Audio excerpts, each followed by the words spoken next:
from people went straight into his head. He saw himself as a better leader than Julius Malema, and he wanted the title of president for himself. What he didn't know was that people loved him because of EFF. That is why they didn't leave the EFF when he left. He left alone. He lacked patience. He could have waited. His ego failed him. Floyd Shivambu had a bright future in the EFF, but jealousy ruined it.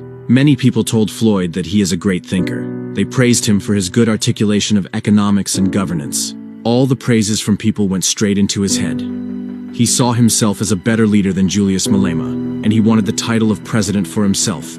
What he didn't know was that people loved him because of EFF. When he left alone. He lacked patience. He could have waited. His ego failed him.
Throw that in my face.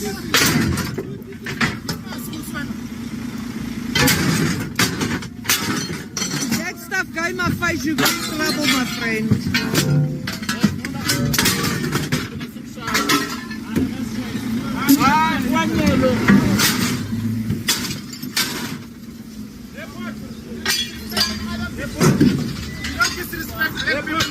Are you making it a race? Why did you have a love complex? No. I'm sure because they want to put them there. Who's going to take them after here? Three dump sites. Why are you not asking where you take this material? You go to the What is this thing that you're doing? Listen, What is your anger? Why are you angry at us? Why are you angry at us? What did we do to you? But we are telling you where to go. He told you where to go. It's on the panel is for him. The panel is for him. Listen, these things are going into our faces, yeah. It's fine. It went into my face. Listen, my eyes. It's the same thing. My eyes too. You see, you are hitting me. You clap. You won't clap. I'm not scared of men who bully women. No way! Stop bullying us! You must go bully your husband. You must not bully men that you don't Stop know. face pointing your fingers in her face. You don't You don't respect respect us. yourself, man. Yeah, this is what we're doing. We can give you a place where to come. If you want to impose yourself on us, how do you disrespect I'll put this video viral, I promise you. Exactly. Wow, you're not liable for this thing that you are doing. I'll put this video viral, my friend. Yes, this is what the government property pick it up sites do to us. Listen, 3 places, you're not paying my petrol. I have to pick it up every month. I pay them every month. But we get chased away from site to site. Is it? We're patient like you.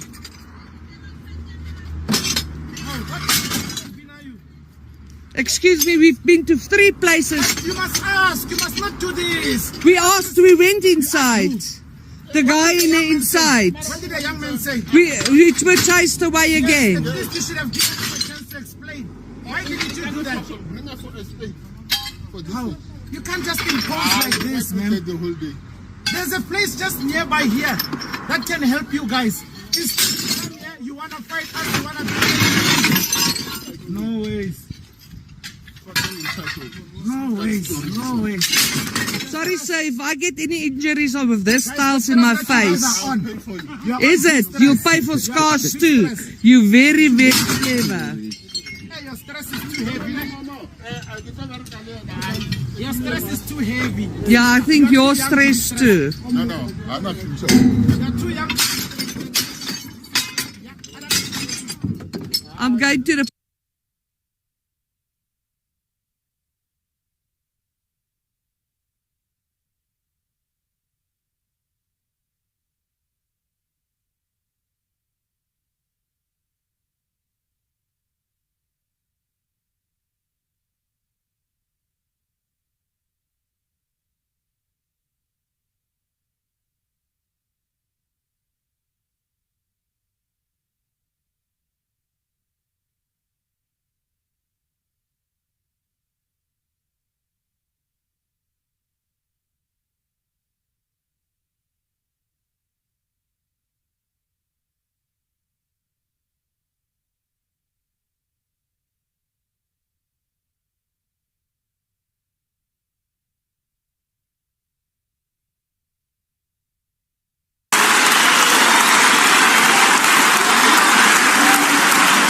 You must know there is an attempt to capture the judiciary.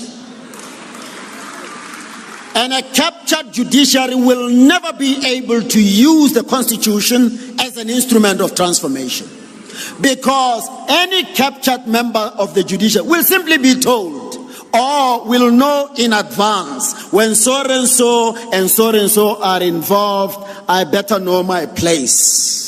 Or when certain issues are involved, well, the decision is known in advance.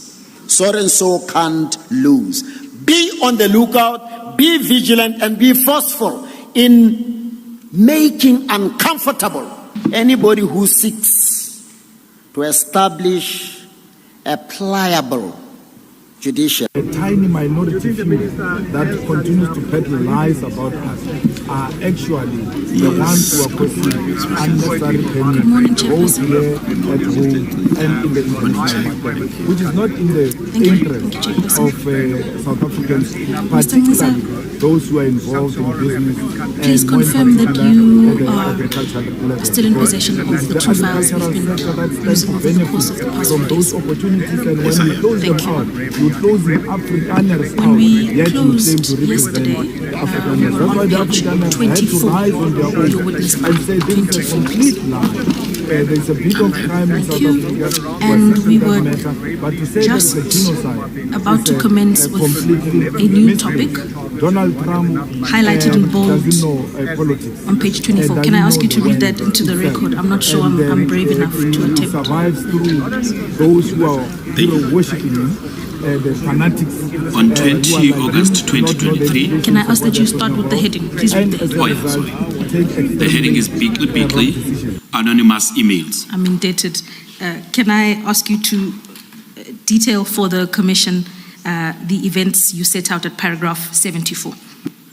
Okay, should I read them or just? Please, in your own words, yes. Okay.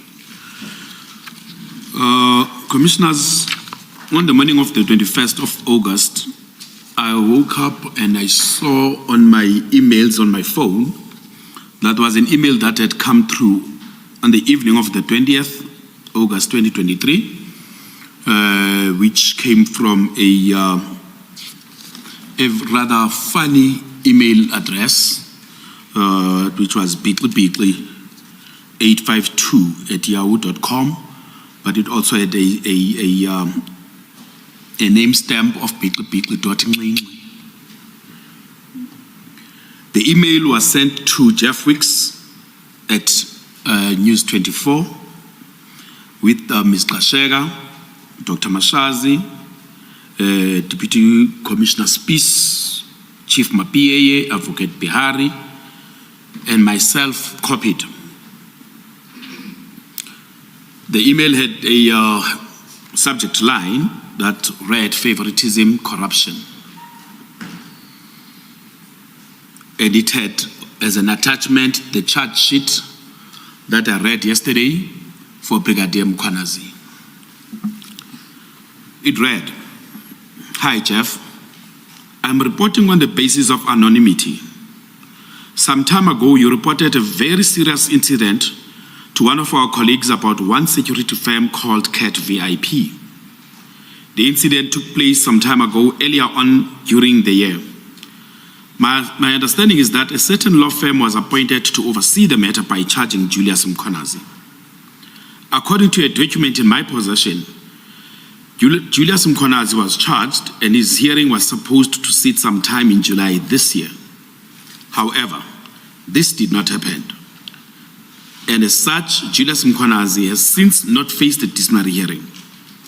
I suspect that the law firm that was appointed could have received something in return. Please report this to the media and shame the municipality for protecting corrupt officials. Please be careful, however, because Julius is highly connected with Madlanga, who is also a suspect in the murder of Decoran Babita, together with the CFO. My case of unfair labor practice has also not been solved by the municipality or by Egoruleni. Please follow up on this as we need people like you to clamp down on corruption.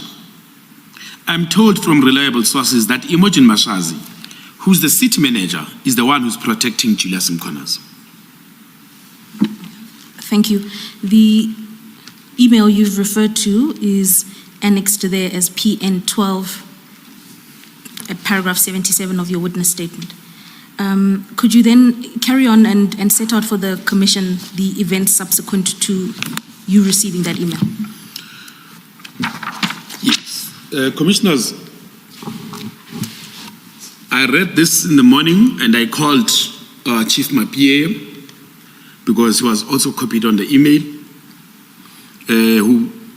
she indicated to me that he has not seen the email. I think he was on his way to drop off somebody at school. It was early morning. He had not seen the email as yet. And I did not respond or not have an opportunity to properly consider the email because I was a witness on that day. I was a witness in a labor dispute that involved an unfair dismissal case against the municipality. So I went to my arbitration where I was a witness, and indeed we commenced and we proceeded. During a break in the proceedings, where the legal teams were busy with engagements on some documents that the commissioner had directed them to clarify, I noticed that I had a missed call from Ms. Kasheka, and as I was checking my phone, saw that there was a missed call, and then she called again. And I indicated to the commissioner that I need to take this call. It's from my supervisor, and the commissioner allowed me to take the call. When I stepped out to engage with Ms.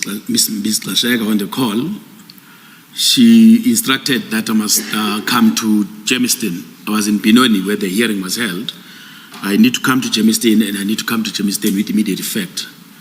Indicated that I am a witness in an arbitration and I can't just up and go. You know, she said, doesn't matter. You need to be here, and you need to be here now. Okay, where here exactly?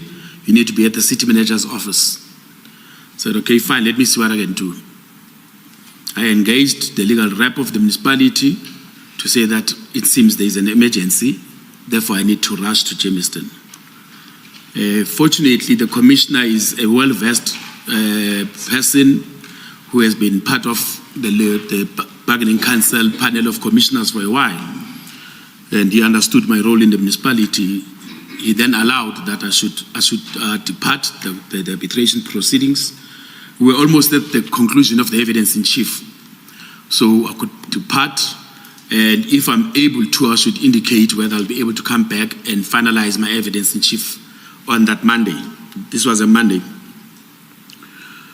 I then left. On my way, I got a call from the attorney that had been appointed to prosecute in the matter of Julius Mkhwanazi. And he indicated to me, hey, there's a problem. He had just received a call from Advocate Kemi Behari, instructing him to drop whatever he's doing and to come to Germiston. And he reflected that, but firstly, I'm not an employee of the municipality. I cannot just be instructed to drop everything I do. I've got other clients. And as a matter of fact, he's outside of the Gauteng province, busy with another matter for another client. And I was like, but what did he say is the problem? You know, because I've also been instructed to come to Germiston. He indicated that the problem that Advocate Behari told him is an emergency, is this issue of the Beetle email. And that Advocate Behari has accused them as the attorneys of leaking Julius Mkhwanazi's charge sheet. And he was like, but this is absurd. You know, we do our work, we're professionals. We've submitted the charge sheet to the municipality. You know, that is our work, and we've requested the municipality to facilitate the serving of the charge sheet. So you can't come back to us and say there's a leak, and therefore the leak has been done by us as the attorneys. You know, I was like, hey, you know what? I have been called. Let me go and hear what is happening. But he confirmed that indeed he was confronted by Advocate Behari regarding the leakage or leak of the charge sheet. I went to the city manager's office, and upon arrival, I did not find Mr. Sheka, and I was told by the personal assistant that I should wait. There's a waiting area. I should wait. She'll contact Mr. Sheka. I was like, but the person phoned me and said that she's here. I'm still busy in another process, so what's happening? I said, DH, I don't know what's happening. I advised that to simply wait. I waited for what seemed like about 45 minutes before indeed Mr. Shega arrived. And when she arrived, she was with Advocate Behari. And then I was ushered into the boardroom of the city manager. At the boardroom of the city manager came in as well, had some documents on her hands. We sat, I think I sat next to Advocate Behari. Mr. Shega was opposite, the city manager was at the head of the table. It's a conference table. And it was like, yeah, what is this thing of this Beetle? Like, okay, what Beetle? What are you talking about, Sam? Yeah, no. You know, you have leaked the charge sheet of Julius to the media. I have leaked the charge sheet of Julius. Where does that come from? No, emailed the charge sheet to you. And I said, yes, of course they emailed their charge sheet to me. All charge sheets get emailed to me. So there's nothing new. They now, but now the charge sheet is found in the Beetle email. But that doesn't mean that it was me, because as much as it was emailed to me, I was not the only recipient of that email. The email had other people as well, people from the department who had worked on the matter. Even my manager, the final charge sheet was also emailed to my manager, was going to facilitate the serving of the charge sheet. When you say that email, are you referring to the email from the attorneys? No. Which email? Yeah, the email from the attorneys. So, thank you, Commissioner. Not the Beetle email. The email from the attorneys on the 20th of June. You know, the final draft of the charge sheet. So I indicated that, but this email was sent not only to myself, not only to my manager in my office, but it was also sent to the colleagues in the department that the attorneys were working with in the crafting of the charges. You know, so there's a multiplicity of people that would have had access to the charge sheet. No, but that's wrong. You know, Dr. Mkhwanazi charged that. No, but that's wrong. You know, you can't have that. I'm like, but that is how it's done. The department is the one that must make the case. They are the ones that must be also comfortable. What was she saying was wrong? That what she said, it was wrong that the charge sheet could have been sent to other people. Okay, all right. You know, she argued that no, but that's wrong. You know, how can you have such a thing? I'm like, no, city manager, you must understand. As much as my office must facilitate the serving of the charges, but the people that must make the case in a disciplinary hearing is the department, not my office. The people that are going to witness, the people that are going to talk to the evidence is the department. So the department works closely with the prosecutor in the crafting of the charges, because the prosecutor is going to require them to be witnesses in the matter. So they need to have sight of what exactly are the charges, so that they can be in a position to comfort themselves that indeed we can speak to these issues. Because it won't make sense. You know, you go, you draft a charge sheet, your witnesses can't talk to the charges. You know, is that so? She then confirms it with Advocate Behari, who also confirmed that, yeah, it is correct that indeed we need to engage with the department. So then the allegation now, the accusation, let me not say the allegation, the accusation changes to say, if it is not you, then it's somebody in your office who has leaked this. If it's not somebody in your office, then it's somebody in the department that has leaked this. So I get instructed that I must provide Advocate Behari with the emails that were shared by the attorneys, so that they will conduct an investigation on this leak. So no, it's fine. I mean, emails are emails. I'll send them through to Advocate Behari.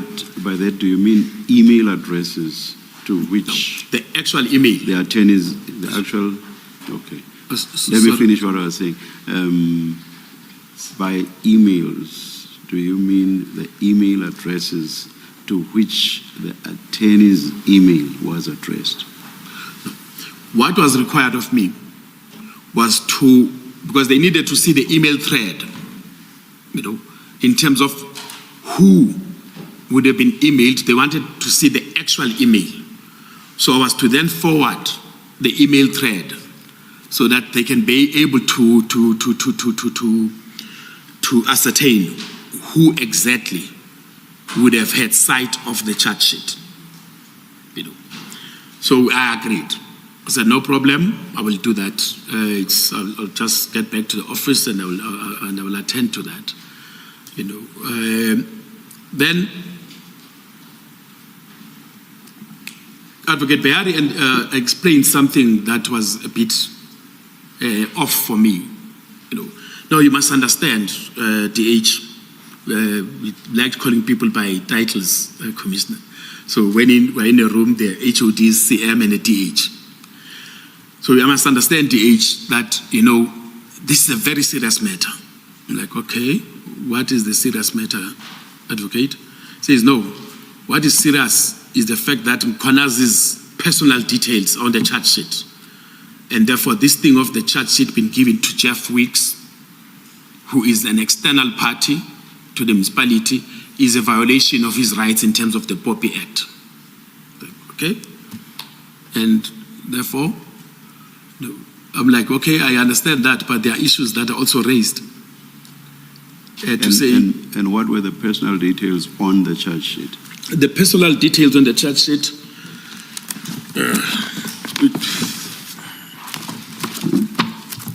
to assist you, Mr. Ngqiza, yes. The charge sheet is annexure PN10. It starts on page 292 of your annexure bundle, 292.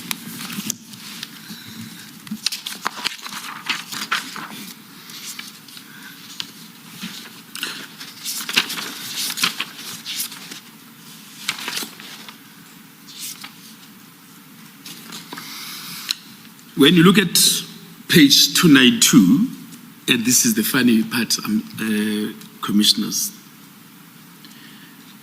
it's the disciplinary hearing with the case number between the City of Ekurhuleni Municipality and Julius Mkhwanazi, employee number IGE 0120. Those are the only details on the charge sheet. You know, this can be contrasted with the details that will be on a what you call on a suspension letter. The details in a suspension letter are more, than this. We have all sorts of things in a suspension letter, including ID numbers and the likes. But in a charge sheet, we don't put what would be termed personal details, because an employee number is an institution detail more than anything else. But this was the allegation that was put to me to say, this thing has got personal information of Mr. Mkhwanazi, and therefore the municipality is running the risk of a POP Act allegation or claim against it. Based on your HR experience, and you have vast experience indeed, would this employee number be of any possible use or significance to people outside of the municipality? I'm trying to understand why Advocate Behari would have been concerned about such information. At the very most, not at the very least, at the very most, what you would do with a pay number is when an employee, for instance, applies for a loan, then they want information about your employer and your employment details, so that when a bank or any other service provider wants to verify your employment, then they can then use both your employee number with the employer, as well as your other details like your ID numbers and the likes. But ordinarily, when they do a verification exercise, it's not just a pay number that is used to verify that indeed this is the employee that you're talking about. Because pay numbers, especially in an institution as big as Ekurhuleni, get used all over the place. We use pay numbers in all sorts of documents. So it's easy for a person to pick up another person's pay number. Well, thank you. I hope you still remember where you were. Please continue. Sorry, miss. I'm saying I hope you still remember where you were. Please continue. Mr. Ngqiza, you were at paragraph 84 of your witness statement.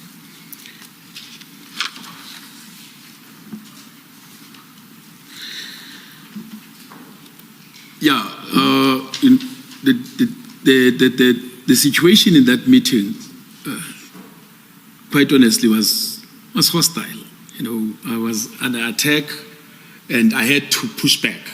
To say, but even this issue of the personal detail, my understanding is that there is no significant personal detail that is on a charge sheet, that would really compromise the institution. And also, I had to push back on these allegations of leaks. I defended my office. I said, what? I know my office has dealt with thousands of charge sheets over the years. And we've dealt with quite high-profile matters where even you had tender irregularities that would be brought, contraventions of the MFMA, serious contraventions of the Municipal Finance Management Act that we have had to deal with as the office. So for me, it didn't make sense that there would be a leak from my office on a matter of this nature. So they then took a view, the city manager now changed the issue to now raise questions about my authority to appoint lawyers and legal representatives. And I answered to say, but this has been the authority of the Director of Labor Relations since the commencement of the municipality in 2000. It's more than 2 decades that we've had this situation in the municipality. No. But Julius is a senior employee. He's a senior person. You can't be disciplining him. You can't discipline Julius. But I've disciplined people that are senior than Julius. I've disciplined people that are on a senior position, a senior rank than Julius, both in the EMPD and in the institution. No. This is wrong. This is wrong. This is wrong. Why do you even have authority to appoint attorneys? But I've got authorities given by your office. And that authority has been there, even for my predecessors. They've always had authority to appoint lawyers in matters concerning labor litigation as well as internal disciplinary proceedings. This has happened with many cases. Did she suggest who, if not you, should discipline Brigadier Mkhwanazi? She did not suggest who should discipline Brigadier Mkhwanazi, but what she did was to say this must change. To which Mr. Shega then responded to say, yes, we're in the process of changing it. I had to pose the question, is it changing because of this matter? All sorts of other matters have been handled throughout the history of the municipality, and there was never a need to change something that has been with the employee relations unit. In terms of the hierarchy, where you have touched on this, but just in this context and to remind myself, where would you place yourself in relation to the city manager? How many places down would you be? Well, I just want to get an idea who then would be better placed according to the city manager to discipline Brigadier Mkhwanazi. In a hierarchical arrangement, if the city manager was number 1, then the HOD would be number 2 or be number 3. That's how the structure is in the municipality. You'll have the city manager, you've got HODs, then you've got divisional heads. Meaning somebody like Brigadier Mkhwanazi would then have to be disciplined either by the HODs or the city manager herself, according to what the city manager was saying. According to what she was saying in that meeting, which does not align to the delegations matrix that is informed by, like I indicated earlier on, that you've got effectively 3 dispensations on discipline management that were applicable in the municipality. You've got the city manager and HODs disciplined in terms of the disciplinary regulations. The divisional heads are disciplined in terms of Schedule 8 of the Labor Relations Act. And then you've got everybody below the divisional heads who were now part of the bargaining unit. Mkhwanazi was part of the bargaining unit. The authority of the divisional head employee relations in terms of discipline management applies both to Schedule 8 discipline processes as well as the bargaining unit. So as the divisional head employee relations, the only people that I was not authorized to appoint a disciplinary tribunal for is HODs and the city manager. But everybody else in the institution, I was authorized to appoint a disciplinary tribunal for. And I, not only myself, my predecessors, there's precedents all over the place that points to the divisional head having the authority, and it has always been exercised by the divisional head. At no point was there an issue, at no point whatsoever in the history of the municipality until in the meeting of the 21st of August, 2023. And in fact, I think there was something wrong in the language used by the city manager, because on my understanding, but you'll correct me, it is not as if, for example, in the case of Brigadier Mkhwanazi, you were disciplining him as such. You were packaging the documents that would then be used in the disciplinary process. Am I correct? Yes. You're correct, Chair. You're correct, Chair. And on my understanding again, when it came to who would sit or chair a disciplinary hearing, if it was internal, you said it would be someone 2 places senior to the person being disciplined. And then, if not done internally, then a tribunal would be appointed and outside people would then get involved. So you are not disciplining as such someone senior to the person being disciplined. If, for example, Brigadier Mkhwanazi's matter was to be heard internally, it would not be heard by you. You would not chair the process. But someone, did you say 2 places? Someone above, whatever the levels, someone above Brigadier Mkhwanazi would have had to chair. You want to comment? You are very much correct, Chair.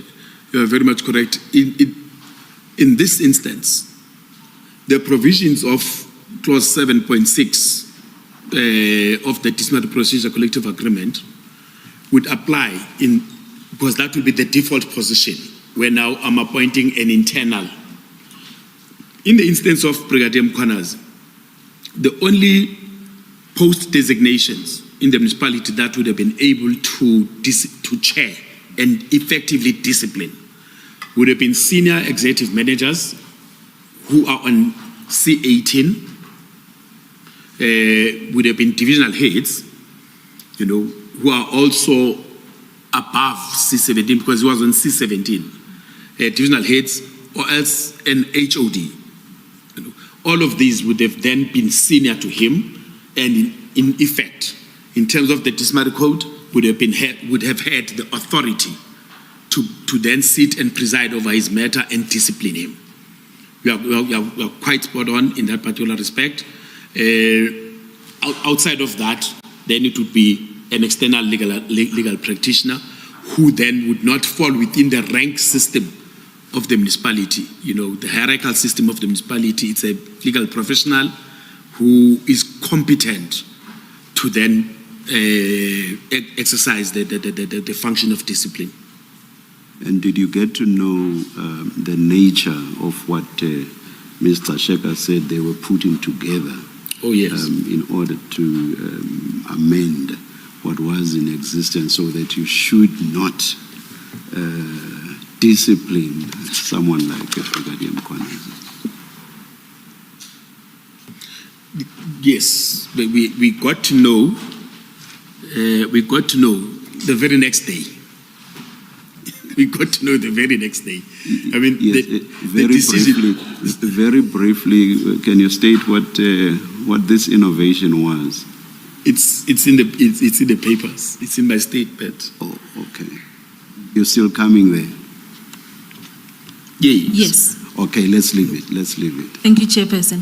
On this topic that you are discussing with the Chairperson, Ms. Ngliza, at paragraph 89, this is where you explain your responses to the city manager in that meeting.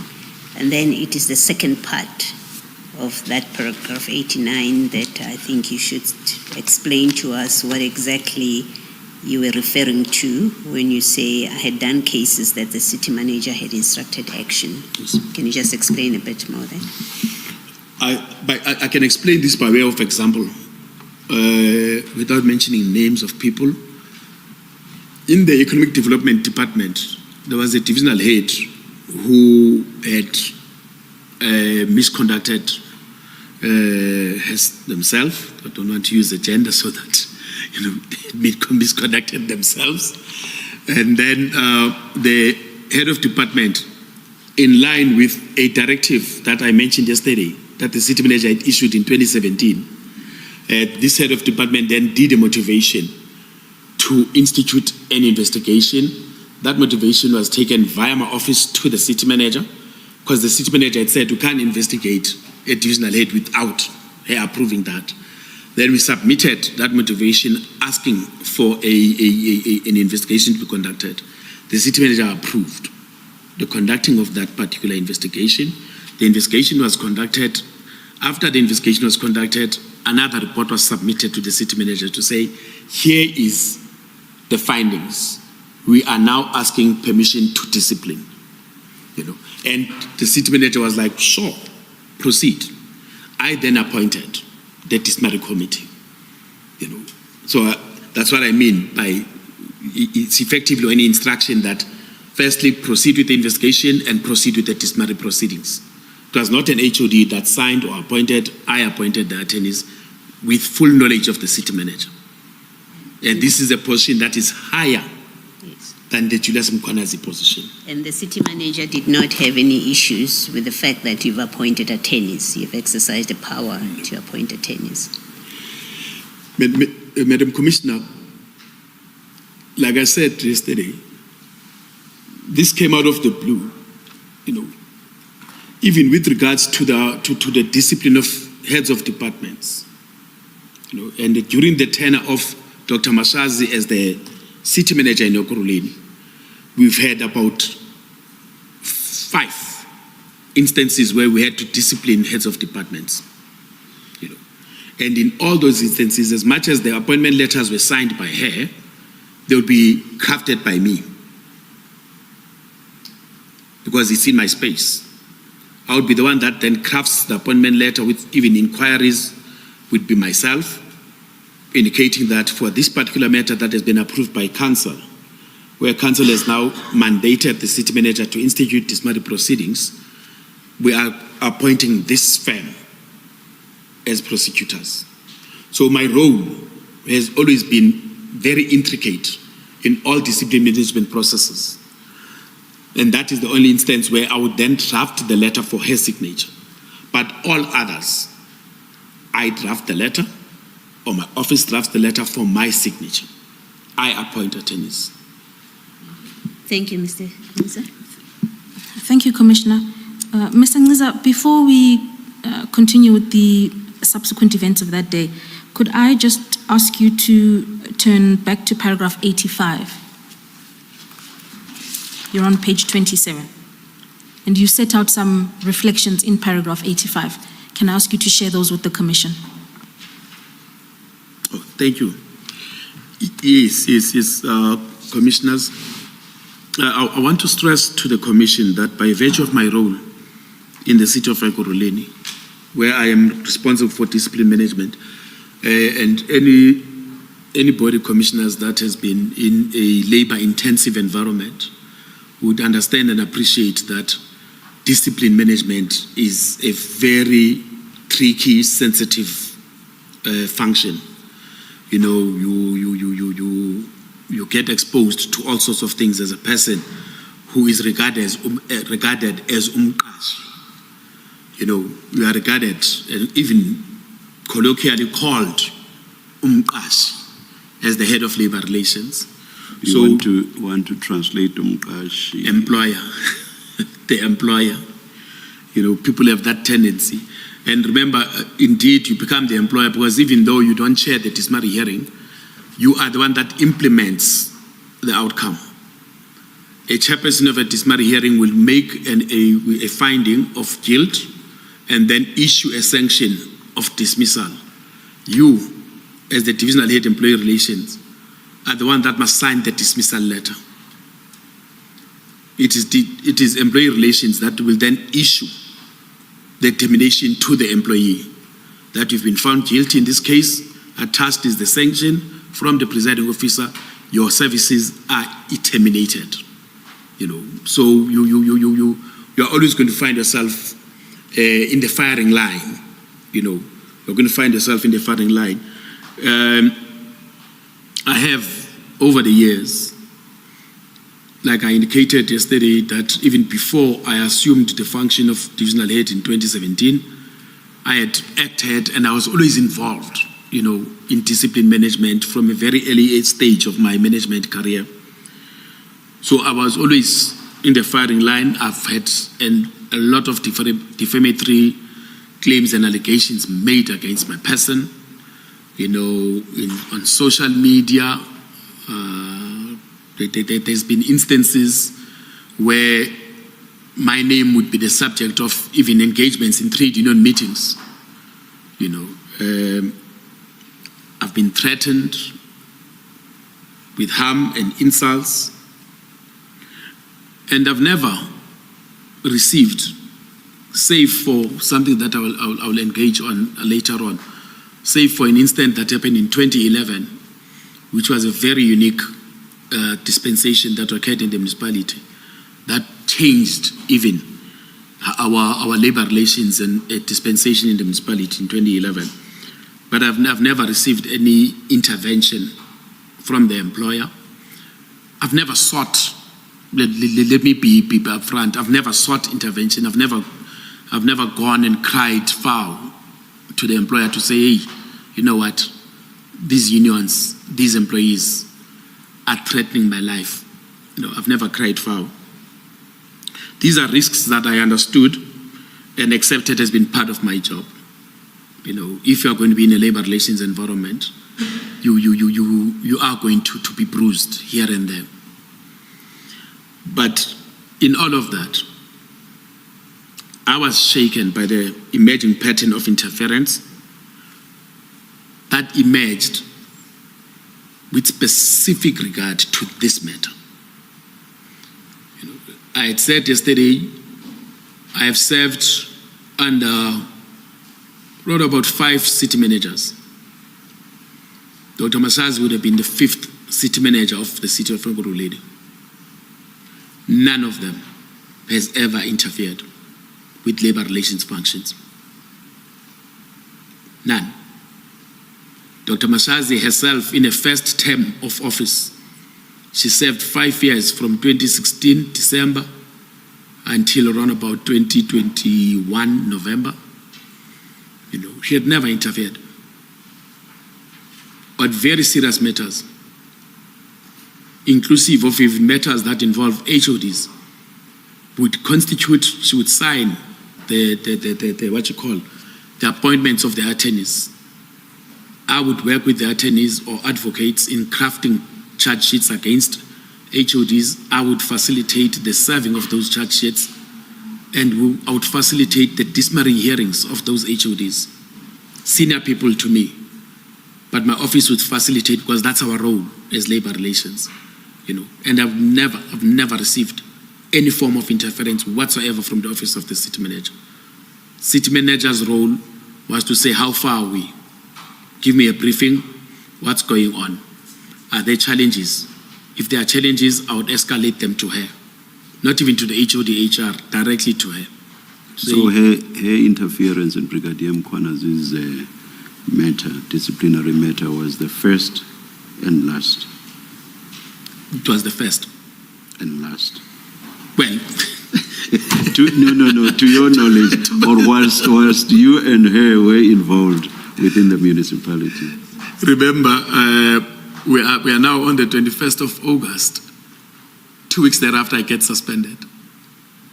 So what if indeed there is any other further interference, I'm no longer in the picture to deal with that. All right, thank you, Yes. thank you. Thank you, Chip. For the first time, I experienced the situation wherein senior management, and I'm going to articulate this further and more succinctly when I deal with what I would call the cover-up. Senior management, for the first time, was hell-bent on protecting an employee, regardless of procedures of the municipality and processes of the municipality. Senior management acted as if they are shop stewards of this employee. Thank you. Mr. Ngqiza, you were taking the commission through the complaint about your power to appoint external lawyers. You can pick the conversation up again at paragraph 90 on page 28.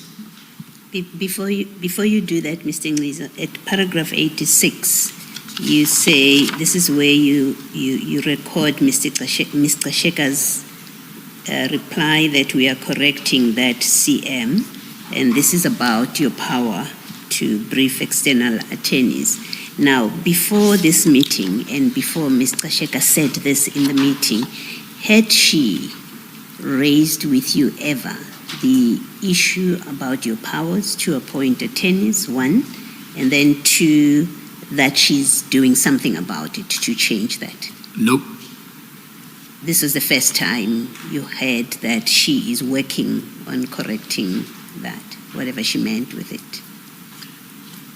There had never been a discussion, Commissioner. There had never been a discussion. The only discussions about attorneys that I would have with Ms. Qasheka was money issues. We were honestly owing attorneys left, right, and center. attorneys and advocates, there was just a problem with regards to the budget. So that is the key discussion that we were having those days. Since she became the HOD, there was always an issue about payment, payment of attorneys. And as a result, in our discussions, because of the payment issue, there was a sense that we need to scale down on appointment of attorneys, because we don't have funds. We are owing money, and therefore, if we continue to appoint, we're simply ballooning the expense. That was the only discussion. It was not about my authority to appoint. So just to be clear, and at this meeting, this is the first time you became aware that the city manager and Mr. Sheka have some problems or issues with your power to appoint attorneys. This was the first time you heard anything about it. It was the first time. Thank you. Thank you, Ms. Mkhwanazi. Thank you, Commissioner. Paragraph 90, please, Mr. Ngisa. Yeah, commissioners, as I have said, I tried to push back, and I indicated my issues about my experience in the municipality and the delegations matrix and the likes. But Dr. Mkhwanazi maintained a complaint that I could not appoint attorneys for a senior employee. My understanding of her attack was that Mkhwanazi is some senior employee. So effectively, I do not have the right to discipline senior employees. I took a different view. Yes, he's senior, but he's not senior than me. But also, I've been involved in discipline of people that are senior than him. But I realized that, this is going nowhere. I was talking to people that have made up their mind. They've made up their mind, and it didn't matter what procedural arrangements have been in place. They had made up their mind, and therefore it was not going to assist me to argue the matter any further.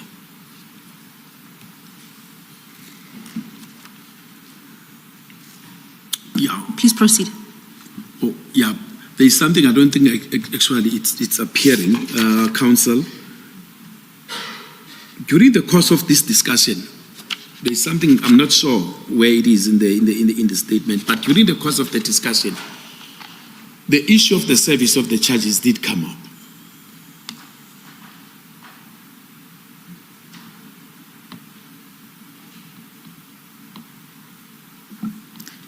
Please proceed, Mr. Ngisa. Thank you. The issue of the service of the charges did come up, where indeed Dr. Mkhwanazi had raised an issue to the effect that, but this thing, even you did not even charge Mkhwanazi. She raised something to the effect that you don't even charge Mkhwanazi. I indicated that, but we had received the charge sheet. Sheka instructed my office not to serve the charge sheet. I actually told her that Sheka instructed my manager not to serve the charge sheet. And Mkhwanazi was like, okay. It was like, okay. Yeah. And she simply left at that. Yeah, she instructed not to serve the charge sheet, it's fine. Advocate Behari had also indicated that, but I'd looked at the docket. No. The evidentiary material, that's how we called it.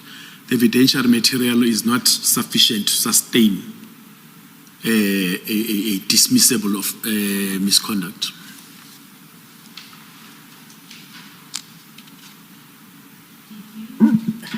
As at the time when you left, Ms. Ngisa, did you ever come to know whether an investigation was conducted by Advocate Behari to arrive at his conclusion, and whether any written report about that investigation and the conclusion which Mr. Behari conveys in the meeting, whether there was ever a report about it. Yes and no, Madam Commissioner.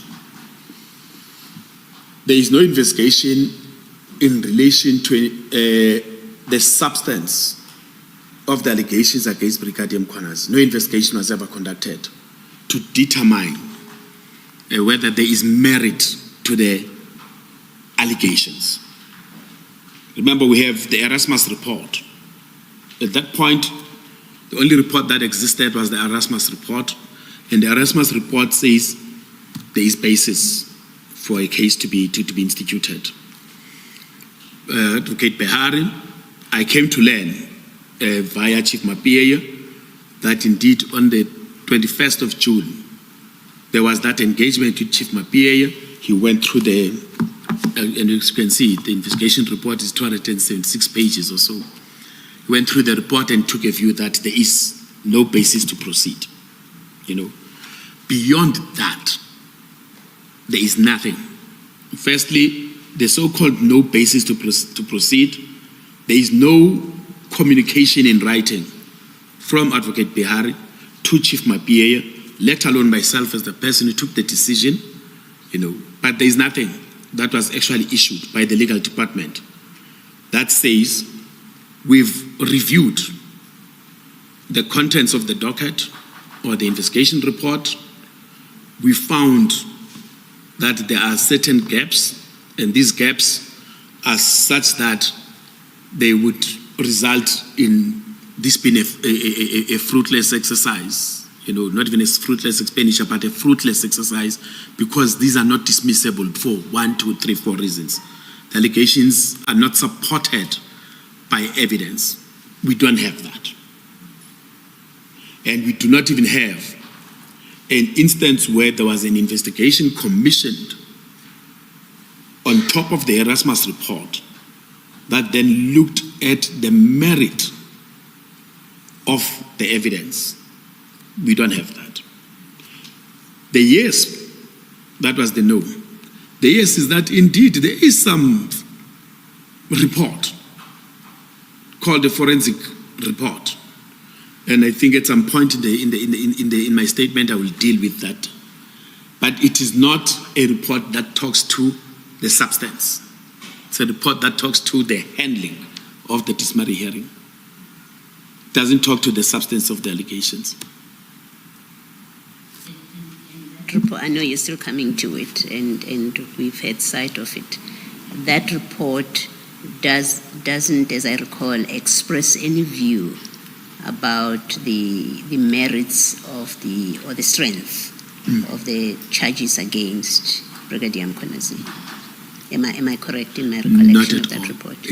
You are very correct, Madam Commissioner. It doesn't even attempt to. Yes. That report was about something else. It had nothing to do with whether Brigadier Mkhwanazi needs to answer for his conduct. Yes. Now, you may have dealt with this yesterday, and forgive me if you have, and I'm making you repeat it. Had Advocate Behari in particular, but also the department in general, the legal department, have they previously, before this, had any role in reviewing disciplinary charges or cases against employees at the level of Brigadier Mkhwanazi, whatever position he was holding at the time? Madam, and I'm speaking to your internal processes. I'm not speaking to where you are now at the bargaining council or in the labor court. Madam Commissioner, the Labor Relations Unit in Ekurhuleni is a fully fledged unit that has a divisional head, 2 senior managers, 1 for compliance and collective bargaining, another senior manager for case management and litigation. It has 6 senior specialists So the management component alone is 9 people. And that unit functions in terms of all processes that are labor relations related. The legal department, in terms of the structural arrangements of the municipality, would play a role where there is litigation at labor court level. Even then, it's a support role. It's a support role. The labor relations unit in Ekurhuleni since around about 2006 has been capable and indeed has been entrusted with the responsibility of dealing with labor litigation matters from end to end.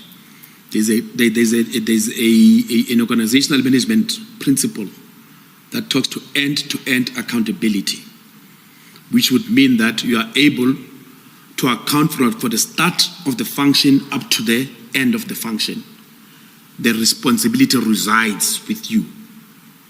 So even my performance contract, detailed that. My delegations detailed that. So would require assistance from the legal department where indeed there is a matter of some intricate nature that requires their attention. But ordinarily, we're fine. Until, of course, Mr. Advocate Bihari became the HOD. Then things started changing. Started off with a matter that involved a head of department.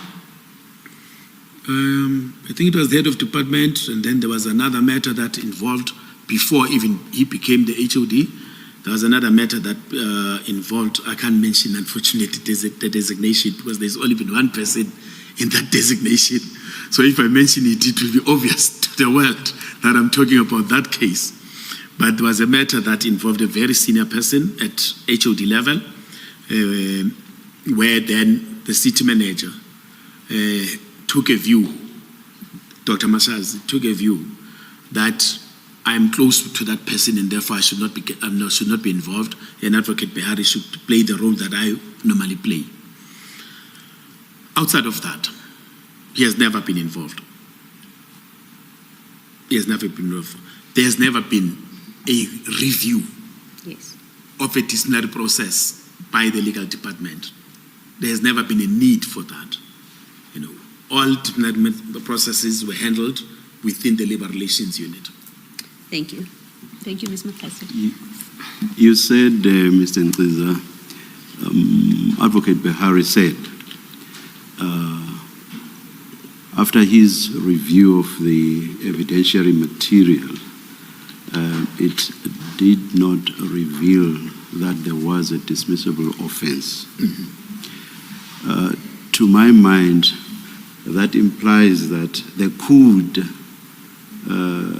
well have been an offense, but one that was not dismissible. Did you understand him to mean that, or did he mean there was no offense at all? I hope you get the nuance. I get the nuance, Chair. I get the nuance. Indeed, the way that it was, he put it, he spoke to a dismissible offense. He says that the evidentiary material does not point to a dismissible offense. My engagements with Chief Mapie, he had indicated to Chief Mapie that the 300,000 rand donation and the lack of procedural compliance with how that donation was sourced could, at best, result in a slap in the wrist. Now, I've checked the disciplinary code. I do not find a sanction called slap in the wrist. But nonetheless, to him, these were minor. These were minor.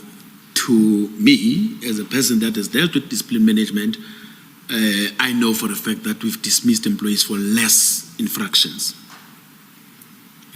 There are less infractions that you will find that an employee gets dismissed for. the employee gets dismissed for an infraction, dismiss the cashier there's a concept that we learned at some point called cash rollover, where we dismiss the cashier for cash rollover of 500 rands.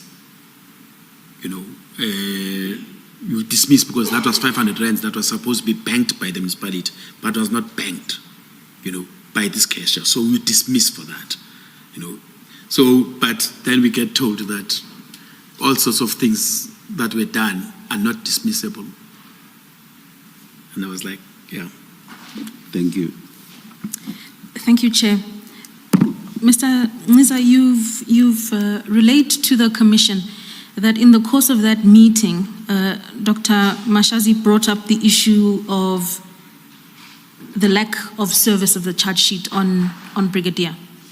Now, your evidence during the course of yesterday was that the HR manager from your office, who was tasked with delivering that charge sheet, informed you that Brigadier Mkhwanazi refused to accept delivery on the basis that both the city manager and Mr. Xheka advised him not to do so. So in the course of your engagement with the city manager, did you put that allegation to her? Did you open up a conversation with her about her role in blocking the service of the charge sheet? No, I didn't raise her role. I raised Mr. Xheka's role. And she was like, no, it's okay. I didn't say you instructed. I said Mr. Xheka instructed that the thing must not be served. And honestly, nothing. I didn't attack her on it. And nothing further then came from her concerning any potential part she played in blocking that service. When I raised the issue of Xheka, sometimes you raise an issue thinking that at least it will ignite a response. Xheka just simply said, yeah, and then she was like, okay, no, it's fine, and moved on, and changed the subject from a discussion on the charge sheet to a discussion on my powers. So honestly, there was no further engagement beyond that.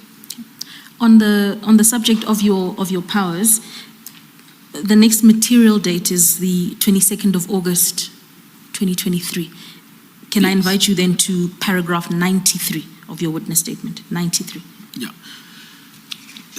Thank you, Counsel. This is now informed by the instruction that I had received that I must send to Advocate Behari the emails and the email thread so that he can be able to investigate this issue of the leak. So on the 22nd, I indeed sent the emails to Advocate Behari. Now, later on in the day, I was contacted by one of my employee relations officers who sent me a WhatsApp.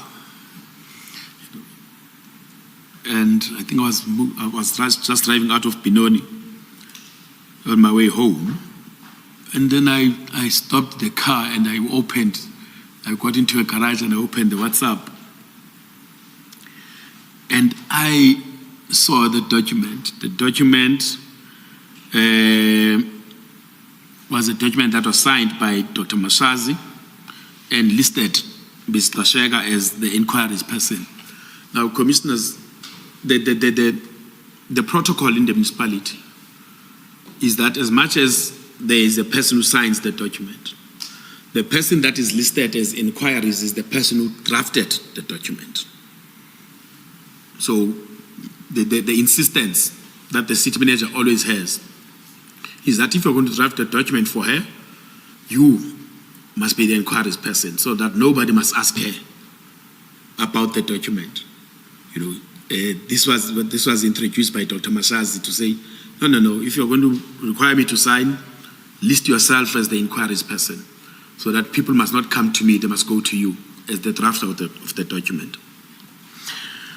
So, indeed, I opened the message and the attachment and I found the document on PN 13. Let me assist you. PN 13 on page 311.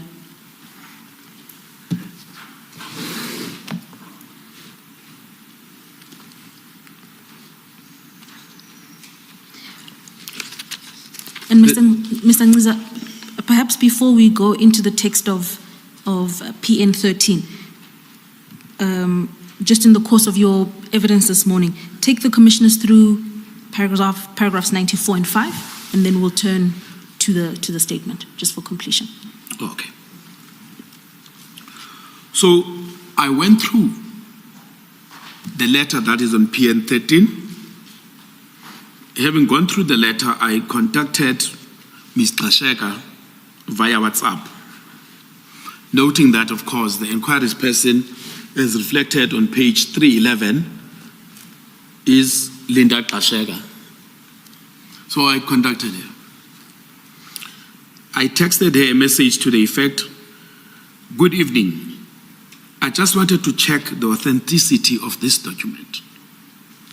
And the document is this one, PN 13. The purpose of my message was to check with her if indeed this document was genuine. At about 20:50, 10 to 9 in the evening that day, Ms. Xhasheka responded, "What does OCM say?" OCM is the Office of the City Manager.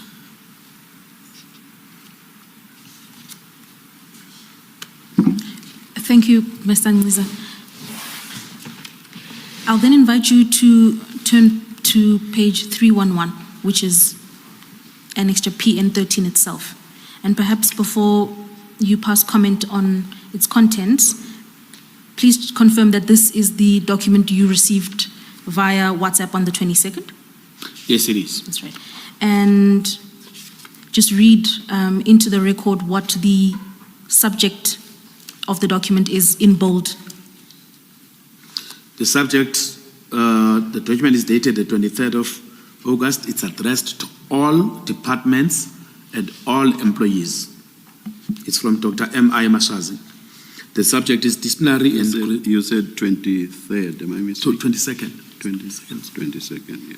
22nd August. The subject is disciplinary and grievance procedure in the city of Ekurhuleni, authorized representatives of the city manager. Thank you. And the paragraph immediately under the heading in bold, could you just read that first paragraph starting the South African Local Government Council? The South African Local Government, it's supposed to be Bargaining Council, the B is missing, SLGPC, concluded a disciplinary procedure collective agreement, DPCA, on the 1st of February 2018. And that is the document we took the commission through yesterday? Yesterday, yes. Right. And so please then explain to the commission the context of this guideline or document you received vis-a-vis the DPCA that we went through yesterday. Like I indicated, commissioners, that how we have structured the delegations matrix in respect of the DPCA in the municipality, you would not have a authorized representative. You would have authorized representatives of the city manager. Hence, even the heading of this document refers to authorized representatives of the city manager in terms of the DPCA. So this document then is a document that talks to the issues that are on, is it 15B? Thank you. Yes. So when you look at the issues that are in 15B, this document effectively is a modification of 15B. Thank you. Mr. Ngqiza, then, if you turn to page 312. Yes. Under the two bullets, there's a paragraph that reads the above listed functions. So to place it in context, it's discussing the handling of disciplinary proceedings. Correct. So there's a paragraph there that reads the above listed functions required. Do you see that paragraph? Yes. Thank you. Could you read that paragraph, please? The above listed functions required specific authorization from the municipality/city manager to be given to the various layers of management to ensure that disciplinary processes are handled in an expeditious and equitable manner. The collective agreement, however, does not specify who must handle some functions it provides for. For example, in the municipality, who in the municipality appoints the chairperson of an appeal hearing, or who agrees on an appointment of panelists of the SLGBC to hear the appeal if the employee makes such a request, etc. Please also read the next paragraph. To usher in expeditious, credible, consistent, and uniform management of discipline within the municipality, the following persons are herewith delegated to perform the above listed functions, as well as all other functions connected therewith as appears from the collective agreement in that regard, as the municipal/city manager's authorized representative. And so when you read those paragraphs together, the city manager is saying that the aim of this document is to provide for the management of discipline within the municipality by identifying specific persons who must exercise delegated functions. Is that correct? Yes. All right. So, Mr. Ngqiza, I'll then take you through each of the subparagraphs at the bottom of that page. But I'll invite you to read the heading and to pass a comment in respect of the amendment as it lies there, or the change as it lies there. So, paragraph A1 reads, receiving allegations of misconduct, and under the bullet point, it says HOD of a respective department. Now, please advise the Commission whether that is a change or a retention of the existing procedure. It's a retention. Thank you. Immediately beneath that is paragraph A2, which says request for allegations to be investigated must be submitted to HOD Corporate Legal Services. Please confirm that that is the position held by Advocate Kemi Bihari. Yes. Thank you. So the allegations then must be submitted to HOD Corporate Legal Services upon determination of a prima facie cause for the HOD Corporate Legal Services to confirm the allegations, consider the evidentiary material, and then submit a report to HOD HR. Please again confirm for the Commission whether that is a modification from the previous document or whether it retains the existing position. That is a serious modification. Please elucidate your point for the Commission. I don't know, Council, whether I should take them through what my response was to this, because my response is very detailed. I don't know how do we want us to. It's then, I'll take you to your point in your response where you deal with paragraph A2. Yes.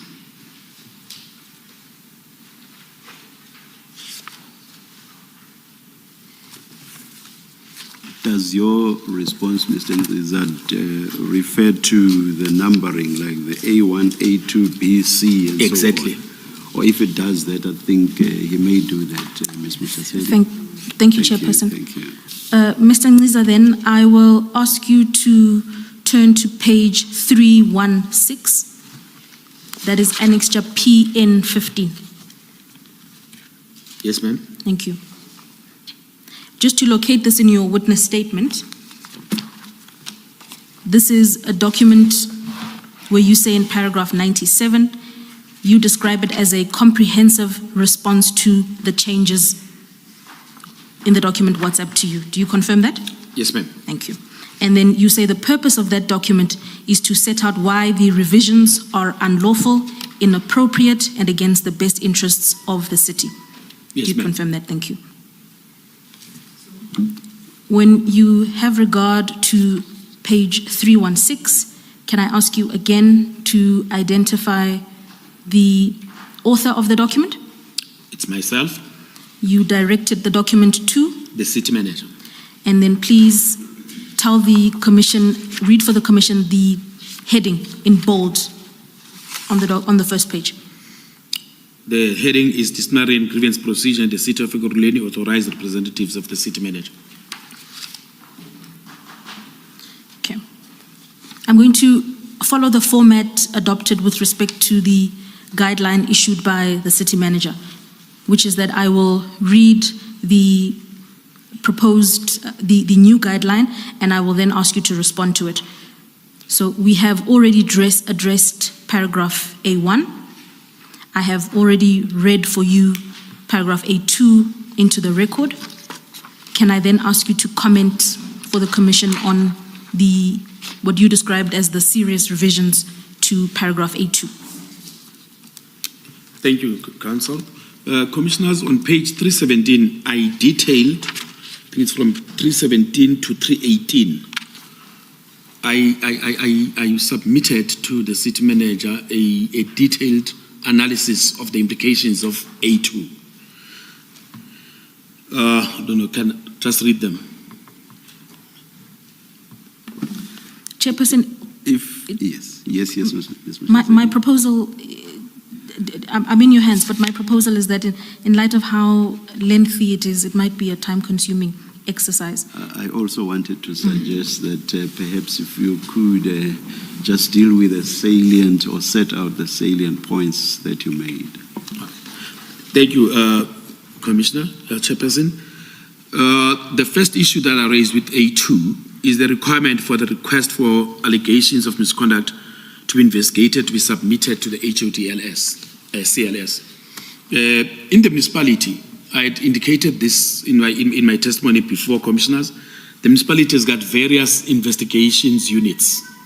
You know, we have the monitoring and evaluation investigations unit, which investigates infractions that would happen on the e-notice system, where you have people that have registered cars or even licenses in an inappropriate manner.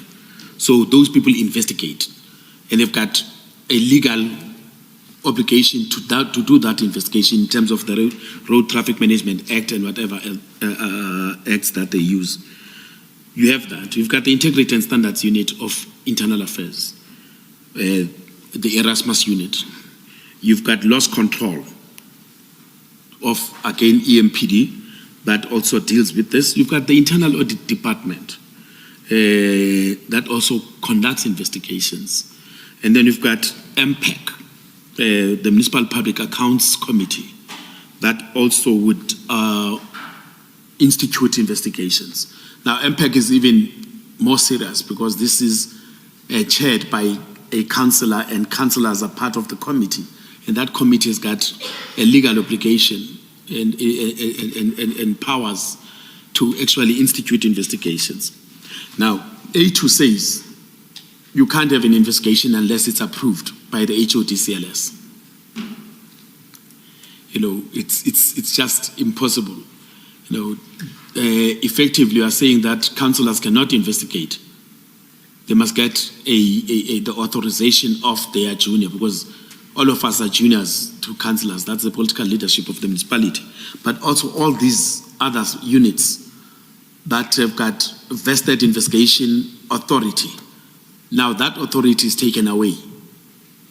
They must, before they can conduct any investigation, they must get approval from the HOTCLS. It's just impossible. And sorry to intervene, Mr. Ngqiza. Then on the facts as they've been relayed to the Commission today, how would that change affect the sequence of events we are informed of? So, for example, we understand that the allegations of misconduct against Brigadier Mkhwanazi were brought to the attention of Commissioner Spies. Commissioner Spies then directed Colonel Erasmus to prepare the investigative report. That investigative report made it to your office. What effect does A2 have on that sequence, if any? It means the Jeff Weeks media query, because within it is an allegation of misconduct. When Spies received that, he would not be able to appoint or instruct Erasmus to conduct an investigation. He would have had to take that query and give it to Behari. And Behari would then consider, in terms of A2, if you read A2, a request for allegations must be submitted to HOD. CLS upon determination of a prima facie cause for HOD CLS, and that's convoluted. That's seriously convoluted, and I deal with that. But effectively, it is Behari who must now consider the evidentiary material of what at that point. It's still just a request to investigate, but you must take it to him to consider whether there is material that actually must now form the basis upon which an investigation must be conducted. The collective agreement commissioner says an allegation of misconduct. It does not even say that it's an allegation of misconduct in writing. It says an allegation of misconduct. In our circular in 2018, we insisted that the allegation must be in writing, even though the collective agreement does not go that far. The parties in the bargaining council recognize that you might have employees who might not be in a position to actually articulate an allegation in writing.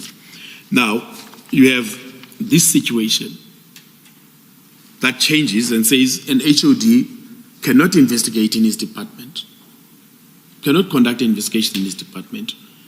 The HOD must go to another HOD, and that HOD must actually make a determination on whether indeed you are going to investigate. I see practical difficulties with this. At what level should the allegations be for you to take them to the head of legal?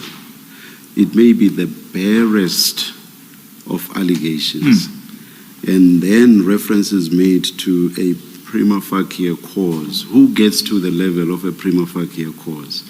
Will the HOD legal or will the head of legal then have to do an investigation herself to get to the level of a prima facie case?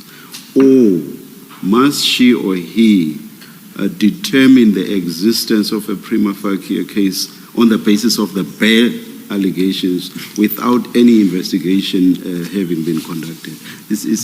Unless I'm misreading it, it's confusing to me. It raises practical difficulties. In fact, most matters would not pass the level of a prima facie cause for an investigation to then be conducted. They would never pass because it would, in most cases, just be the barest of allegations. And hence I address that, Chair, on page 318. What you have just indicated now is the same sense that I had. I'm saying upon Roman figure 2, upon determination of a prima facie cause, the memorandum is rather confusing in its articulation in this regard. There is no clarity on the following aspects which are pertinent to a determination of a prima facie cause. What is meant by upon determination? Who determines the prima facie? The request to investigate submitted to HOD CLS, no clarity on who will conduct the investigation or whether the HOD CLS is intended to approve that a line HOD conducts an investigation in his or her department, or that the HOD SLS will conduct the investigation himself. Is the determination as made by whoever, because it's not clear, contingent on to this, to say it will create serious problems for the municipality. It's really impractical. I'm very sorry. If the idea was for the head of legal to do the initial investigation that brings her or him to the level of a prima facie cause, that is all that she or he would ever be able to do within the municipality, because you say you handle thousands and thousands of matters. So would they still, within legal, be able to do the work that they exist for? It's I don't know, you know better. You are part of HR. Maybe you know that you sitting there would be able to say, no. They have capacity. They could have been able to do all of that. Impossible. I would not be able to do it. And I'm not the head of department. The legal department has to deal with everything in the municipality. There's issues of supply chain management. There's issues that concern bylaws, municipal courts. There's a whole lot of things that they have to deal with. And this HOD must oversee all of the issues. Now, for him to actually conduct investigations, and as you say, Chair, some allegations are just bare allegations. They are bare allegations, and some issues. Yesterday, we talked about whistleblower issues.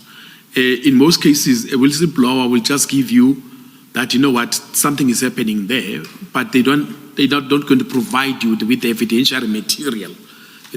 Now you have an investigator must go and conduct an investigation and get the evidentiary material.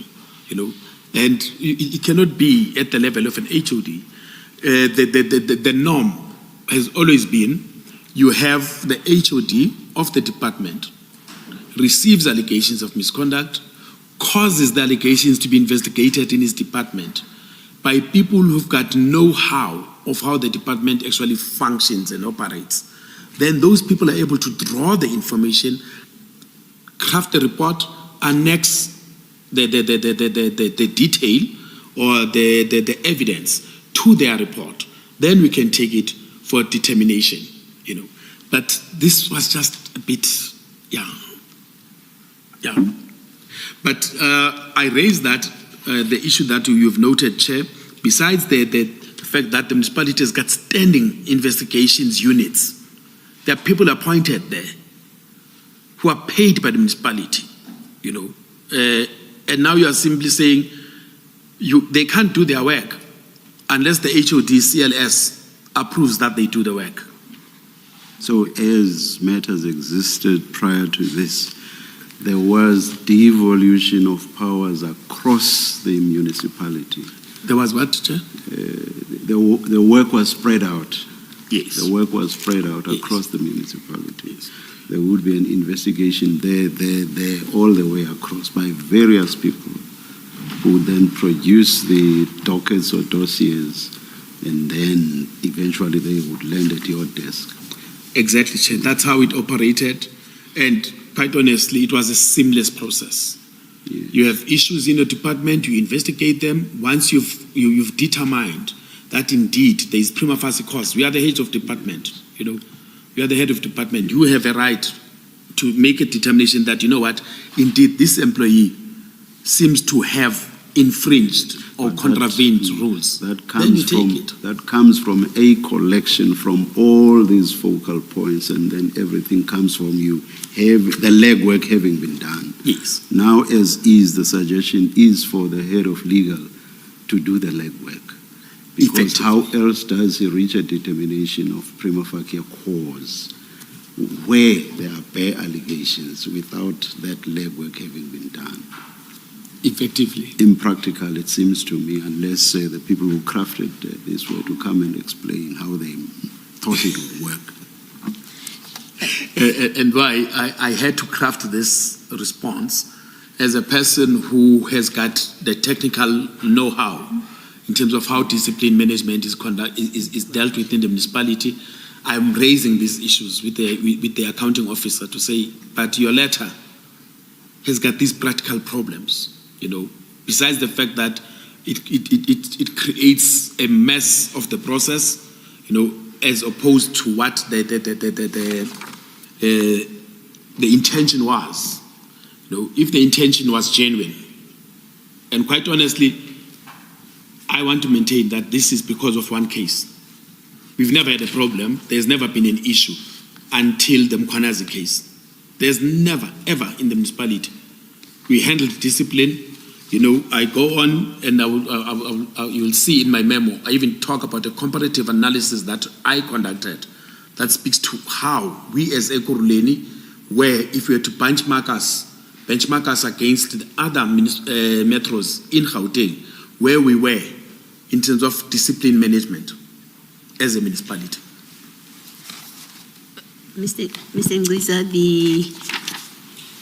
that letter at 311, or that directive circular at 311, which tells you what the new regime is going to be, it says at page 312, the paragraph above A1, there's a paragraph there, and then it sets out what is intended to be achieved with this new regime. And it says to usher in expeditious, credible, consistent, and uniform management of discipline within the municipality. Had there been an issue on those aspects in the municipality, how discipline was applied, expeditiousness, had those issues been raised and discussed with the HOD and you at any point? Madam Commissioner, there's always issues that are raised with discipline management in every institution. And this stems, the biggest issue that was ever raised that we've had to deal with as labor relations is age analysis. That has always been the biggest issue that we've ever raised. You have a disciplinary hearing. You constitute it, you appoint the committee, the first sitting, you go to the first sitting, you get a request for further particulars. You know, you have to deal with the request for further particulars. Once you've submitted the further particulars, there are points in limine that are raised. Once you've dealt with the points in limine, there's a recusal application that is raised, and boom, 2 years down the line, the case is not complete. That is the biggest problem that we've ever faced. You know, age analysis. So when now mention is made of expeditious, one would think maybe the intention is to ensure that you shorten, you know, the lifespan of disciplinary hearings. But it cannot be expeditious in relation to the constitution of a disciplinary hearing. You know, before the 2018 collective agreement, we had a 2010 collective agreement that said, if you do not institute discipline, after I've made the determination, my 12th April determination, if I do not then actually ensure that the disciplinary hearing commences after 3 months, I had to go and apply for condonation in terms of that collective agreement. And that was always an issue, not only on municipality, but in the sector as a whole. Because there's this problem, even after you've made a determination, you find that we delay, municipalities delay in instituting the actual case, in commencing the disciplinary hearing. So that, for me, expeditious must relate to that. You know, that once you've got your investigation concluded, start the case as soon as possible. You know, so there's never been an issue. We always start our cases within the 3 months period. Credible, I don't know about credible, because all our disciplinary hearings have been credible. The only way that you can determine the credibility of a disciplinary hearing, in my view, is that if indeed you conduct a disciplinary hearing and you dismiss an employee as a result of that disciplinary hearing, you then take the matter to arbitration and in terms of dispute resolution mechanisms. And then a commissioner says, you know what, the conduct of the employer was abhorrent here. You know, you just had it in for this employee. Then it questions the credibility of your process. But that questioning of the credibility of the process will then arise out of an arbitration award that will be issued. That will talk to, you had it in for this employee, the evidence was shoddy, your processes were just malicious and all sorts of things. Then you can talk credibility, you know. But I can assure this commission that for as long as I've been the divisional head employee relations in that municipality, we've never had questions about the credibility of our processes. I think when I read this, I went into, okay, credibility when you charge Mkhwanazi is not a credible process. Because I've never had questions even from, and remember we submit reports on a quarterly basis to the oversight committee that deals with corporate services in the municipality. And we've never received any feedback from political leadership that says our processes are not credible. You know, they will complain about how long it takes. That was the main issue. I know Commissioner Balo is still asking. I just want to ask a quick question on the question of credibility. A finding of not guilty would not necessarily be an imputation on lack of credibility. Is that not so? On its own, Yes. To answer that, Chair, I once had a nice debate with the member of the Mayoral Committee for Corporate Services around that, and I gave my own understanding of what discipline management is about. When, as an employer, you find an employee not guilty, you should be happy, because it then says that you've got a honest, credible employee in your service. Indeed, there were allegations against the employee that you brought as the employer, and you find that, no. An objective analysis of the situation says the employee is not guilty. To me, that says you've done your work, because discipline management, in my view, it should not be a punitive measure. It should be more of a corrective measure. And if indeed you find that, no, these allegations do not actually result in a dismissal, they do not result in a sanction, and then you should, as a manager, I'm happy, I'm fine, I'm fine, because I've done my part, and indeed, an objective person has said there is nothing to it, so it doesn't call into question the credibility of the process. Can I just explain the base of my question, or the premise of my question is, in that paragraph, a reason is provided to justify these changes, right? So that we've got expeditious, credible, consistent, and uniform management of discipline. That's why now these changes. And my question was to seek to establish with you whether there had been a problem about these issues that now are purportedly being remedied with this new procedure. And your answer so far is there had never been these issues. To give it straight, when I took over as divisional head in 2017, we had about, in our case roll, we had about 250 disciplinary cases. At the time of my dismissal, I had 51. We've managed discipline, not only in terms of managing the case roll, but also managing conduct and behavior in the institution. So honestly, these are good principles. Make no mistake, indeed, this is what is required, no problem. But it is not because there was a lack of. There was no lack of. In fact, we had improved. Thank you. Thank you, Mr. Ngwisa. Let us adjourn and resume at 11:22. Let's adjourn.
Apologies for being 1 minute late. Let us resume, please. Thank you, Chairperson.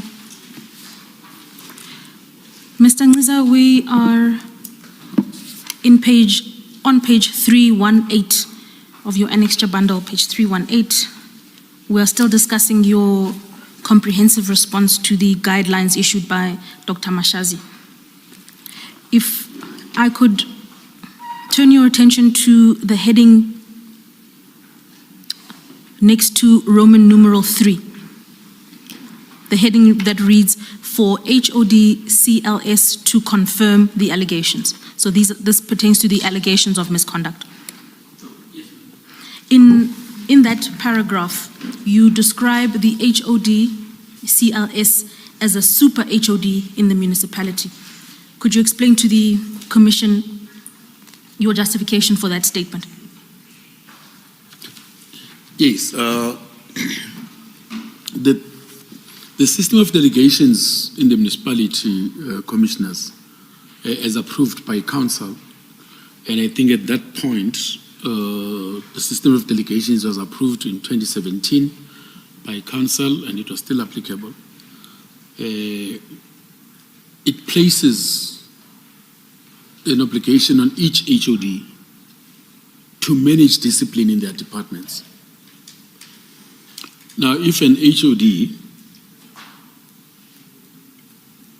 has to give to another HOD the responsibility to confirm whether indeed allegations exist in their department, effectively that means that HOD is subservient to this other HOD, And I viewed this as effectively creating a super HOD dispensation in the municipality.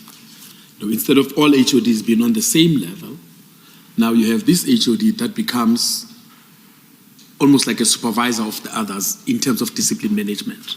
That's why I then said that this means that the HOD CLS, Advocate Behari, becomes a super HOD in the municipality, and it cannot be correct. And for completion, to your mind, upon considering this new guideline, this new regime, what is the impact, particularly of A2, on the existing investigating bodies within the municipality? So what becomes of integrity and standards, for example? Well, one of the key considerations for an investigation body is independence. If indeed a person is appointed by the municipality, and we train these people, the municipality has spent money to train people to be investigators. Some of them indeed have got qualifications as investigators, whether in the police environment or in the general environment of the municipality. These are trained professionals, and we appointed them. They earn substantive packages. Some of them get to be even managers in their fields within the municipality. And then all of a sudden, in order for them to conduct investigations, they have to be authorized. The 2017 dispensation that was created with that case that I referred to yesterday effectively meant that you can't investigate a divisional head without the approval of the city manager. That was, and I had no problem with that, because indeed there is a council resolution that was adopted on the 1st of December 2011, which said that the appointment of divisional heads is delegated to the municipal manager. So the municipal manager becomes the employer, of the divisional heads. And therefore, it's fine if the municipal manager is the one that must make a determination on discipline processes for divisional heads. Not a problem. But everybody else has got their HODs, Everybody else has got their HODs. So even these investigative units are within departments. And when they conduct their investigations, for instance, commissioners, loss control. The loss control investigators investigate matters of misappropriation of council assets, where a council asset has been misappropriated or stolen or anything that has happened to a council asset. Loss control, because there is even a committee, it's called the Loss Control Committee of the municipality, that looks at all departments in terms of their management of assets. So if indeed issuing, where indeed there is submissions that a particular department is reporting that we've lost this and this, then it must be investigated how those losses occurred. Is there anybody that can be found or can be suspected of having done some wrongdoing in respect of the handling of those assets? Loss control conducts that investigation stemming from the committee itself. But also, where you've got a case of theft in a department, you have a right as a department where you do not have the expertise to conduct the investigation, to request the chief of police to appoint loss control to conduct that investigation. Now, those people are appointed there for the purpose of investigations. What this does, it means loss control cannot do their work, even if it's stemming from the loss control committee. What this does, it effectively means that you have changed the terms of reference of that committee. What this does, it even changes the terms of reference of MPEC. There is wider implications where indeed even a committee of councillors would be subject to the determination that is made, and that committee has got legislative powers. What's MPEC? Forgive me if you've told us before. It's Municipal Public Accounts Committee. It's like SCOPA in Parliament, but for the municipality, you've got MPEC. So, and there's a number of investigations. Internal audit is a key investigation. It's an investigations department. What then happens? Internal audit cannot conduct an investigation. It must go to HODCLS before they can conduct an investigation. Those are the implications, And we've got commissioners, we've got wily unionists, shop stewards that will pick up on these things and be able to say, but where is the approval from the HODCLS? On an internal audit report that says this employee has misappropriated council funds. How did you conduct the investigation as internal audit? Do you have the approval of the HODCLS as per the 22nd August 2023 memo?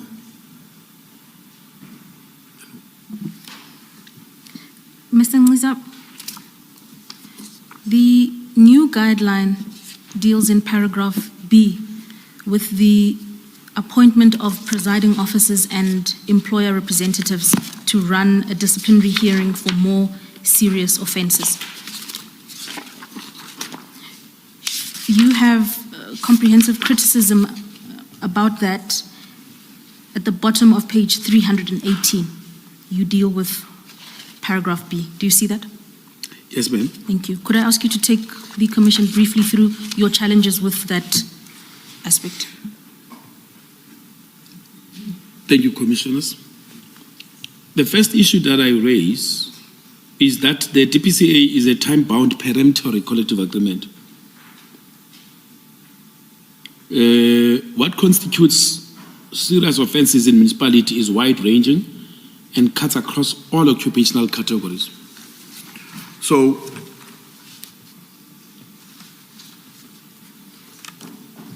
what paragraph B says is that firstly now, and I do not want, Chair, I do not want to actually sound as if I'm a crybaby. They've taken my power now. No. I'm raising pertinent practical issues. Paragraph B says the HOD, after consulting the accounting officer, we are a municipality. At that time, the municipality had about 20 departments. They've shrunk them. I think Chief of Police also testified on the measures and institutional review that took place. I think now it's about 14 or 15. But still, it's a sizable number of departments with more than 20,000 employees. In order for the HOD-HR to appoint a presiding officer for an assault case at Waste Department in a depot in Niger, she must consult the Chief Accounting Officer. It's an assault, 2 workers fought against each other.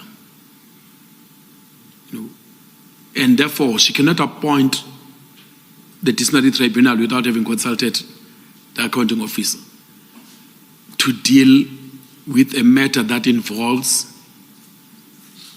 general workers in a depot. I mean, it's taking it too far. That's the first issue. And I mean, if indeed the accounting officer and the HOD don't get to actually sit and have that consultation and have a record of the consultation, by the way, because if now there's an appointment and there's no record of the consultation, it can be said that the HOD-HR acted ultra vires, paragraph B. And that would be a point that if I was a shop steward, wily shop steward, I would raise. The DPCA gives authority of appointing disciplinary committee to the accounting officer or her authorized representative. Therefore, the authorized representative has authority. If the city manager appoints an authorized representative, that person then has to exercise the authority. Paragraph B says, no, the person does not exercise the authority.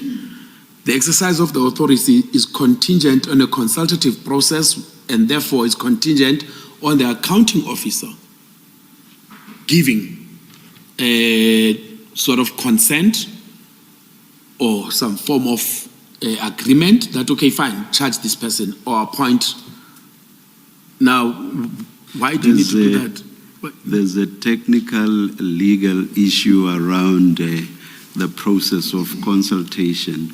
Yes. If a provision says after consulting or after consultation with, that means the one who decides or the one in whom the power resorts consults the other, but the ultimate decision rests on the first mentioned person. But if the provision says in consultation with, then the decision is the decision of both people, and there will be no decision if the two have not agreed. It seems to me that this one is the first example I've given, because it says after consultation. It does not say in consultation. So therefore, the accounting officer does not have to agree, even if she or he, I will say she or he because it will not always be a Dr. Mashansi. Even if she or he does not agree, the first mentioned person can take the decision. Yes.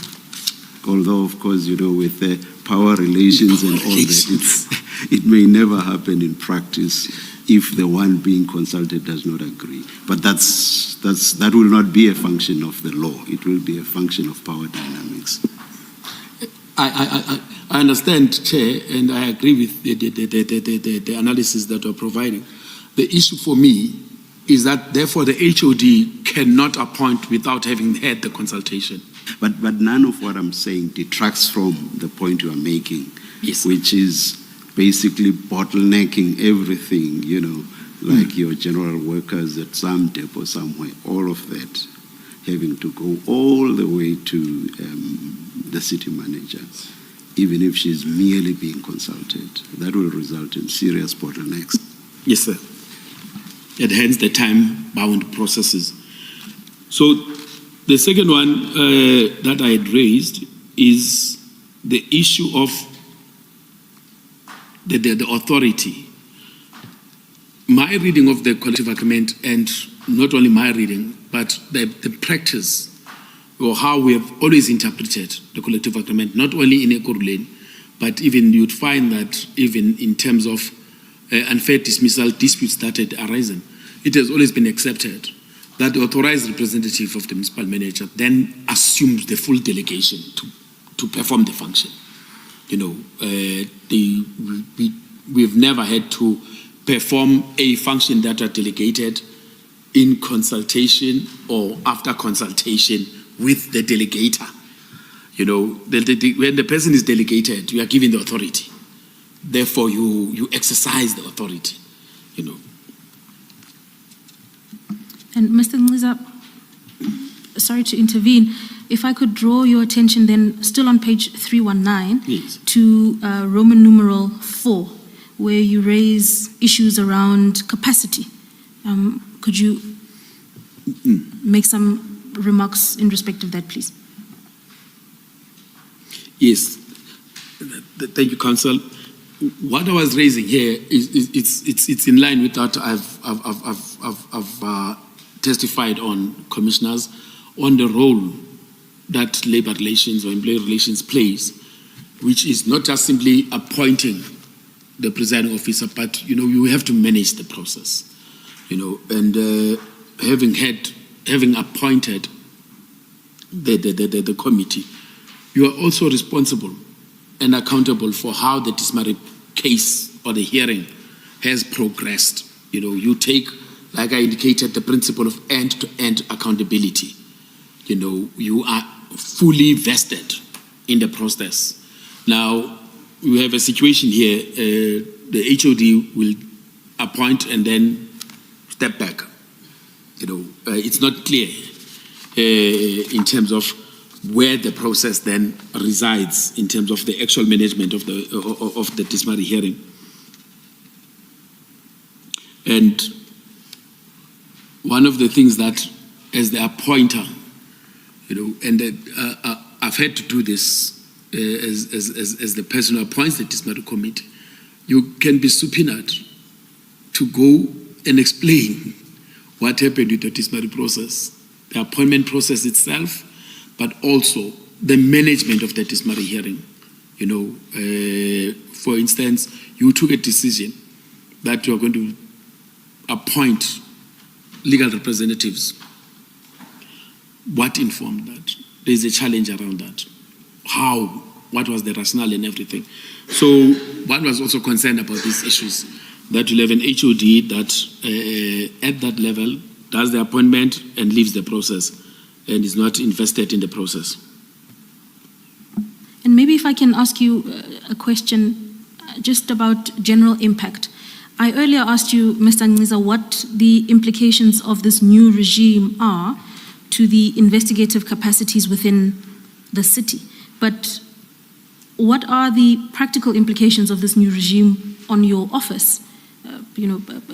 Apologies if I sound facetious, but some of the provisions go to the heart of functions you've described as belonging to your unit. And tell me if you agree, but seemingly render some of those functions redundant. Care to comment on that? It's your question is not facetious at all. Don't even think it is.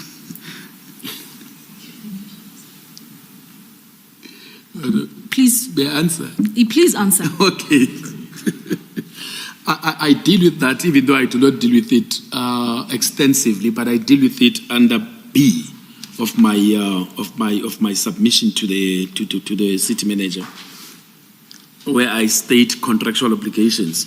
And Roman figure 2 on page 320, I raise the issue on contractual obligations in relation to the functionaries in the Employee Relations Division. The functionality of the division is thus put into question, as the accounting officer taken a decision to close the Employee Relations Division by stripping it of its core functional obligations. Discipline management, I would say, constitutes about 60% of employee relations functions in the city. Because discipline management does not just simply end with the issuance of the sanction. It goes on, to arbitration and would have our people that must go and deal with those arbitrations, goes on to labor court reviews, labor appeal court appeals, and therefore we get involved from start, end-to-end accountability again, from start to finish. So we're raising these issues. All of a sudden, when you look at, for instance, the 2018 memo and other memos that are in the pack that speaks to the delegations matrix and the role of employee relations in the discipline management processes. This effectively, this new dispensation meant there is no role for labor relations. There is no role. I think when you look at the entire thing, labor relations comes up under I on page 313.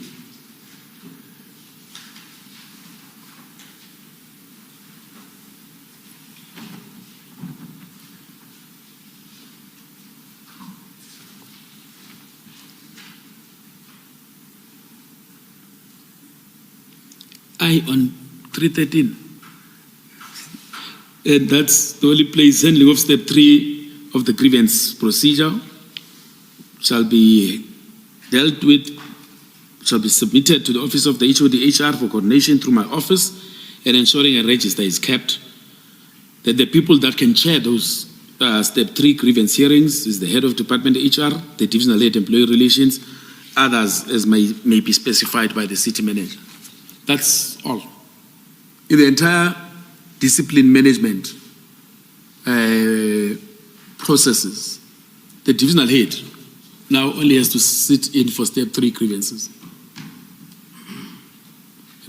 When the contract and the performance agreement requires the divisional head to be the person that actually manages the entire discipline management processes of the municipality. But the delegation that he has is one of just sitting in and hearing a grievance. That is the impact that this had. It did not just simply change a delegation's matrix, but it also had a contractual implication. And not only on the divisional head only, but also the employees in the unit. Indeed. And in light of your role at the time, apart from receiving this memorandum via WhatsApp, please inform the Commission whether you were consulted, with respect to the contents of the memorandum, the possible consequences not only on the employment contracts of people in the unit, but also any other potential financial implications.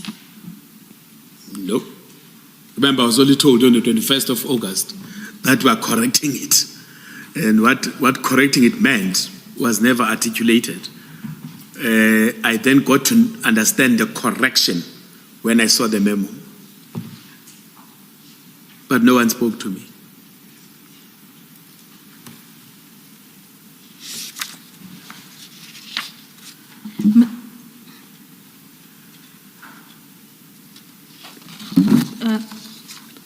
Mr. Ngciza, before we conclude on this document, at the bottom of page 320, still in your annexure bundle, 320. Yes. Yes, you have a page 320. You have a heading there titled A, the Julius Mkhwanazi case. And you discuss it from page 320 to page 321. I don't require you to read the contents of that discussion into the record, but please provide a summary for the Commission about why you deemed it necessary to include specific mention of this case in your memorandum and the reasons therefore. Thank you. Commissioners, before I dealt with the Julius Mkhwanazi debacle, I raised some pertinent issues with the city manager. As you can see on page 320, I started off by saying, to take away what constitutes close to 50% of the operational obligations of a unit is to render that unit redundant. The following questions are thus pertinent. 1, what informed these changes? What thought process has been put in place on the implications of the operational implications of the changes so put? Given the fact that the changes are with immediate effect, what about the processes that were put in place but said cases had not commenced? Should the dockets or files of these matters be redirected to the HODCLS and HODHR as per the immediacy of the processes that are now put in place by the memorandum?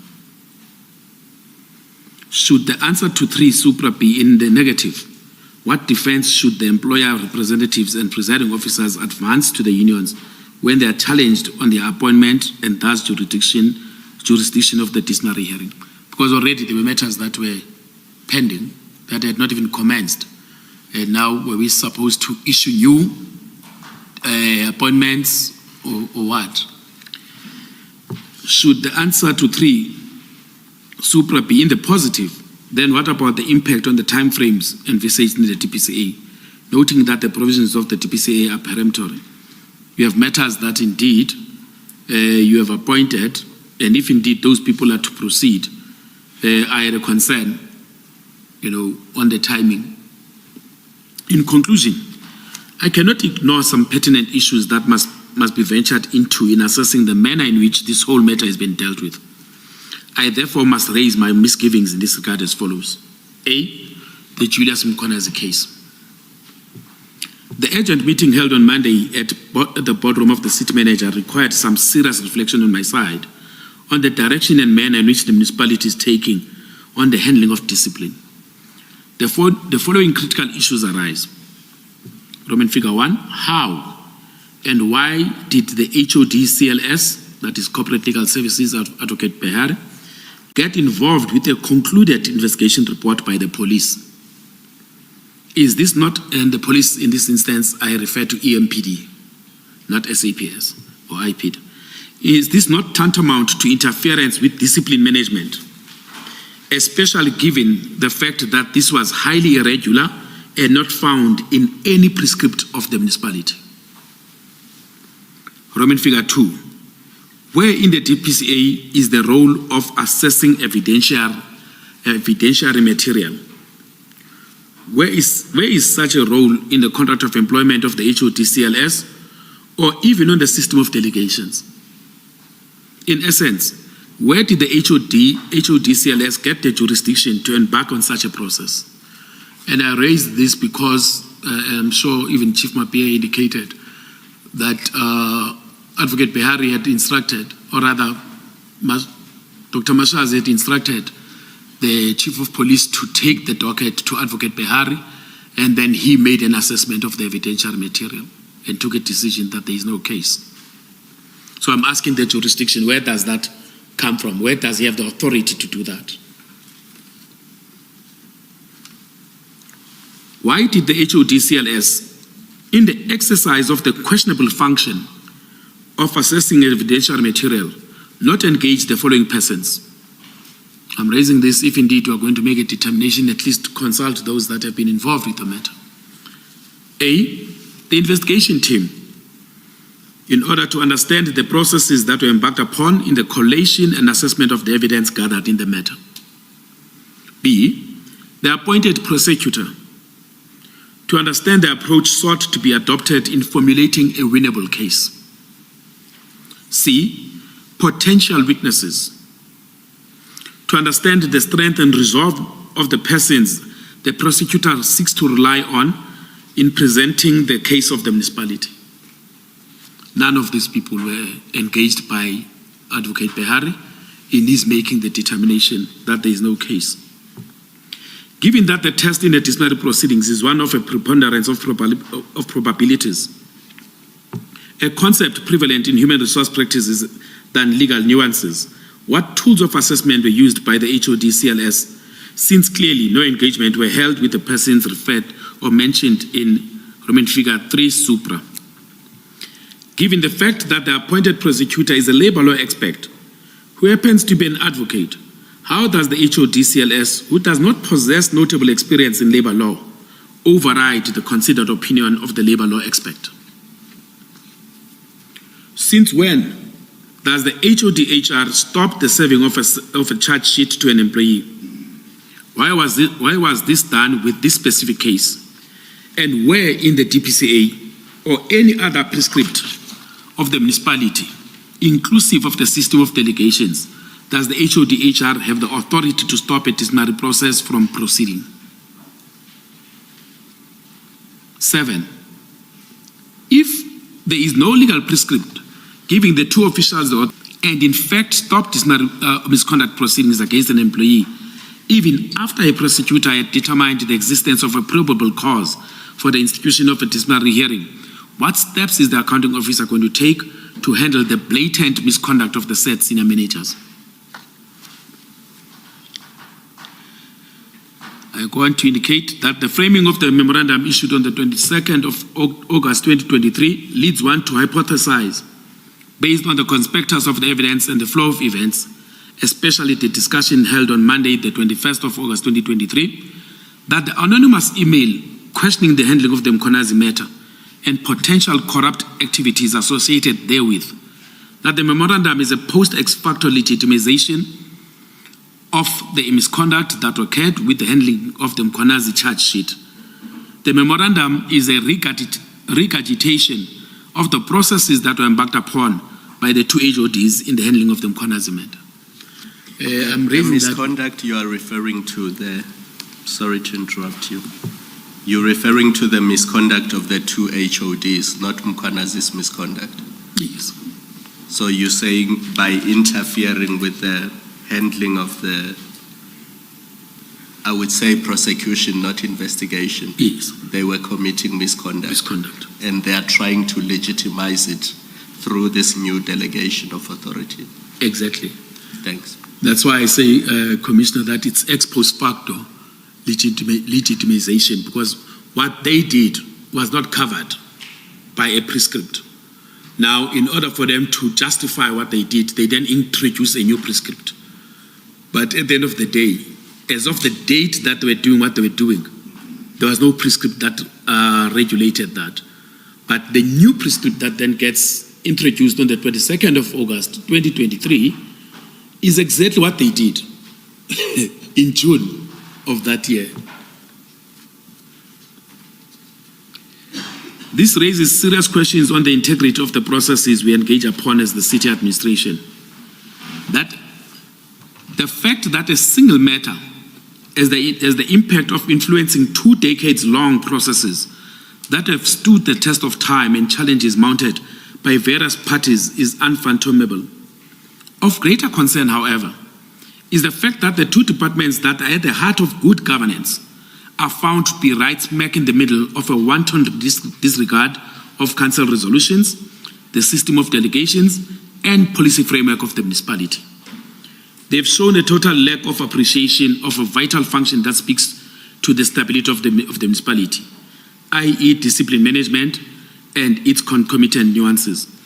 Discipline management, in my understanding, commissioners, is critical to a stable institution. If indeed we are going to allow employees to disregard rules, disregard policies, disregard processes like Brigadier Mkhwanazi had done, and we protect that, can you imagine if indeed other employees get to learn about what Brigadier Mkhwanazi has done and he got off scot-free? What is to stop others from doing what he did exactly, getting into some form of memorandums without following due process, issuing letters to service providers without following due process, effectively giving institutions or entities all sorts of authority that resides in the municipality? What type of state are we breeding? to paraphrase what you are saying, this would introduce or create a culture of impunity. Exactly, sir. There is also a labor law principle that is at play, which has the potential of wreaking havoc with the manner in which discipline management is exercised in a municipality. That is consistency in the application of discipline.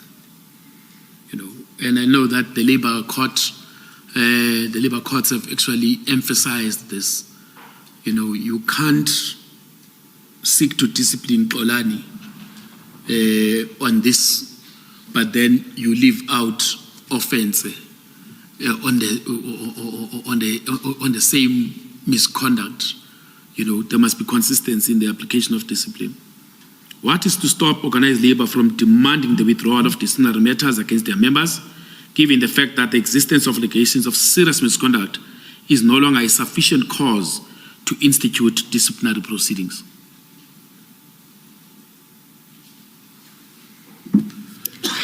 Thank you, Mr. Ngliza. In paragraph B on page 321, you have a heading there titled "The Handling of Disciplinary Cases in the Municipality," but you've made some remarks regarding that at an earlier point in your... It's off. Sorry. Is it 12 midday again? Honestly, I switched it off. I switched off the phone, but there's nothing I can do. Divine intervention. Yes, no problem. At the bottom of the page... Have you switched off the alarm now? I hope it's not on snooze because it will come on again. I switched off the phone. Let me switch off the phone again. Oh, yeah. And a friend of mine laughed at me last night. I don't know how to operate a phone. Mr. Ngliza, more importantly, have you prayed so that it doesn't ring again? I have prayed. I've prayed. Thank you. Thank you. Mr. Ngliza, at the bottom of page 321, you have a heading there titled "C, the frittering away of the Employee Relations Division." You've given some overview, some concluding remarks already on this topic, but let me give you an opportunity to say anything further you would like to say before we conclude on this document, under the topic of frittering away of the Employee Relations Division. Thank you, Council. Yeah, the first issue that I raised is the taking away of the labor law litigation function to the HOD-CLS. Commissioners, on page 323,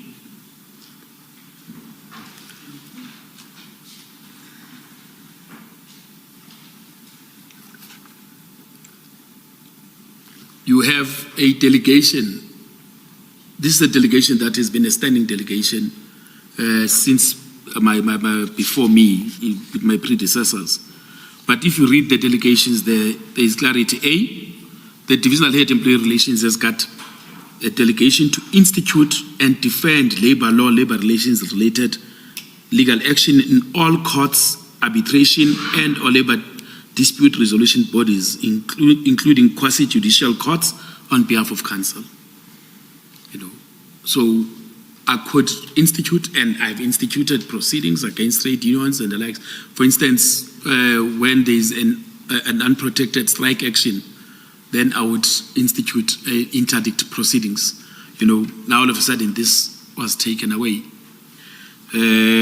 Instruct lawyers, including junior and senior advocate, to act for and on behalf of counsel, sign all documents necessary for its registration, institution, and defending of labor law, labor relations applications, etc.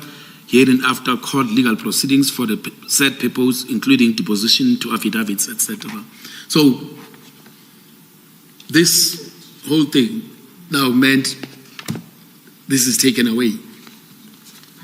Aren't A and B typical functions of an employee relations division and manager, typically? Is that not what you find in organizations? That's my experience. That's my experience, that indeed a labor relations director would have such authority, and the labor relations director in Ekurhuleni has always had this authority. You know. So that is one, and all of this now all of a sudden was given to the HOD CLS. There's that last paragraph on that same page. Do you want to say something about it? F. On page 323. Yes. What is delegated to you in paragraph F? Yes. I had the authority to sign invoices that are submitted by attorneys, firms of attorneys, which would be inclusive of council invoices. If that those invoices combined, did not exceed 500,000. So if we're running a matter in the labor court, and I then receive invoices, I would have the attorney's invoice, the junior and the senior counsel, and then I would authorize on all invoices and also authorize the payment voucher that would then be submitted to the finance department. So I had that authority up to 500,000. You would see that on page 324, it indicated that if indeed the amount was to go beyond 500,000, then I would seek the approval of the HOD-HR for the payment of an amount that is above 300,000. Yes, you make, now when you spoke, you make specific reference to labor court matters. What about internal disciplinary hearings where you've utilized external lawyers? Does that fall under F as well? Yes. Okay, thank you. All matters. Remember, there's this delegation, and then there's also another, it's called a specimen, what you call document that is issued. That specimen document is for when finance receives my invoices or invoices from my unit with the payment voucher. The signature that is there must correlate with the specimen document. And the specimen document would also indicate the values that I can sign for, or the maximums of the values that I can sign for. So this was all part of the process of ensuring that there is proper financial management systems in place.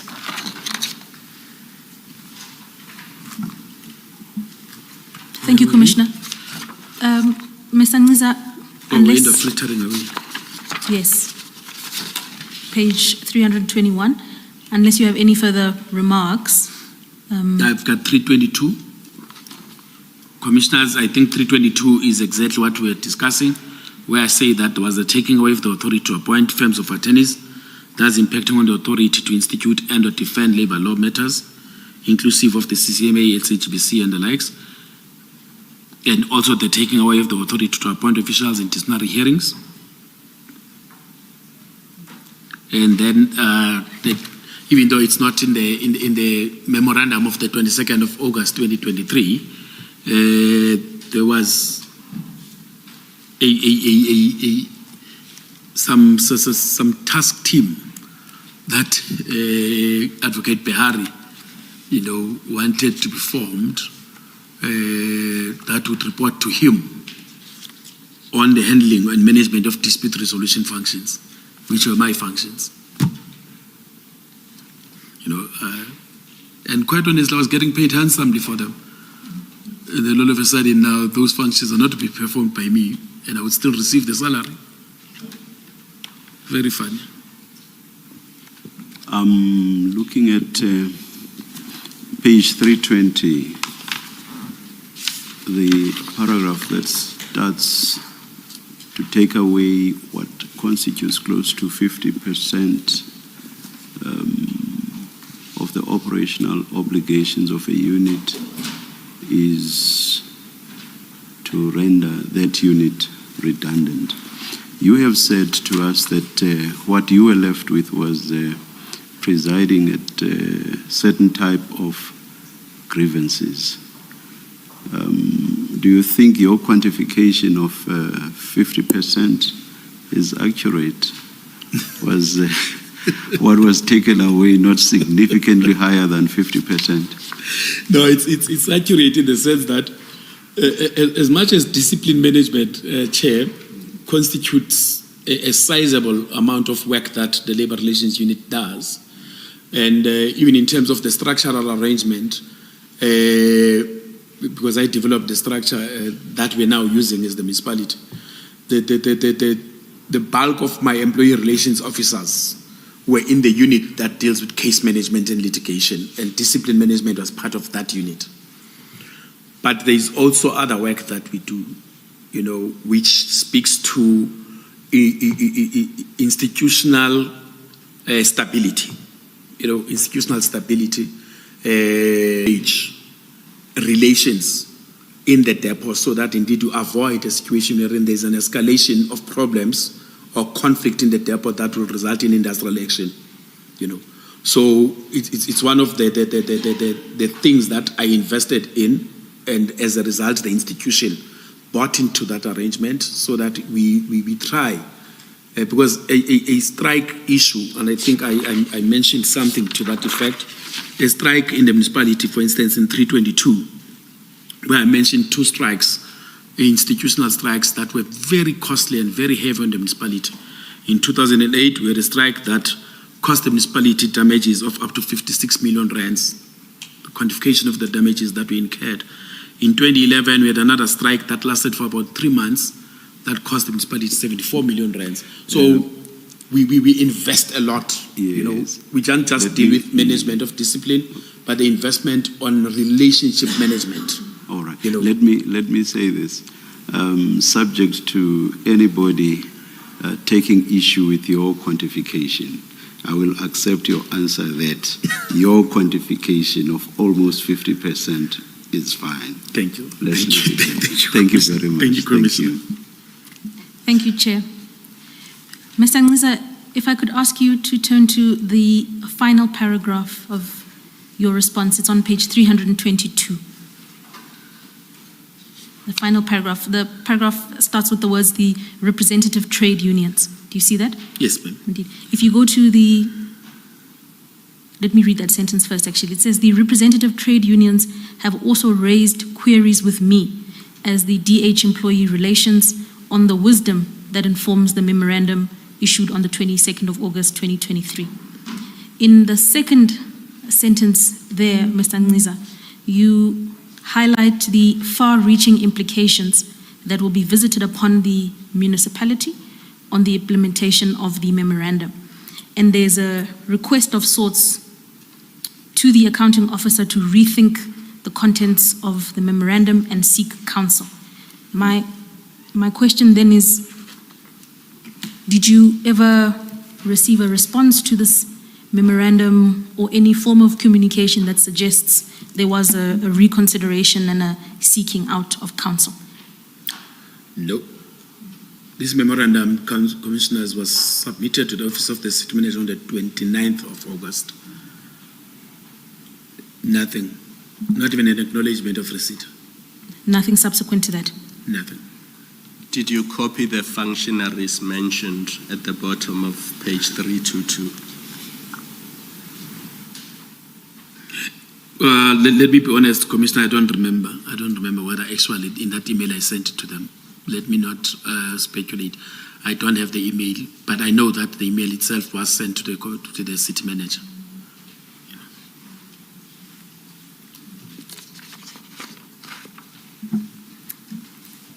Thank you, Mr. Ngqiza.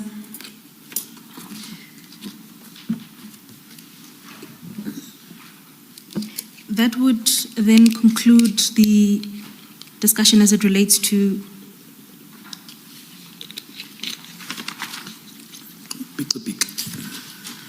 your comprehensive response, which is PN 15.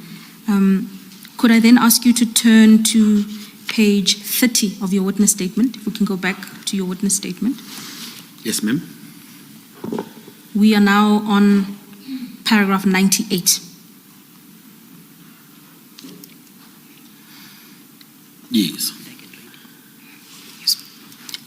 And please inform the Commission the events of that day as set out there.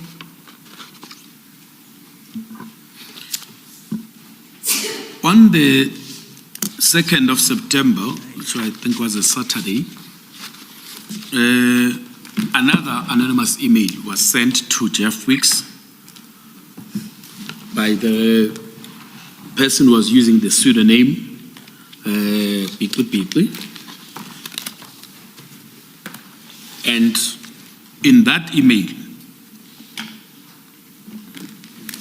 the person went on to describe how Dr. Mkhwanazi is shielding Brigadier Mkhwanazi from his disciplinary proceedings. And Beatley even raised an issue to the effect that my powers were taken by Dr. Mkhwanazi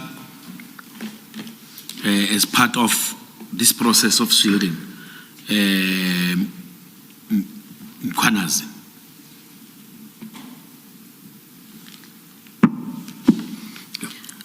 Perhaps for the further elucidation of that point, could you turn to page 336 of your annexure bundle?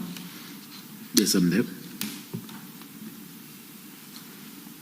That is annexure PN 16, and that would be the second email received. Yes, ma'am. Yes. Ms. Ngisa, could I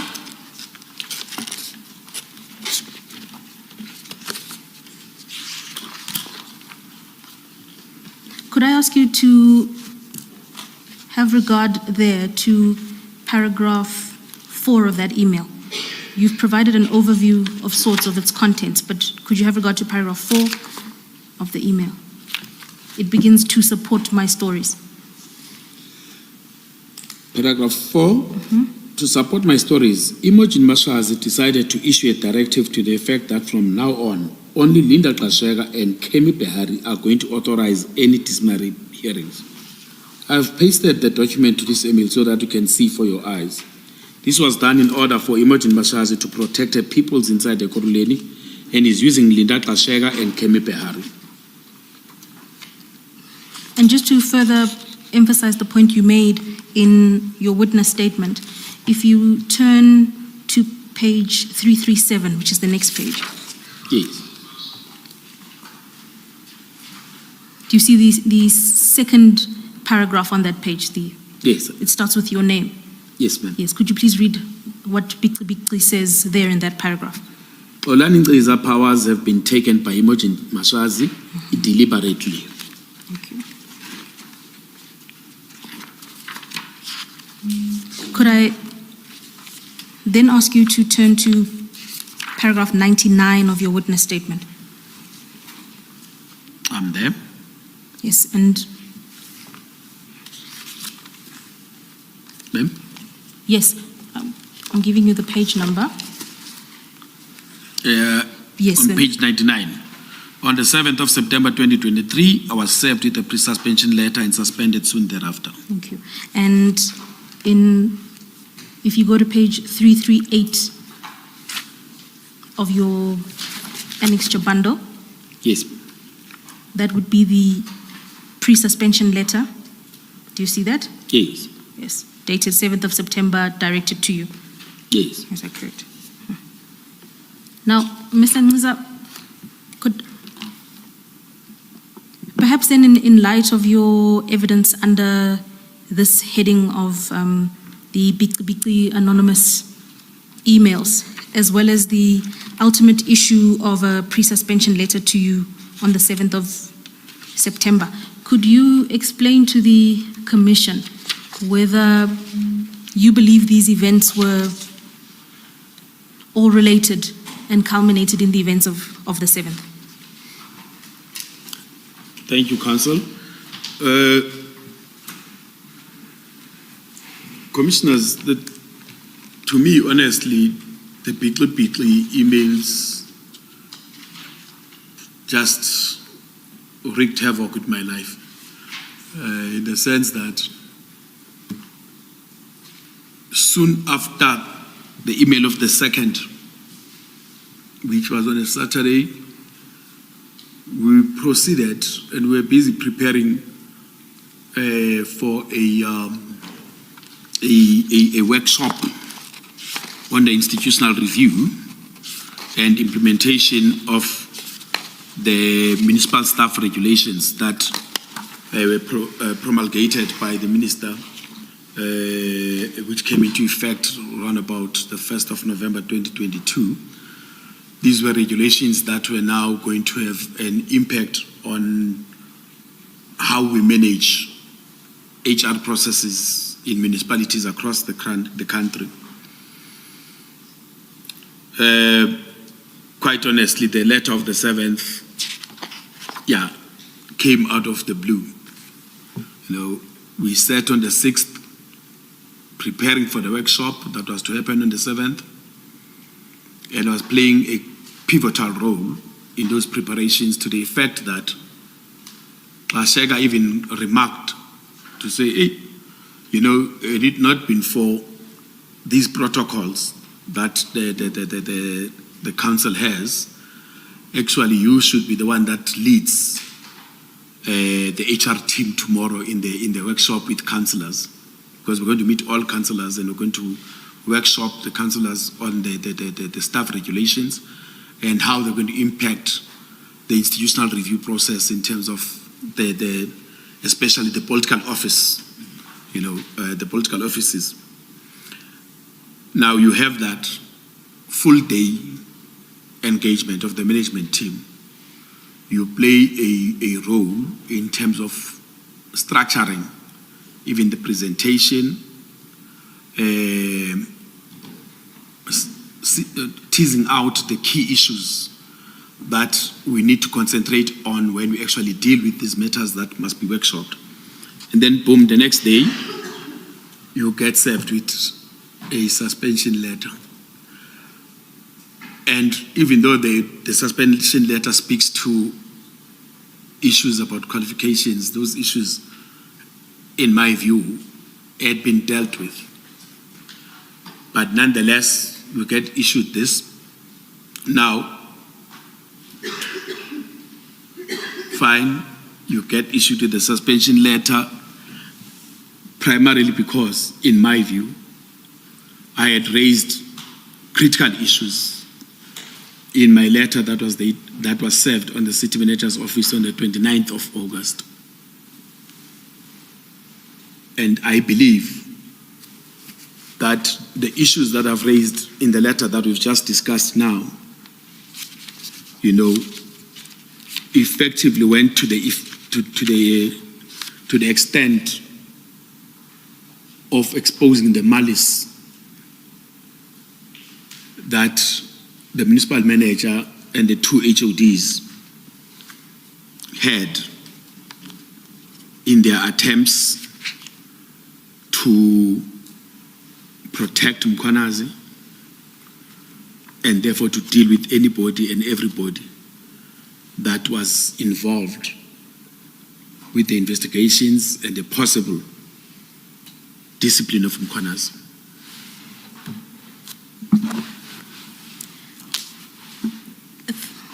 Just one brief point. Yesterday I asked you a question whether,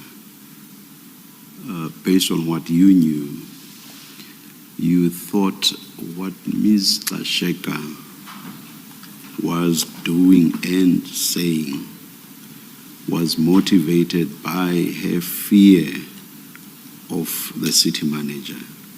I understood your answer to be in the affirmative. Yes. Now, can you please explain to me why you say her conduct was malicious? You've just referred to her conduct and that of the head of legal as having been malicious. So in the context of my question posed yesterday and your response to it, can you please explain why you say Ms. Tlasheka was acting maliciously? I'm saying that she acted maliciously in consort, of course, with the city manager and Advocate Behani, in the sense that as much as I honestly believe, commissioners, that the drive to protect Mkhwanazi was a Mashazi-driven drive. That was the Mashazi project. You know, it's Mashazi that had these close links to Mkhwanazi. I know Ms. Lashega. I know, I've worked with her since she arrived in the municipality around about 2015. You know, she came in as a divisional head that was dealing with what was called functional line services. And I've worked closely with her on a number of projects and processes in the municipality. I know her capacity as a person. The environment that I can say erupted when her predecessor left and how her predecessor left. That's where this problem started in my view,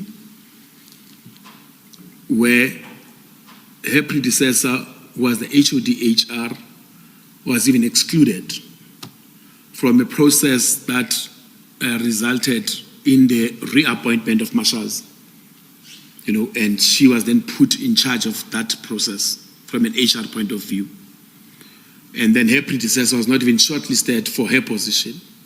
I mean, I'm in the position with all the qualifications and experience and everything. The position gets advertised. I don't get even shortlisted from a position that I've held, and my junior, you know, qualifies for shortlisting. It's such a mess.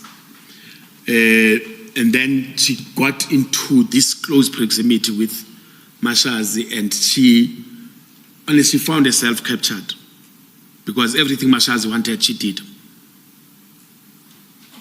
Everything, you know. And unfortunately, some of us are the characters that we are. You know, you would be like, but no, this is wrong. You know, what I mentioned yesterday about Anfunu Ngcoliswa, I don't want to be shouted at. You could go to HR in Ekurhuleni and ask employees. They would tell you. We had an HOD-HR who genuinely fears the city manager.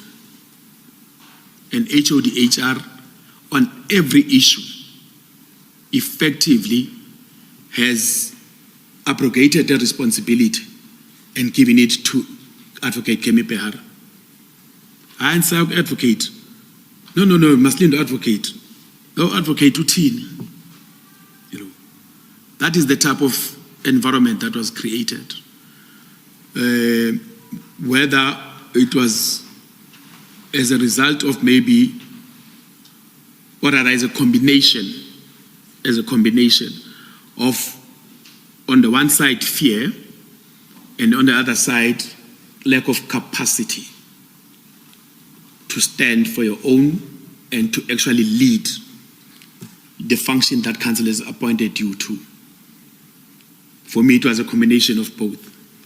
So I view it as malice how the things then turned out, because there was malice in the sense that I would rather sacrifice this person, these processes, in order to protect myself from ridicule and being lambasted. You know, I'm at that level, to me, that is malicious. But Mr. Ngliza, there is, of course, the third possibility that she made common cause with Dr. Mashazi. Yes, there is that possibility as well, ma'am. Yes. Yes. Thank you. Thank you, Commissioner. Mr. Ngliza, you've indicated today that your belief is that the facts that you spoke up and you took steps, you know, opposing actions to shield Brigadier Mkhwanazi resulted in your suspension on the 7th. Is that right? Yes. And if regard is had to the notice, your notice of suspension on page 338, it sets out in paragraph 2 distinct reasons warranting the suspension, your suspension, reasons relating to your academic requirements. Yes. Yes, and please comment to the Commission whether, in your view, those reasons are valid or you disagree with them, and that you maintain that the real reason is the position that you took in opposition to the shielding of Brigadier Mkhwanazi. Commissioners, these are invalid reasons. This is just a guise that was used to camouflage the real issue. Firstly, I've worked for that municipality since 1997. When I came into that municipality, I provided my qualifications. I moved from being an intern officer, and every time you get promoted, you respond to an advert. That's how the municipality works. There is an advert, you respond to the advert. When you respond to the advert, you provide your qualifications, you provide your CV and everything, so that the people who are going to shortlist have a sense of who are we shortlisting. You provide the documentation. Get appointed in 2003 as the manager, provide the documentation. In 2011, I was almost appointed as the Director of Labor Relations. I provided the information. I even went to the extent of a psychometric assessment in 2011. It took about 3 months for the municipality to make a determination between myself and the eventual person who was appointed. But nonetheless, the information that speaks to my qualifications, my skills, my competences as an individual, who in fact literally grew up in the municipality, were provided. Then 2017, provided. The municipality at all material times had my qualifications, at all material times. And then I get suspended because I'm told that I didn't provide my qualifications. I'm in my second term as a divisional head employee relations. And I get told, no, you didn't provide your qualifications. I mean, seriously, in which world? Do you have any idea as to what triggered the need for you to produce these qualifications? Mr. Commissioner or Chair, in the email that we dealt with of the 2nd of September, there is an individual that is included that I believe was weaponized by the municipality. It includes that individual who happens to be 336. 336.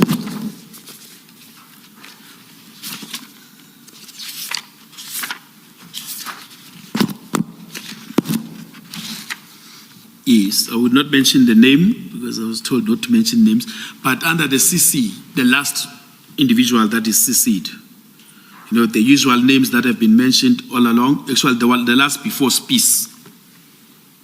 You see the CC there is Imogen Mashazi, Linda Klashega, Kolani Iza, Kemi Behari, and then this individual, and then Rivers Peace.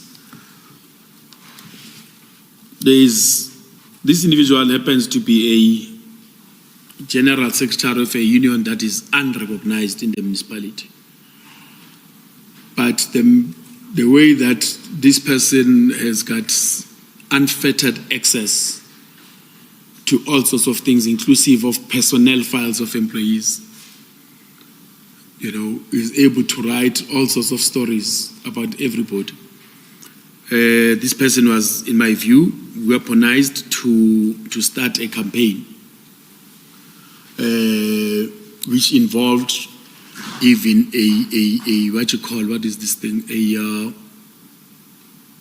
a criminal allegation of fraud against me, which was investigated by the SAPS fraud unit, and indeed a determination was made and a nolle prosequi certificate was issued. So this campaign had been ongoing, and I know for a fact that indeed Mkhwanazi was part of this campaign. and I had raised these issues. Unfortunately, I do not have access to my laptop and the likes, but I had raised issues about these things. Now, and that criminal investigation had concluded. After the criminal investigation that said all my qualifications and documents are authenticated, I get suspended. This person, the second last CC'd person, is the one that said you lacked the necessary qualifications? Yes. All right, thank you. And that was investigated. He was the complainant in the criminal investigation, investigated, everything was issued. He even went to the extent of sort of appealing the determination of the NPA. And that matter was then taken to the chief prosecutor, who reviewed the dockets and everything and issued to say, but there is nothing wrong with this person. His qualifications are proper.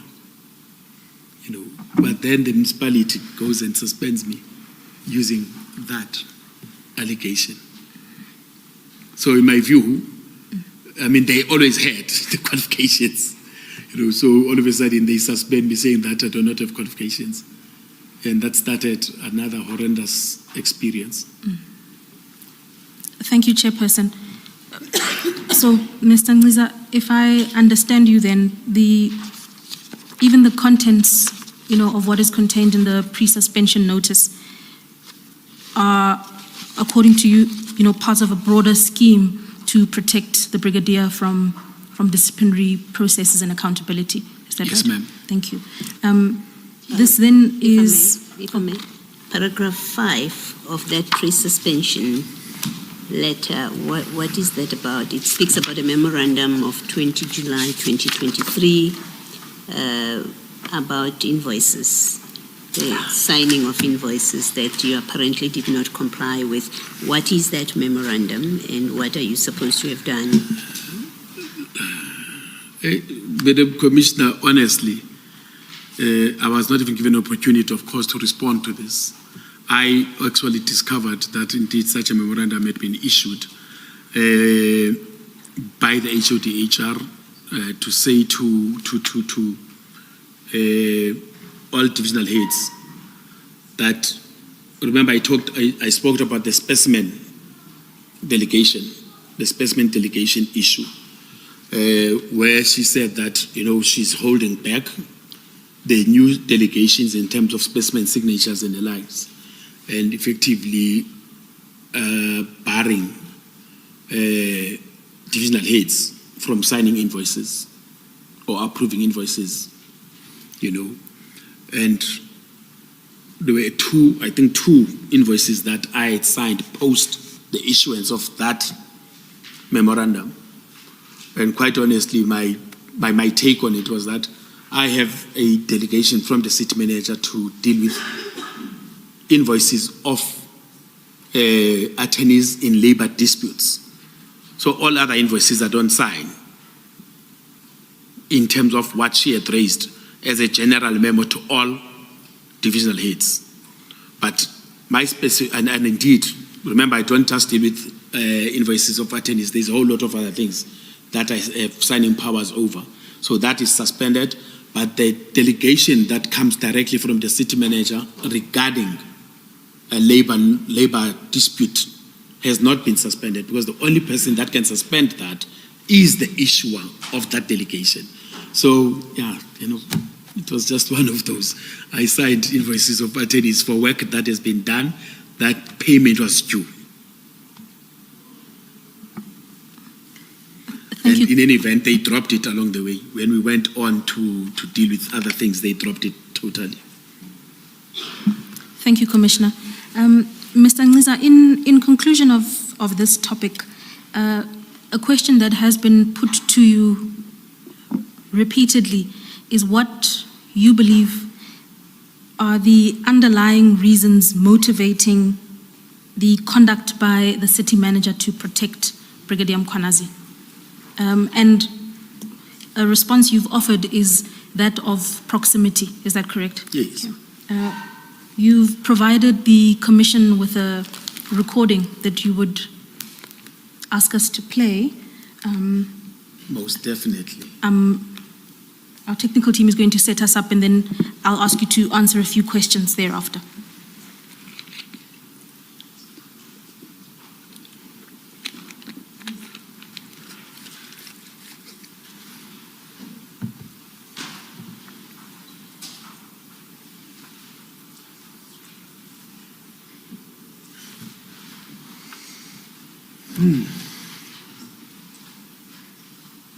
Oh, we definitely need the volume.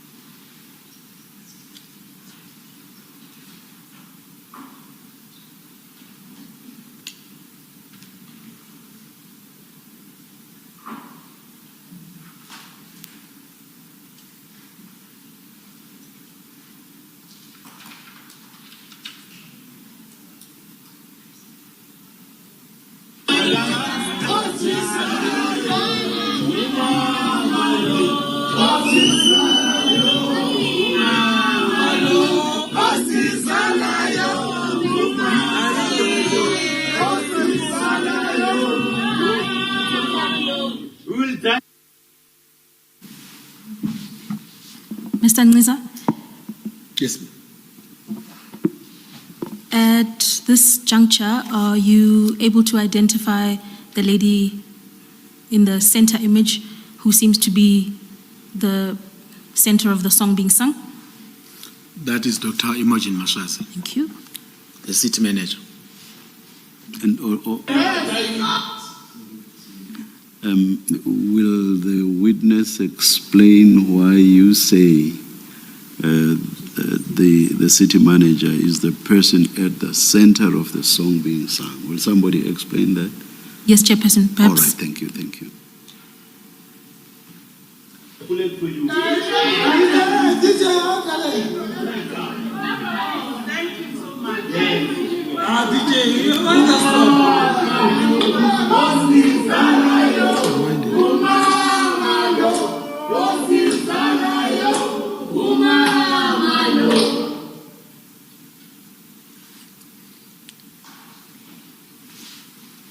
There is a critical element that we jumped. Perhaps before we do that, I'm going to play the video again. But let's start by asking you to identify, the source of the video, yes, and provide the commission with details of how it came to you. Thank you, Council. Commissioners, this video came to my possession around about mid last year, mid 2024. I've had it quite a while. And it was sent to me by a colleague or a former colleague, who was like, hey, some people are having fun. They've got mothers in the institution. And Sorry, well, that was going to be my question. What is this? And these people, is this their mother who are singing Umama Lo? If you can just give us a proper, fuller context of it. The person who sent me the video, Commissioners, was at the function. This is a function that happened in December 2023, around about mid-December 2023. And is it a municipal function? It's a or Christmas private affair? party. It's a Christmas party. Of the municipality? But the municipal staff? I'll try and explain. Okay. I will try and explain. There is no official Christmas parties in the municipality.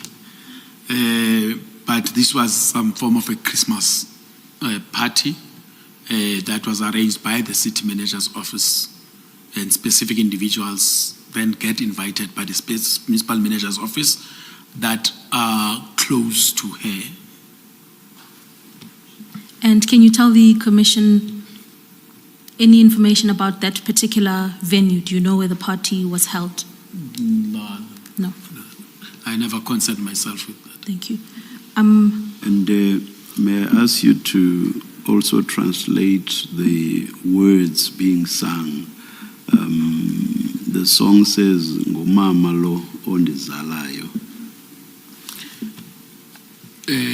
Umama lo, this is our mother, osizalayo, who bore us. Is it born? Yeah, who gave birth to us. Yes. Yeah, who gave birth to us. Yeah, that is what the song is. Jubilant song. We're going to play the video again and stop it in a certain position so you can identify individuals.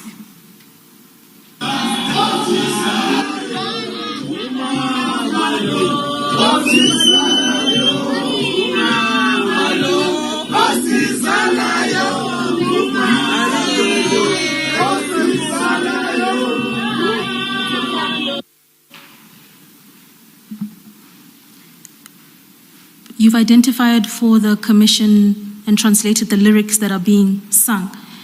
Yes, But ma'am. part of what is, do you see the individuals who are pointing towards a certain person as the song is being sung? Yes. Yes. And who is the person being pointed towards while the song is being sung? The person that has been pointed towards whilst the song has been sung is Dr. Imogen Mashazi. Thank you.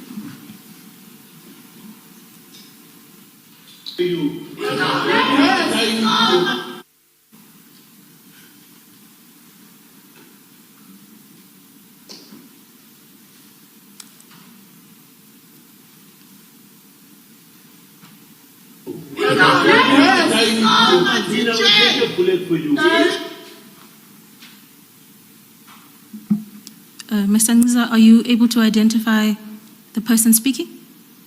The gentleman in the white t-shirt, a short-sleeved t-shirt, who is facing Dr. Mashazi is Brigadier, or rather at this point, he was the Deputy Chief of Police, Julius Mkhwanazi.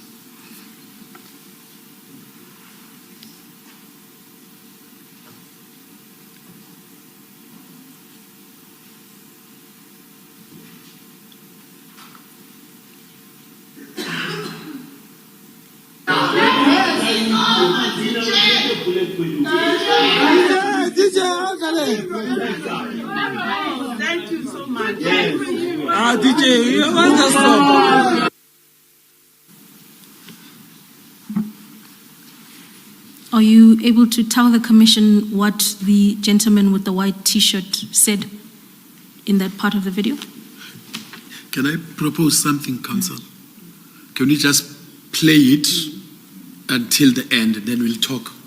Because when we stop it, there's a critical part that the commissioners are not going to be able to hear.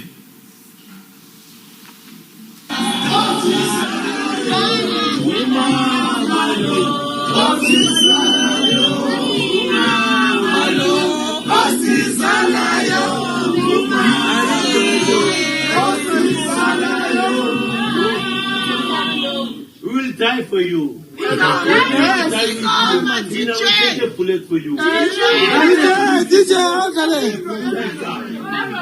Thank you so much. DJ, you want to stop?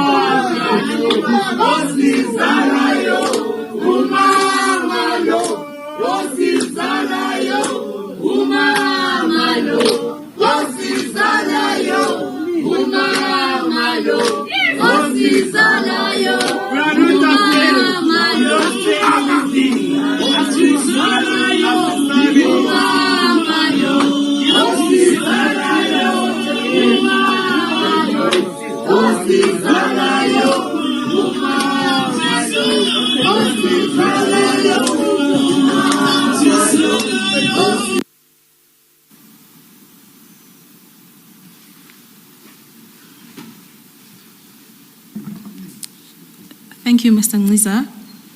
We played the entirety of the recording as you requested.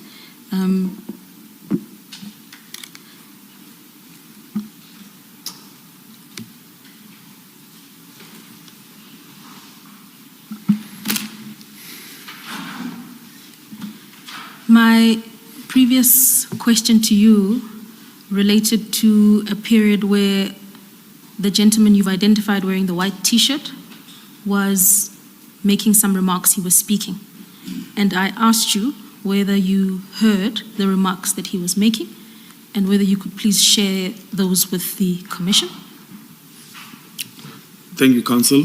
Yes, indeed. I've heard the remarks.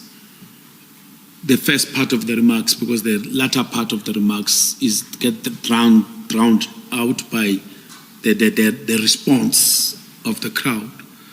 The first part of the remarks goes, we will die for you, pointing to Dr. Mkhwanazi. And then he continues to say, I will take a bullet for you, pointing to Dr. Mkhwanazi.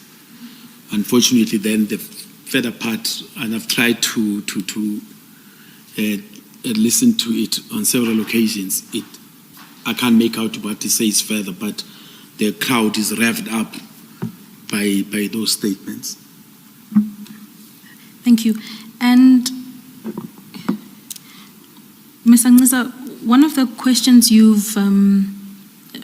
Maybe before you move on to your new question, you've had the opportunity to watch this video quite a number of times. There is someone who says thank you, and we can go back there if necessary. Have you been able to establish who speaks there, who says thank you, and it's in response to what? Thank you, Commissioner. Indeed, I have been able to establish who speaks there. That is Dr. Mkhwanazi. To Deputy Chief Mkhwanazi's remarks, she responds, thank you. Which part of the remarks? Of the two, you've said there's a part where I think we'll die for you, and there's I will take a bullet for you. Which part is he, if any of the two, if it's any of the two? It's my understanding is that he speaks, we will die for you, I will take a bullet for you. She responds, thank you. He continues then, but by the time he continues, his voice is muffled out by the response of the crowd. But she responded after the two statements. Yes, thank you. Thank you, Commissioner. Ms. Ngqiza, you've repeatedly stated in the context of your evidence about a proximity between Brigadier Mkhwanazi and the city manager. Having played that video, would you care to comment on that proximity in the context of that video? Thank you, Commissioners. What is clear in my mind is that we have a situation here where between February 2023 and December 2023, the dynamic has changed. The situation concerning Mkhwanazi has totally changed in the municipality. February, allegations are submitted, investigation is conducted. In June, the serving of charges is stopped. In August, there's the meeting that was held with the management of EMPD, where indeed Mkhwanazi indicated that certain people are de facto chiefs of police. We don't have a chief of police and all sorts of things. The chief of police gets put on special leave, and then in the meantime, Mzolo goes on retirement while Xolani gets suspended. One of the de facto chiefs of police gets suspended. The actual chief of police is put on special leave. And then what you have is Mkhwanazi who gets promoted.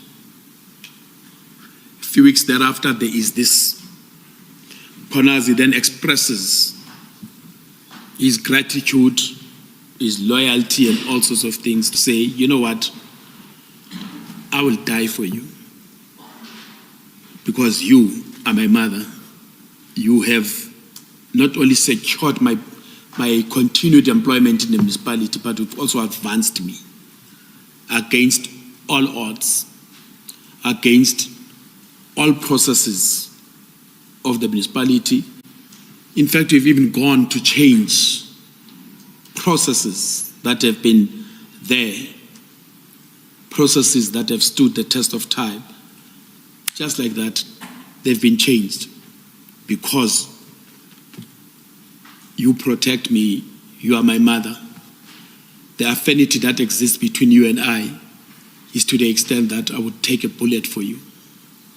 And I don't take this to be I'll take a bullet for you in the ordinary sense of a VIP protector, protecting their principal. But I take this statement to be a statement that is issued by a person who truly believes in the relationship that they have with the other person. You know, and therefore I would go to the ends of the world for you, because I am where I am and who I am because of you, my mother. I'm going to ask you a question, even though I think the answer is obvious, but I would like to hear what you say.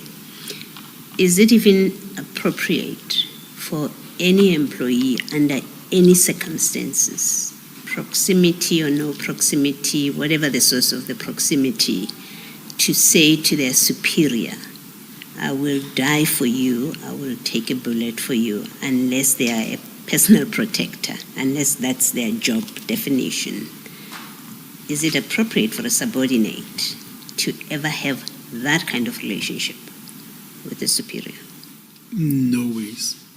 The only instance where a person is expected to take a bullet is in the line of duty. You know, it's in the line of duty. The person who would be expected to take a bullet is a person that protects the principal. And those people are trained for that purpose, you know, and it's part of their functional disposition. We have those people in the municipality. We even have created a special dispensation that we call a VIP allowance because of the risk that these people are taking in becoming VIP protectors. You know, we have a dispensation in the municipality that was specifically created for those people. Mkhwanazi has never been one of those people. What does that kind of loyalty that we've just described now, which it's not job prescribed, but it is because we are friends, we are special friends, what does that kind of loyalty due to organizational discipline between a subordinate and a senior, even if they are not direct subordinates? But in the workplace, if you've got people who have that kind of loyalty and relationship to their superiors, which is not related to their functions, what does it do to organizational discipline? Madam Commissioner, in my professional view, this is beyond an anomaly. This means I'm loyal to you. I'm not loyal to the institution. We work for an institution. We don't work for persons. We are not employed by persons. Even if a person is in a top management position, if that person is in a position, that person can move out of that position at any given point for whatever reason. There can be a termination of any form. But if I'm going to be loyal to you and not the institution, then there's a serious problem, because then it means I am willing to bend the rules. I'm willing to ignore protocol. I'm willing to go around procedures, systems, everything of the institution so that I deliver to you. So I'm not delivering to the institution, and this institution is the institution that is supposed to serve the people. If I'm going to have a loyalty to you as an individual, that means I do not have loyalty to the people that the institution stands for. The institution is created to provide for the people, for the residents, the 3.4 million or so residents of Ekurhuleni. Then you have a person who is a senior policeman At this point, he's no longer a brigadier. He's a commissioner. He's at the level of SPIS. And he's effectively saying, I will give loyalty to this individual and not to the people that actually I'm supposed to serve. In the inverse also that superior. His answer will be very long.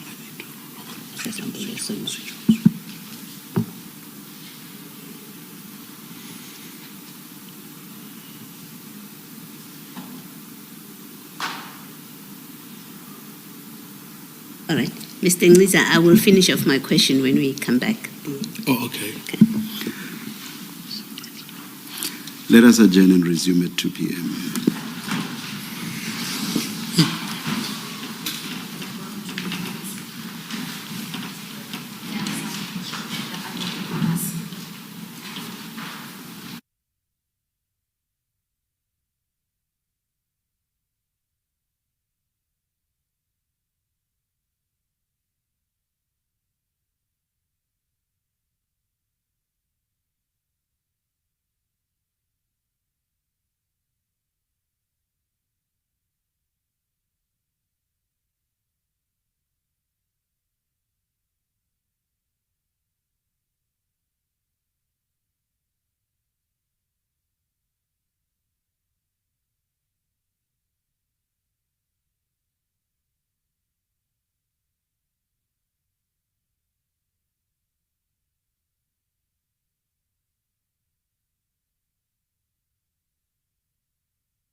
Thank you, Chairperson.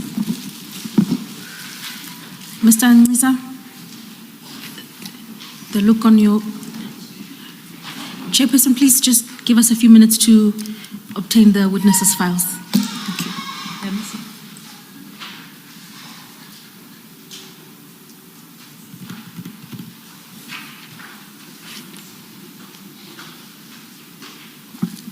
Please let me make an inquiry. Security cleared them before lunch. I just want to find out where they are.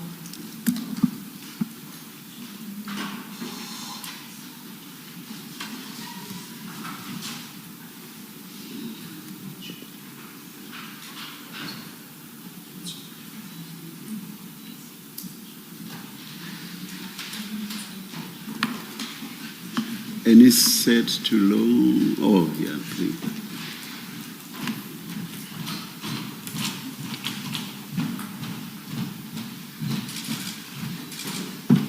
Yes. Thank you, Council.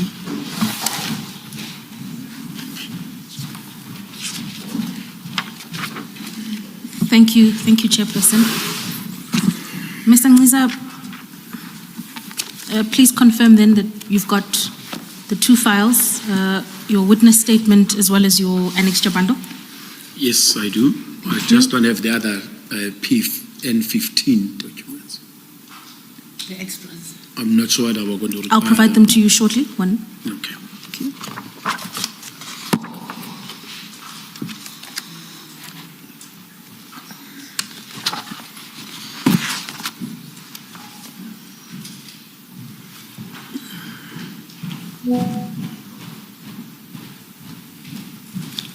Thank you, Council.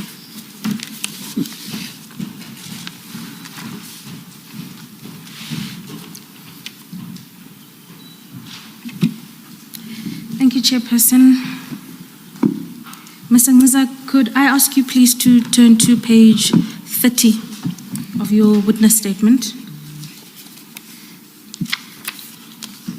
When we got to lunch, we had concluded the topic before, and we're now beginning a new topic at paragraph 100.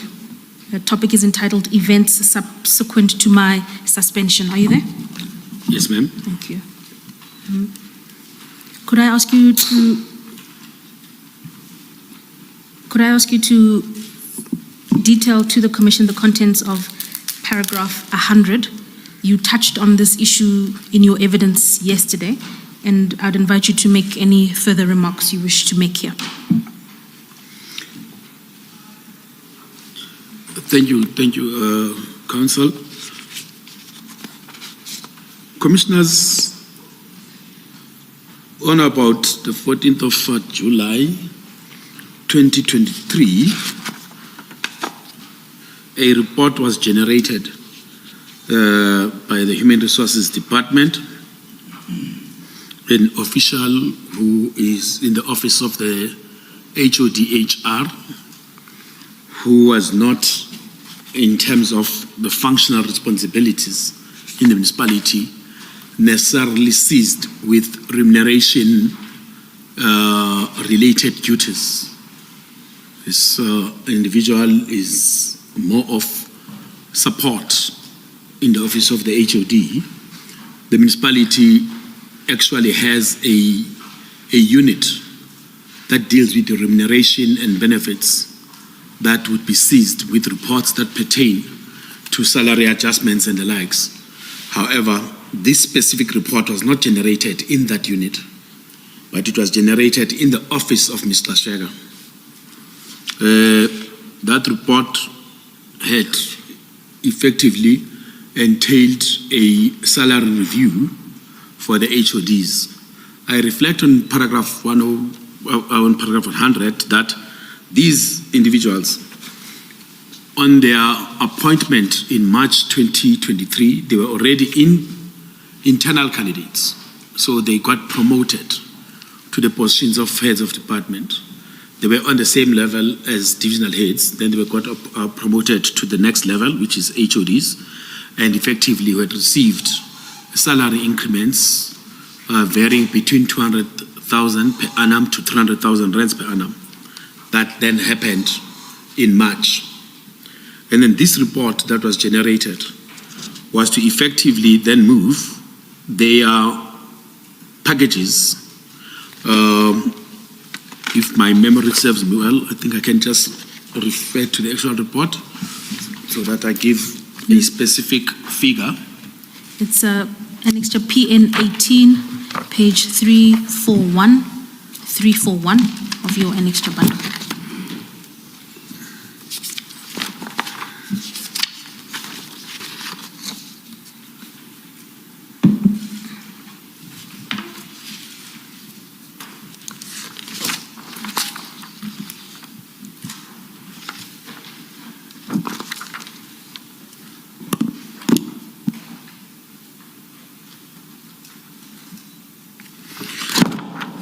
Thank you, Commissioners.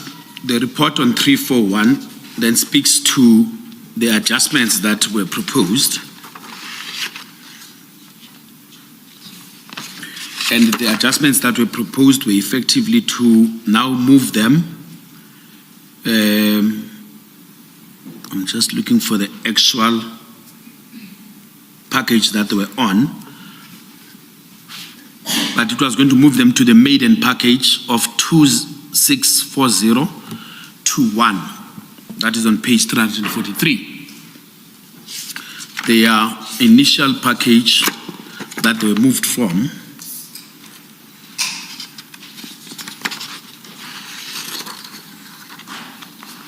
would have been that 2085.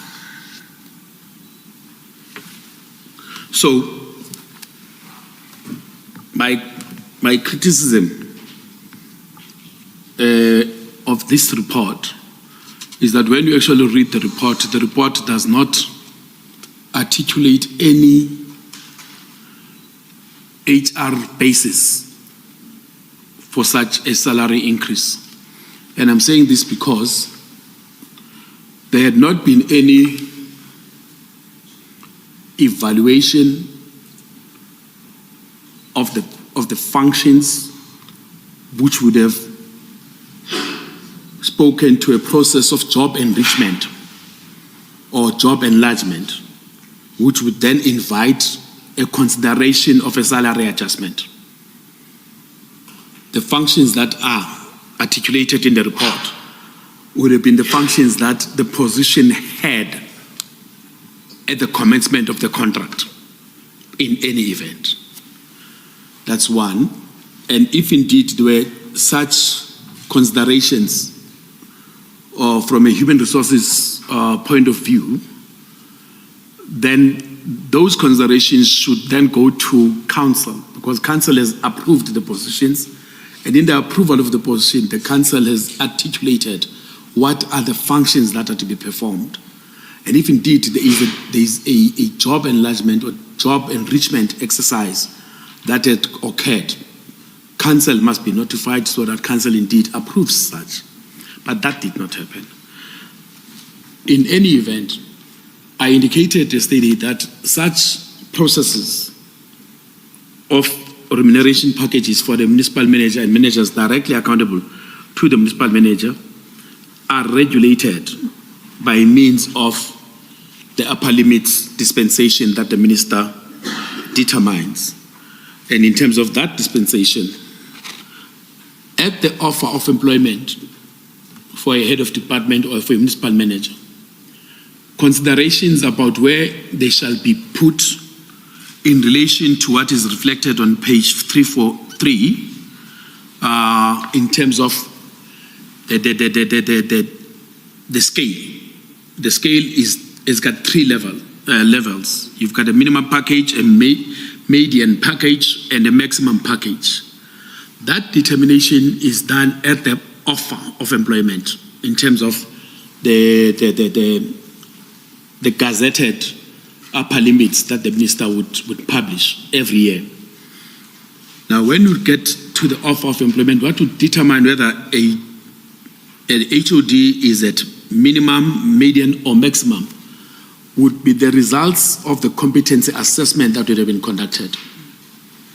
The competency assessments would have 4 outcomes. I heard in some other process that somebody spoke about failing and passing. There is no such thing in competence assessments. There are 4 outcomes. The first outcome is a basic competence. The second outcome is a competent. And then the next one is a advanced competency. And then you've got a superior competency. Now, the regulations say that if indeed an employee gets basic, the municipality is cautioned against employing such a person. But should a municipality employ such a person, that person must be employed with a development plan that would be in place in order for the person to develop the necessary competencies that the better of tests would have proven that this person is lacking in. So you can appoint, but you are cautioned because there are processes that must put in place to develop the competencies of that particular person at such a senior level. Then if you are at a competent outcome, you must then be put on a minimum package. If you are at advanced, then you can be put on a median package. And if you are superior in terms of your competency skills, you can be put at the maximum package. So that is the basis of how the table is translated in terms of its implementation. There is no movement. There is no movement in the levels that is envisaged.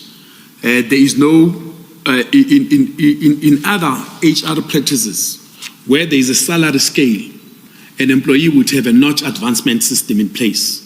Here, that does not apply.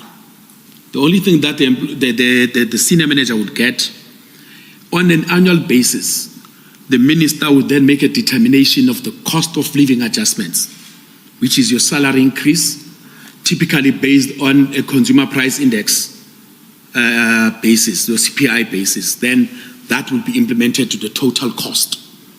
And then you'll get that increase like any other employee. Where you are located as per the competence outcomes remains. But this report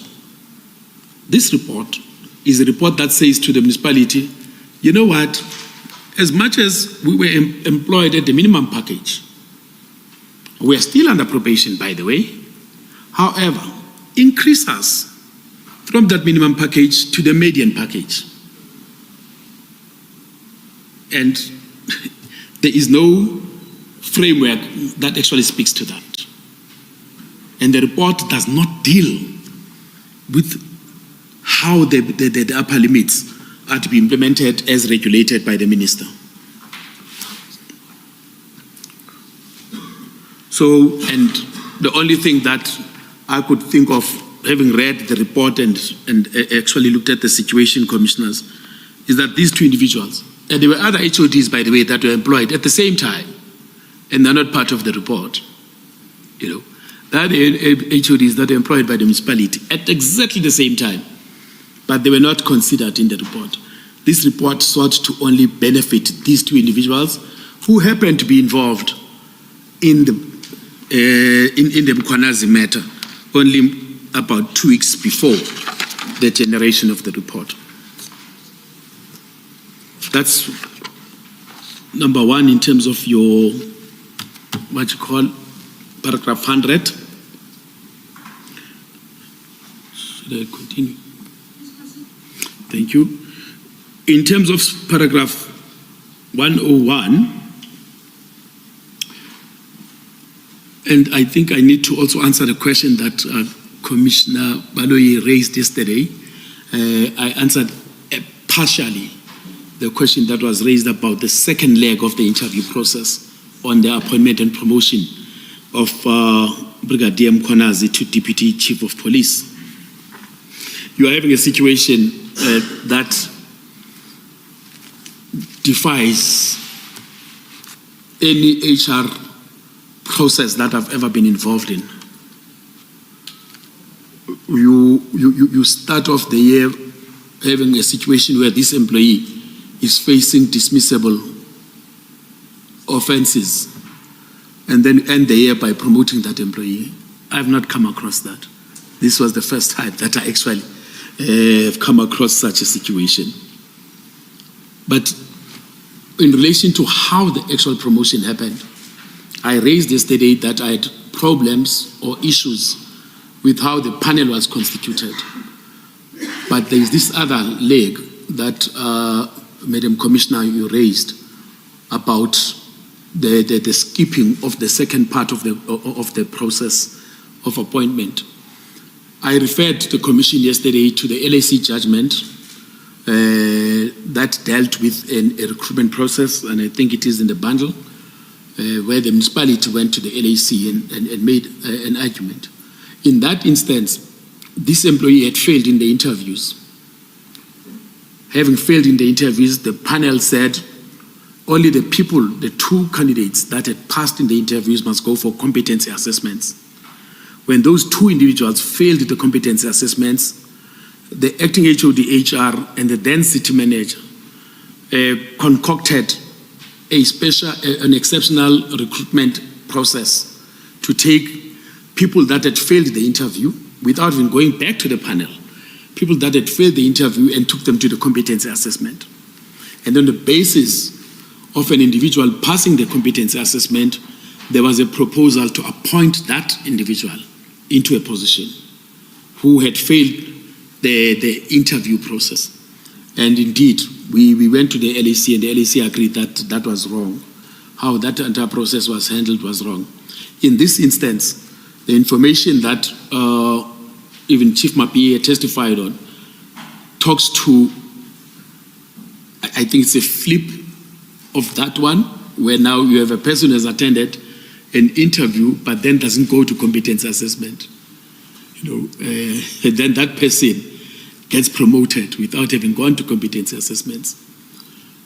I have testified that the contractual dispensation that pertains to divisional heads in the city of Ekurhuleni is a dispensation that is akin to the contractual dispensation of heads of departments and the city manager. Everything about their contracts gets reflected into the DH contract, and everything about the recruitment process of HODs gets performed in respect of the appointment of divisional heads. The position of Deputy Chief of Police is equivalent, or is indeed a divisional head level position. And therefore, all divisional head level positions in the municipality since 2003, when it was determined that divisional heads shall have the same contractual dispensation as heads of departments, everybody attends competency assessments. Everybody.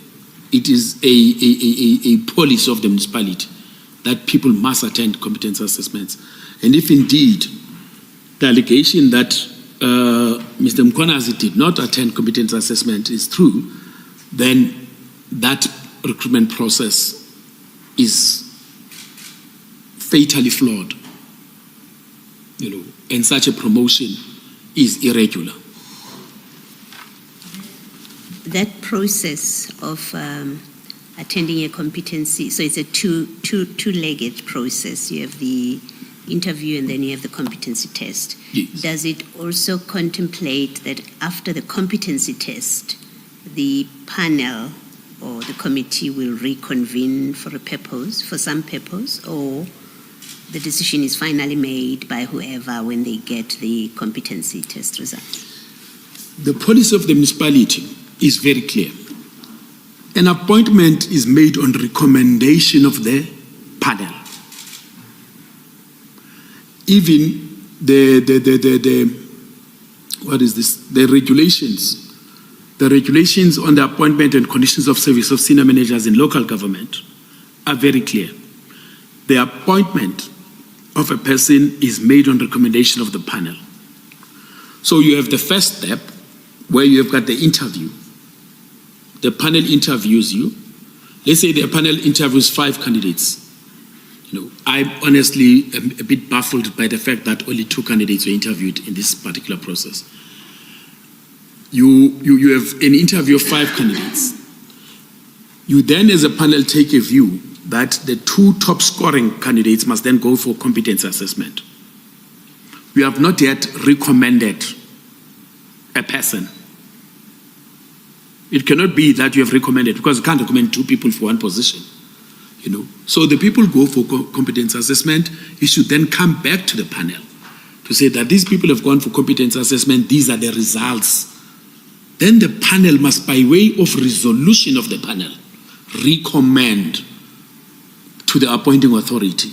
If it's the council that is the appointing authority, which will be in the instance of the municipal manager or HODs, then it must recommend, generate a report to council indicating that this is the process that was followed, and therefore this person is now recommended for appointment.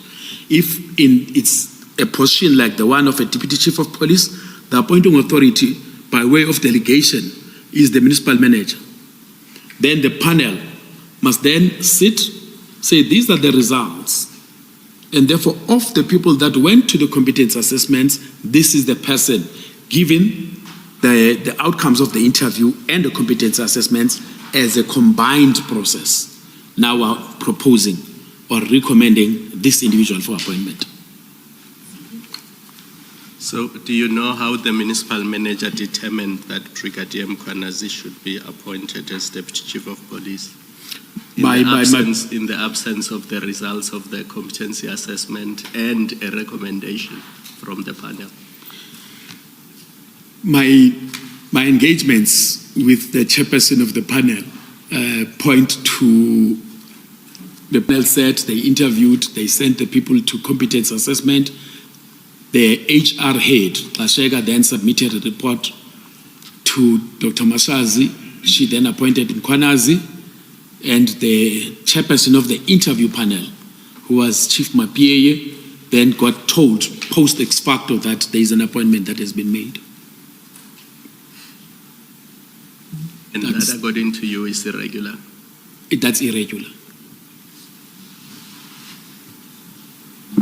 Thank you. Ms. Ngqiza, you are still dealing with the contents of paragraph 101, but I would ask you to address the Commission on that third sentence in paragraph 101, starting with the word commissioners.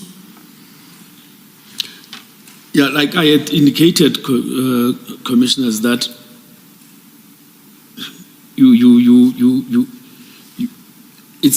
it's worse because it's still within the same year. We're not talking about some years down the line, and then a person gets promoted after escaping,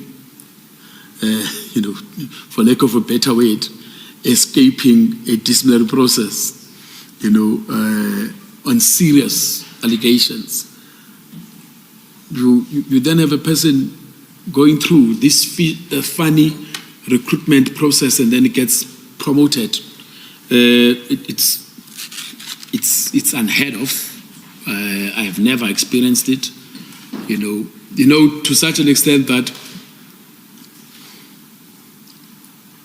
the regulations, both the municipal staff regulations, I think, as well as the senior managers regulations,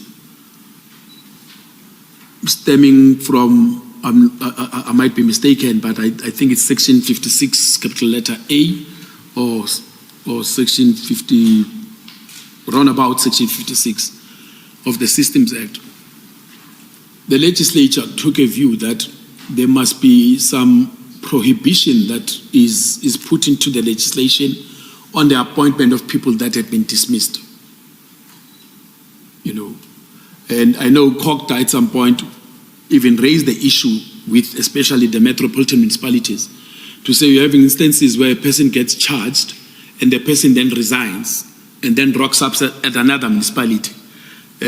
So they wanted even to regulate that. So there is this emphasis on the need to curb appointment of persons that have been dismissed for serious allegations like gross dishonesty. This individual had allegations of gross dishonesty. Yes, a process was implemented to quash the processing of those allegations, but nonetheless the allegations still remain. They are there, and they have never been disproven. You know, no matter what they did, whatever Mkhwanazi and Kasega and Behari did, those allegations have never been disproven. Then you promote the person. The allegations are still lingering. Whatever they have done, the allegations are still lingering. So that's why, for me, it only honestly sends shivers down my spine, you know, to hear that indeed this person has been promoted in the midst of everything that had happened. And in the paragraph subsequent to that, you detail some developments as they regard IPID. Can I ask you to address the Commission, starting at paragraph 102, please? Yes. Recall that earlier in my testimony, Commissioners, I indicated that as much as there was the Erasmus investigation, there was also an IPID investigation into the Blue Lights scandal. Now, it came to my attention that in December 2023, indeed, IPID handed their report. For that matter, my briefing was that IPID attempted to give the report even to the Chief of Police, and given what was happening, he advised them to give it to the city manager, but eventually it was given to the executive mayor. And that IPID report had damning findings against Mkhwanazi, and it had directed that an internal disciplinary process be held, and simultaneously it had indicated that it was going to refer the docket to the NPA. Thank you. And Commissioners, just for reference, the full IPID report is attached as JM19 to the Mapiyeye bundle. And Mr. Ngqiza, please then proceed to paragraph 103, please. Yes. Now, after the IPID report, I came across, and quite honestly, it's funny, Commissioners, because this document was widely circulated by Mkhwanazi, Deputy Chief of Police Mkhwanazi,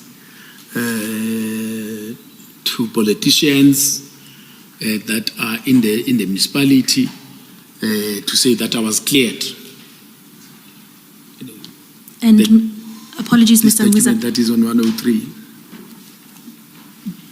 So that is the document on page 344 of your annexed bundle. PN 19. 100. That's correct.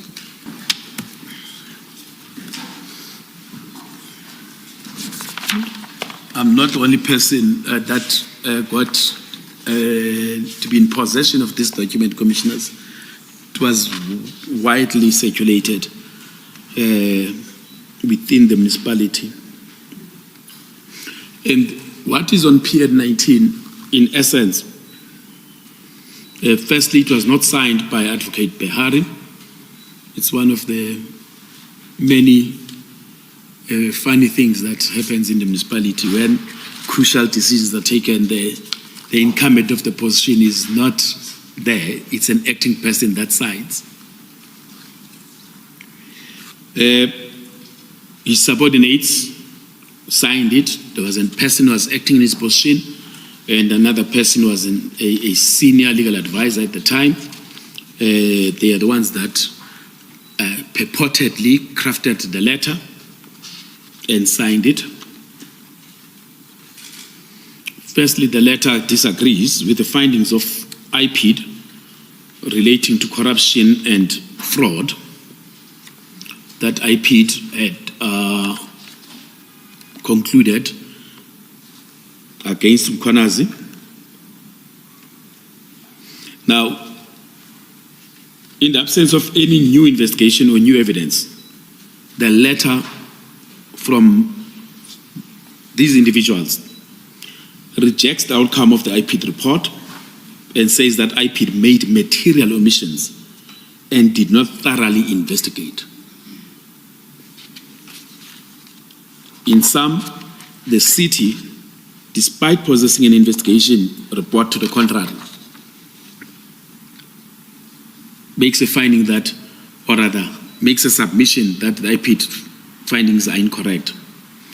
And now, my problem with this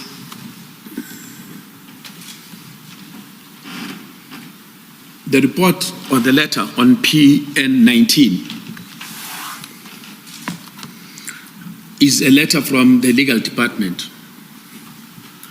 My expectation of a legal department communication to an agency of the state on a matter that falls within the legal ambit of that state agency, that if indeed you are to write such a letter and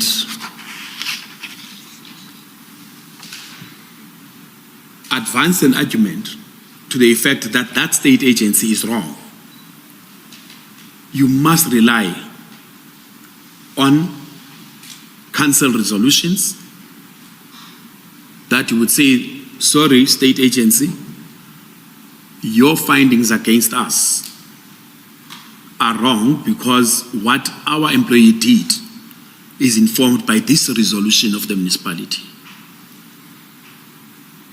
You must rely on a council policy.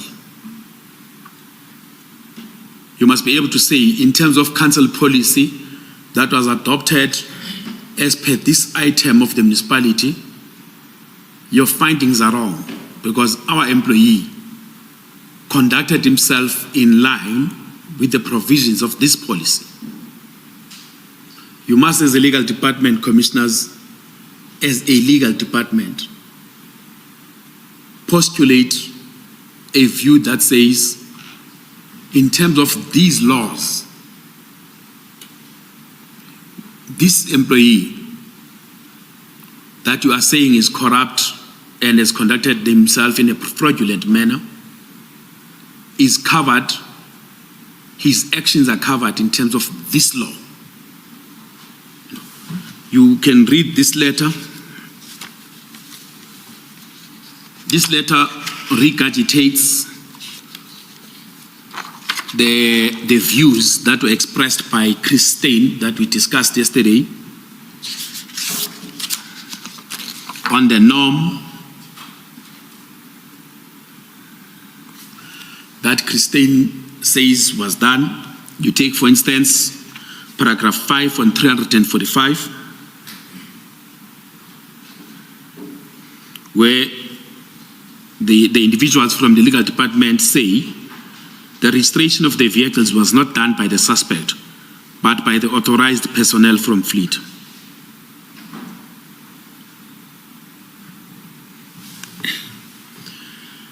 Stein says clearly in his letter, Mkhwanazi came, Mkhwanazi provided a donation letter, Mkhwanazi this, I facilitated the registration of these vehicles on the basis of Mkhwanazi. But the legal department says, therefore, Mkhwanazi is not the finding against Mkhwanazi is wrong. If I may ask, Mr. Ngqiza, you say in paragraph 103 of your statement, there's a sentence there, it's the third sentence, where you say, in the absence of any new investigation or new evidence, the letter rejects the outcome of the IPID investigation. Do you see that? Yes. Okay. Can I ask you to turn to page 344 of the letter? Page 344. Yes. The last sentence in paragraph 2. Yes. Could you read that sentence, please? It says, I have consulted with internal staff and I'm advised that based on the current evidence, it will be difficult to prove fraud and corruption. Please comment on the rejection of an external report provided by IPID based on consultation with internal staff, if you have any views on that. Firstly, it's the internal staff that are supposedly consulted commissioners are not listed. They are not listed.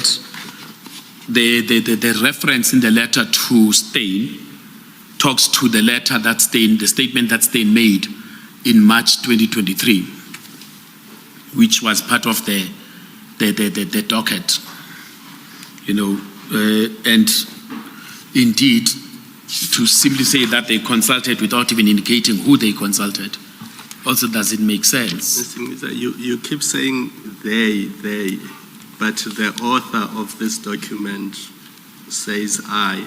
Paragraph 1, I refer to your memorandum. Paragraph 2, I have considered the matter. Yes. The paragraph you have just read, last sentence, I have consulted with internal staff. I am advised that based on this and this and that. And then throughout the document it says that I. Do you know who the author of this document is? On page 348. No, because there are two people who have signed, but it's clear from reading this that only one person authored. It's not clear whether the acting HOD simply endorsed the letter or whether he is the author of the letter. So it's really not clear who authored and who made the investigation and who consulted with internal staff. And that's why, Commissioner, I refer to they. It does not say we. Yes. Because if it said we, then you could say they. It's difficult for me to say who. Yeah. Because, firstly, I had indicated to commissioners that, let's say if you go to page 344, at the commencement of the letter, how we write letters, we would have an inquiries person. You look at even the letter that was dated the 22nd of August, signed by the city manager, but we've got an inquiries person, then it tells me that the person who would have been the author, even though the person who owns the document is the city manager, but the author would have been this person. So in this instance, you've got two people that have signed, and it's not even clear exactly who amongst the two people is the author. But for purpose of a hierarchical ownership, let's call it a hierarchical ownership, I would say then the acting HOD as the last signature, because the senior legal advisor the legal advisor is the junior person to the acting HOD. So I would assume, Commissioner, if I was to use a singular person, I would say the I would refer to the acting HOD. But it's not apparent from how they've crafted the letter. But if indeed there is to be accountability for this letter, in my view, both of them have to account. Mr. Ngqiza, if I can take you back where you were on page 345 of the letter, and you were dealing with the issue of donation under paragraph 5. Yes. But I would like to, still on the issue of donations and the response provided by Mr. Chris Steyn from Fleet, I'd ask you to turn the page to 346 at the top of the page. Do you see the sentence beginning with the inverted commas? Did you then consider?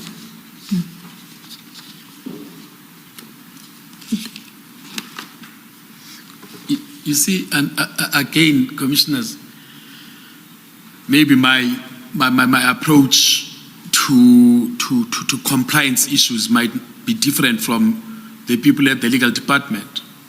But you don't take a view that there was nothing wrong that the employee did because you are saying to an investigating authority, did you consider that all other donations in EMPD were also non-compliant with the process that you described? And surely Chief of Police and other senior management, including Deputy Chief Spies, who has lodged this complaint, cannot be ignorant of such donations. Let's assume that indeed they were not compliant. Does that mean, therefore, this one that is also non-compliant must be let go? Because that is the suggestion that I read from this. Please continue in that paragraph. Minister, is furthermore, according to to Stein, the EMPD was under-resourced at the time. The Chief of Police Mapieya and Deputy Chief Spies addressed this to effectively and efficiently protect the residents of the city of Ekurhuleni. My God. I'm sorry. We don't write like this as management. We simply don't. This is not a management thought process, let alone a legal department thought process. This is not about protecting the interests of the municipality. I indicated yesterday that if indeed there was a scarcity of resources, there should be a report that is generated. There's a report that must be generated. If there's a scarcity in Mkhwanazi's division or unit, my expectation is that as a manager here generates a report, which report at the end of the day, if we are going to go out and source donations, is there to say that indeed there is an acknowledgement by the institution, not by Stein. Not by Stein. And they are raising these questions as if now they are saying, if indeed there is anything wrong that has happened, it's Chief Mapieya and Chief Spies that have done something wrong. You say management doesn't write this way. At page 348, we do have the names of the people, and you say the letter is widely circulated. The one is Advocate Njabulo Zulu, legal advisor. The other is Thabo Makwiting, acting HOD, corporate legal services, and both their dates are the 13th of December 2023. Apart from, we don't know who is the I that is referred to unless Zulu and Makwiting make one person, and therefore that I. Are these people even legally qualified? Are they employees of the city? I'm asking in all seriousness because this is a nonsense document when you read it. It's bad, and I'm hoping that we can cut through this and just get straight to what this is. Are these people employees of the city, and are they in the legal department? Do they hold degrees, law degrees to qualify them for those positions? Do you know? Thank you, Madam Commissioner. Yes, Madam Commissioner, these are employees of the municipality employed in the legal department. Advocate Njabulo Zulu, now that you've mentioned the name. Okay, thank you. These are public officials in a government institution, and there's nothing wrong in mentioning who wrote the letter. Thank you, Madam Commissioner. Advocate Njabulo Zulu, in my understanding, is an advocate of the High Court. Before joining the municipality, I'm aware that he was a prosecutor at some point in the National Prosecution Authority. I think possibly he has less than 10 years in the service of the municipality. He has recently been appointed to divisional head position. After this, I think sometime early last year, he was appointed. This was in December 2013, he was a legal advisor, and then sometime last year, he was appointed to divisional head. It's called Specialized Legal Services. And then Thabo Makwiting was a legal advisor in the municipality until October 2023, where he was promoted to the position of divisional head. I'm not sure exactly what is he responsible for, but when he signed this letter, he was 2 months in the position of divisional head. If we were to ask me, Commissioner, what are my thoughts about this letter? My first thought about the letter is that they are not the authors of the letter. My first thought. Why do you say that, and who do you think authored the letter? I say that because they were not involved with anything that concerned the Mkhwanazi debacle. it is Advocate Kemi Behar who was involved with the Mkhwanazi debacle. I believe that the letter was prepared, whether they were involved or not, but Advocate Behar would have known about the letter and the preparation of the letter.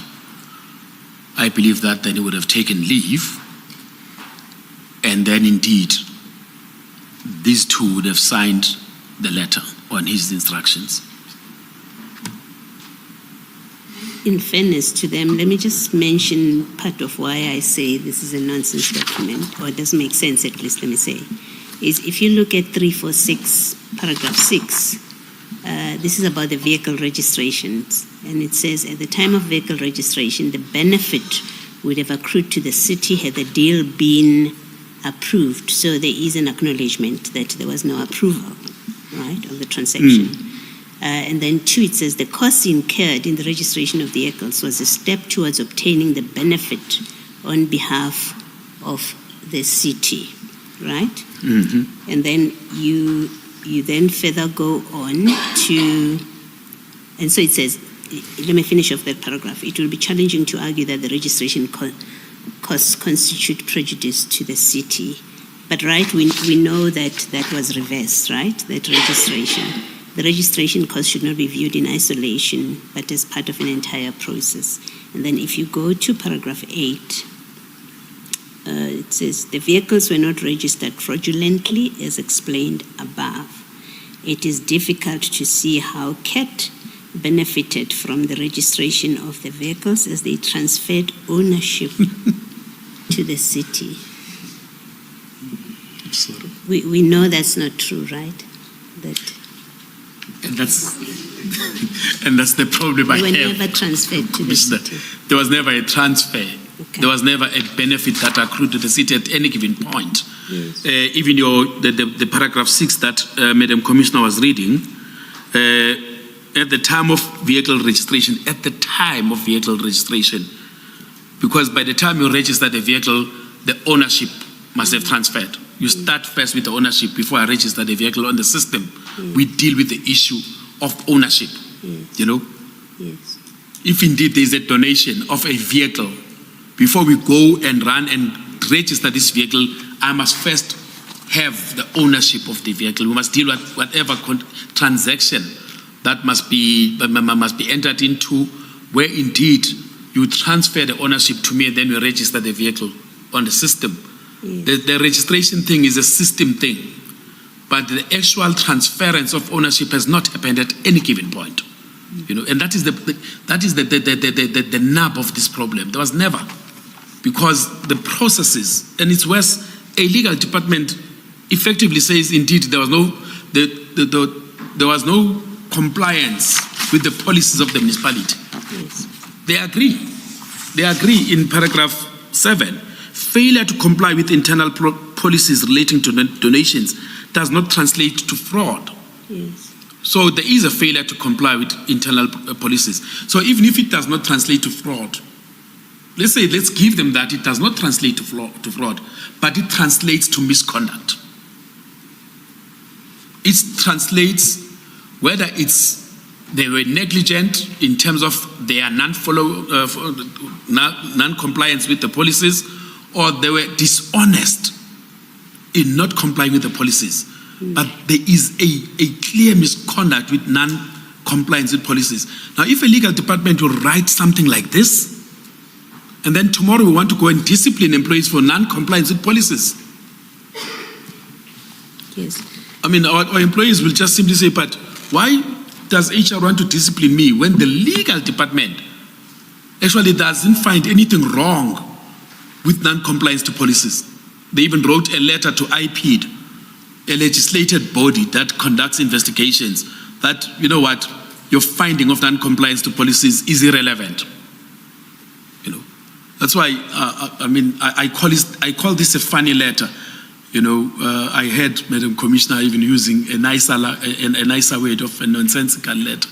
You know, but what does this mean, therefore? And I think the point that I wanted to raise with the Commission, Council, if I'm allowed, the way that this letter is crafted, This letter is crafted as a defense letter. This letter is crafted to say, you know what, IPID, leave Julius alone. This letter resonates with what happened in the telephone call of the 23rd of May, 2023. In the telephone call, I was instructed, Mutluhele Julius, leave him alone. In this letter, the essence of what is here is to tell IPID, leave Julius alone. He has done nothing wrong. Actually, if there is anybody that must be looked at, is to look at the Fleet Management Department, you must look at MAPA, you must look at SPIS, look at everybody else. Leave Julius alone. Maybe finally, I mean, the letter says 347, at page 347, paragraph 11, it says, respectfully, the suggestions, and I underline suggestions, of IPID, given such material omissions and failure to thoroughly investigate risks the city in any further processes herein. And then 12 says, please respond within the next 10 days. Now, the report that we have seen, and if you are aware of another report from IPID, this is your chance to say. The report that we have seen doesn't contain suggestions. It contains findings and a recommendation to act. So are you aware of another report that contains suggestions that can be responded to? Madam Commissioner, in my history, I've never come across an IPID report that is suggestions. I've never. A suggestion is to say change the way you're doing things and do them this way. IPID is not that type of an institution. They would not have authority to make suggestions to a municipality. There's no way that they could have, the author of this letter could have misunderstood that IPID was making suggestions, at least on the report that we saw. It makes findings and recommendations of what action must be taken. I'm trying to look for the right English word, but the Xhosa response would be bayageza, sisgeza, nento bayenzayo. I'm not sure would the right English word be they were silly. They were just being silly. Because to take it further, that paragraph 11 talks about the failure to thoroughly investigate risks the city in any further processes herein. IPID says discipline. Discipline. That's all. And I don't know why people are so scared about discipline. You know, discipline, it's a normal process of an employment contract or of an employment relationship. Subject an employee to discipline where there are questions about the employee's conduct. That's all. Let the employee go and respond. Let it be Mkhwanazi that goes and says, you know what, there is nothing wrong. We've been doing this with my PA and SPIS. That's my expectation. It must be Mkhwanazi who leads that evidence in the disciplinary inquiry. He's the one that must go and tell the chairperson of the disciplinary inquiry that what is being raised with me is inconsistent with the conduct of the department, not the legal department raising that. So what would come out of a disciplinary process that risks the city is that Mkhwanazi gets dismissed and Mkhwanazi institutes an unfair dismissal dispute. So we go and defend it. Thank you. There's no risk. Thank you, Mr. Ngisa. And just to close on this, commissioners, to me, this letter on all fours is a letter that at page 348, the person who would have written this letter, all things being equal, would have been the regional secretary of the trade union. The person who would have signed here, given the content of the letter, you know, a regional secretary of a trade union would be raising all these issues to say, you are wrong, employer, you can't do this, this way, our member this, our member that. This is what this means to me. These people were just shop stewards of Mkhwanazi. Thank you, Commissioner. Mr. Ngqiza, in light of those remarks in respect of iPad, I would then ask you to turn the page to page 32. You are on paragraph 104, please. 104. Yes.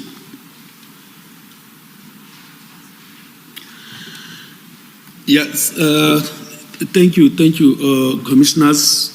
104, I wanted to inform the Commission that on the, actually it's not the 8th, it's the 22nd of March. It's just that the letter is dated the 8th, but the actual service of the letter was on the 22nd of March. And my understanding of labor law is that a termination of employment occurs upon service of the termination on the employee, not on the date that the letter is dated, because there cannot be a retrospective termination of employment. So if I may correct, the letter is dated the 8th, but the actual service of the letter via a firm of attorneys occurred on the 22nd of March 2024, and therefore my 26 years of service in the municipality was summarily terminated on that date. It's actually dated the 7th, but it says the effective date of termination is the 8th. Yes. That is the supposed date that the letter was signed on.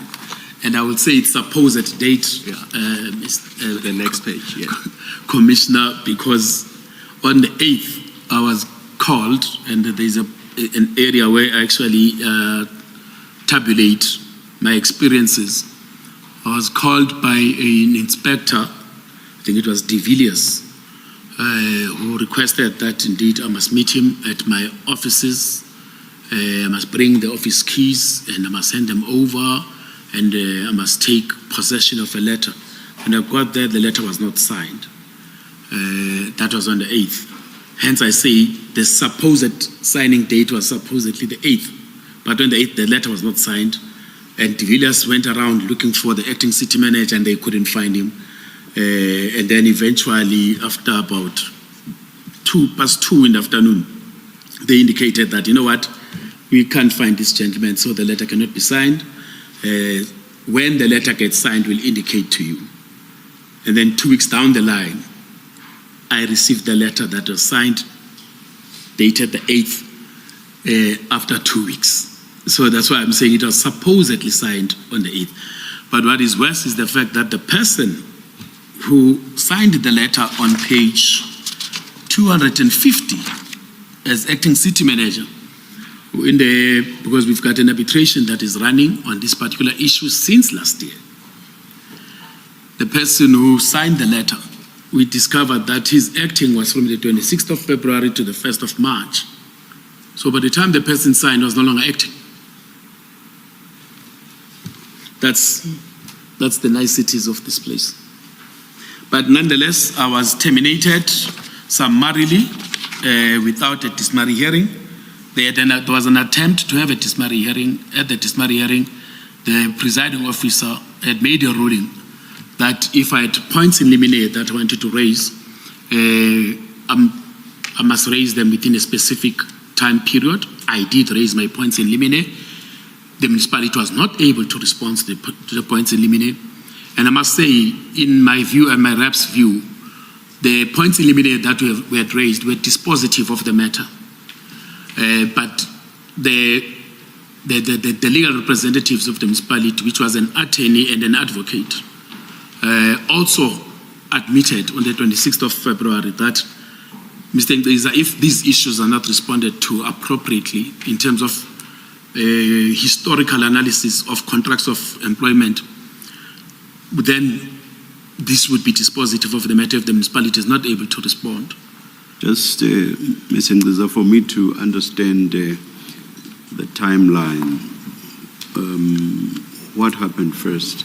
Okay. Between the letter we are looking at, that's PN 20, and what you refer as an attempt at a disciplinary process.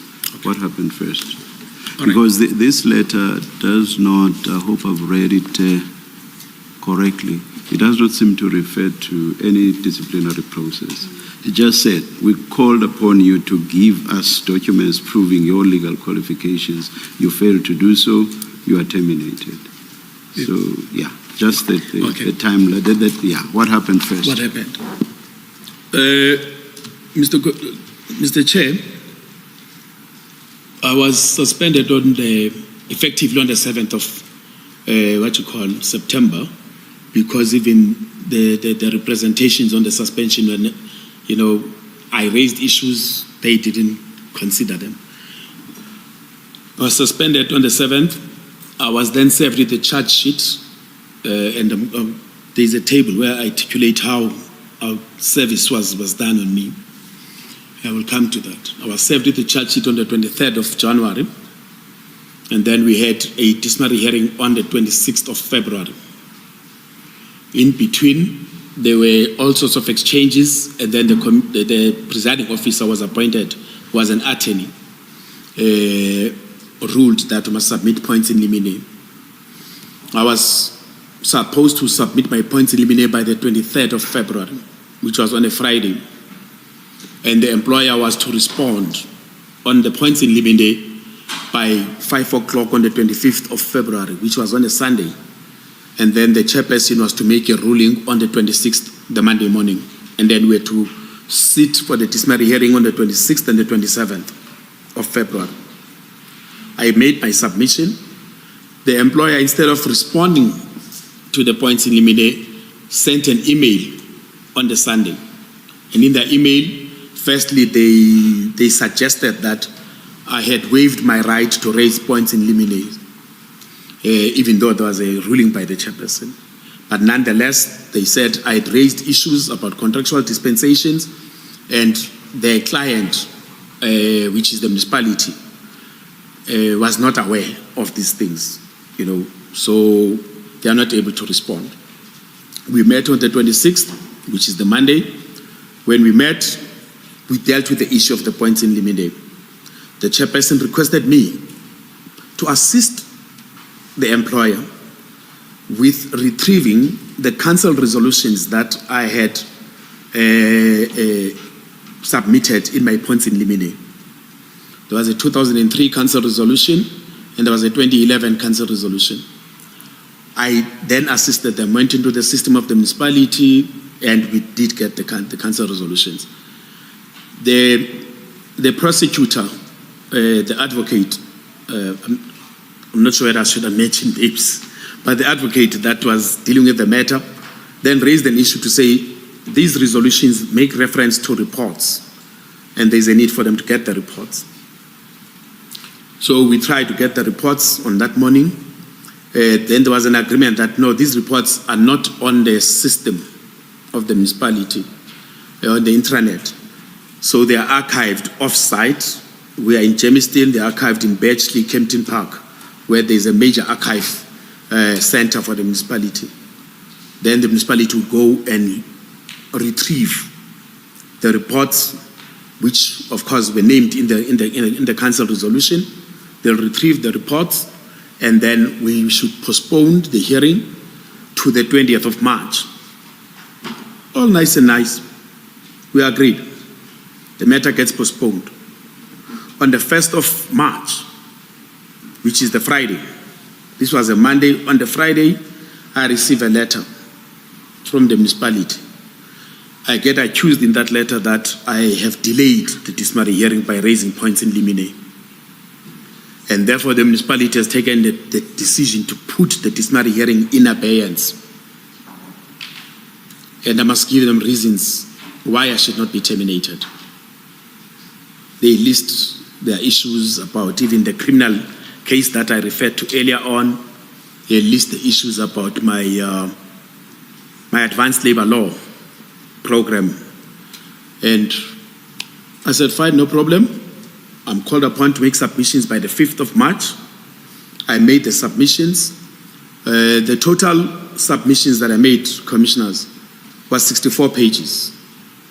I did a thorough, comprehensive, articulation of the issues, but then also had annexures, that even talked to what the university had provided. They did not have a problem with my law degree. They just had a problem with my advanced labor law program from UNISO. So I gave them everything that they required, in my view. Gave them everything that they required.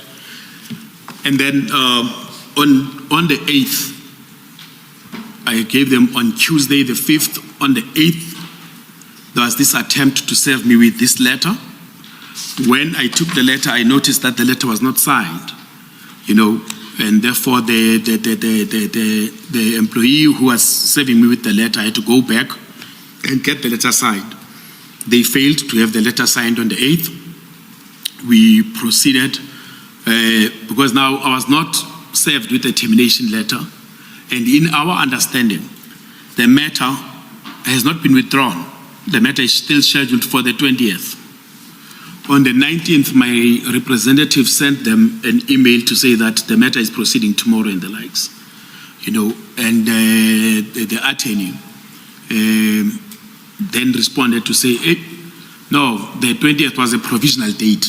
All of a sudden now it was a provisional date, so we're going to revert to you. And then the next morning they reverted and said, no, the matter is not proceeding. Well, the matter did not proceed. And then on the 22nd, another firm of attorneys that was not part of the prosecution, but a firm of attorneys that was part of my unfair labor practice dispute on the suspension, then served me with a dismissal letter. This letter. And this letter is, of course, the subject of unfair dismissal proceedings that have been ongoing since March 2024. And I'm still busy with my unfair suspension proceedings that have been ongoing since September 2023. Thank you. Thank you. Thank you, Chairperson.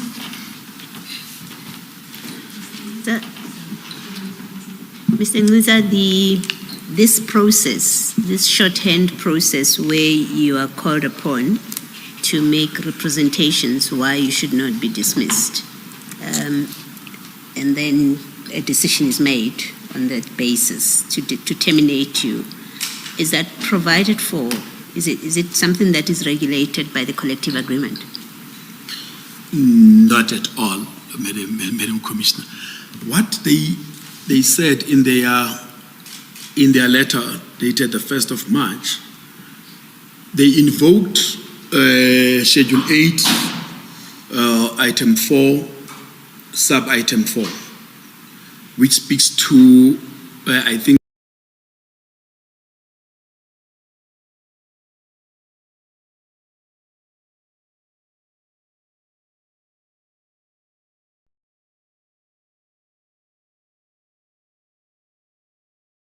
the provision is crafted might not be able to quote it verbatim, but it says in exceptional circumstances where an employer cannot be expected to follow the pre-dismissal procedures, the employer can summarily terminate the services of an employee. And I think it's a provision that I think our courts have said can be invoked in what would be regarded as war zone circumstances, like industrial action where, the situations is the fact that I raised points in limine. But well, it's just one of those. All right, thank you. Do you still have a copy of the 1st of March 2024 letter? I have a copy of that letter, but it's not here. I have a copy of the letter. I think we can make it available. We can make it available as well as the representations that were made. Because reading the 8 March letter on its own doesn't tell the full story. Especially when you read that I have perused and considered your representations, and that's it. Yeah, but I think can make them available. We'll obtain a copy of that letter, Commissioner Kumar.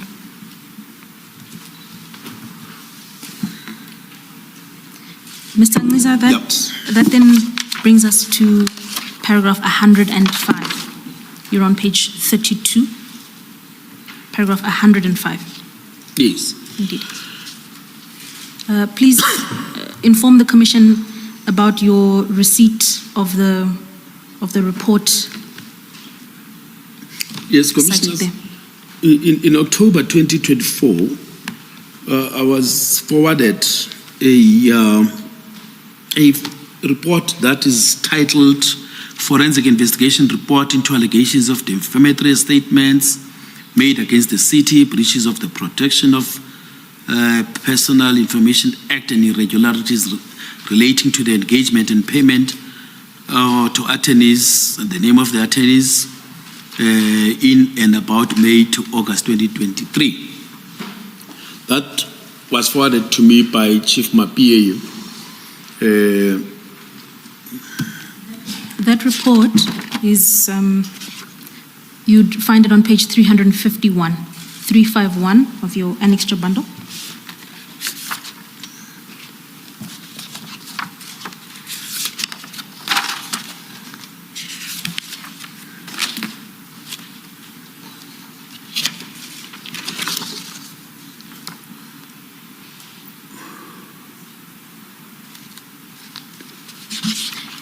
If I can assist you, Mr. Ngliza, you can also also have regard to page 370 as you deal with paragraph 107. So page 370 can assist you in giving evidence as it relates to 107.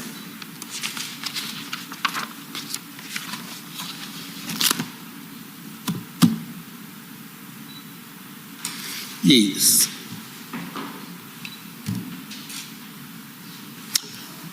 Commissioners,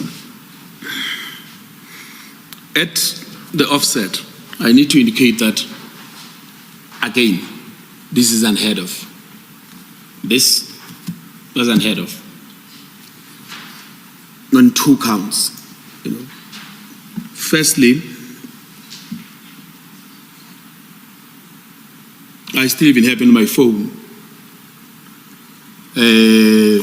all sorts of issues that have been raised in the life of this municipality about officials in the municipality, both on social media, in newspaper articles, things that have been sent to journalists concerning employees of the municipality, inclusive of Dr. Mkhwanazi. There is a point where there were such gross allegations that were made about corruption, tender irregularities, and all sorts of things. Beneficiation of employees and senior managers of the municipality in terms of their association with politicians, with service providers, and all sorts of things. Very, very gory things that have been said about all sorts of employees in the municipality. At no point whatsoever has the municipality ever commissioned a forensic investigation. Never. On another point, we've had instances where we would have investigations conducted, would have determinations made,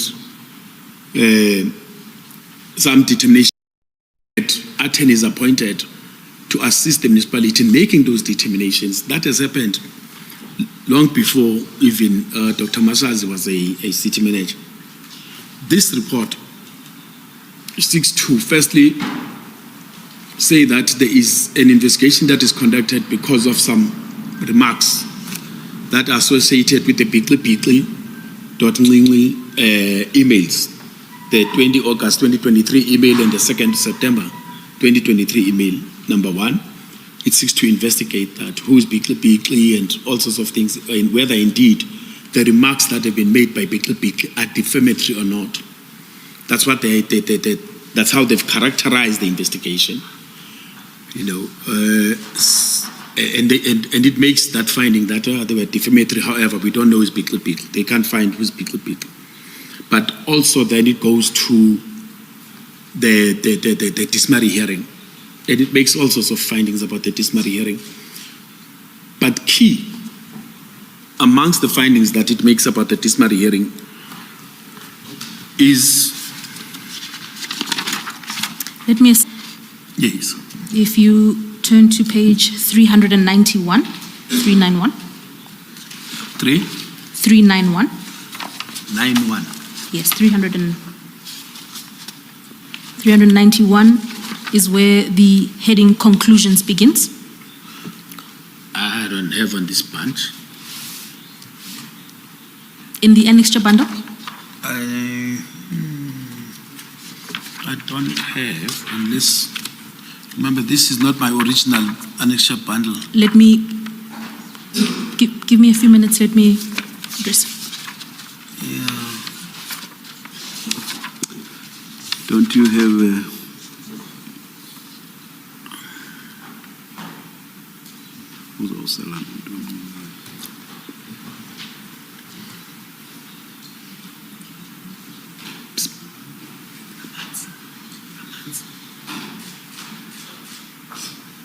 Will you be, do you have one for yourself? Yes, I'm in order, Chairperson. We had a spare and our attorneys are providing it to the witness.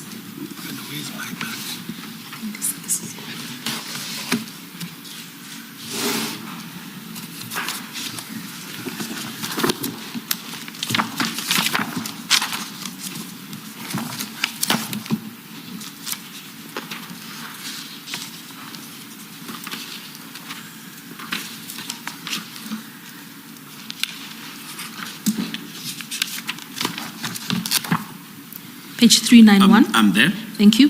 The top of the page is titled Conclusions. Yes. You are then addressing the Commission as regards to allegation number 3. So please just turn to page 392, allegation number 3. Thank you. And I think, commissioners, you would have a better appreciation of the folly that exists in this report, having had the discussions that we did regarding the appointment process in terms of the disciplinary procedure collective agreement. On paragraph 13.7, it says, Nkhiza had, by appointing those attorneys as the city's legal representative in the Mkhwanazi disciplinary matter, without having obtained Mkhwanazi's prior written consent, breached the clause 774. And when you read the clause itself that they have quoted, it doesn't say that there must be consent. It says there must be agreement as the first option. But it goes on,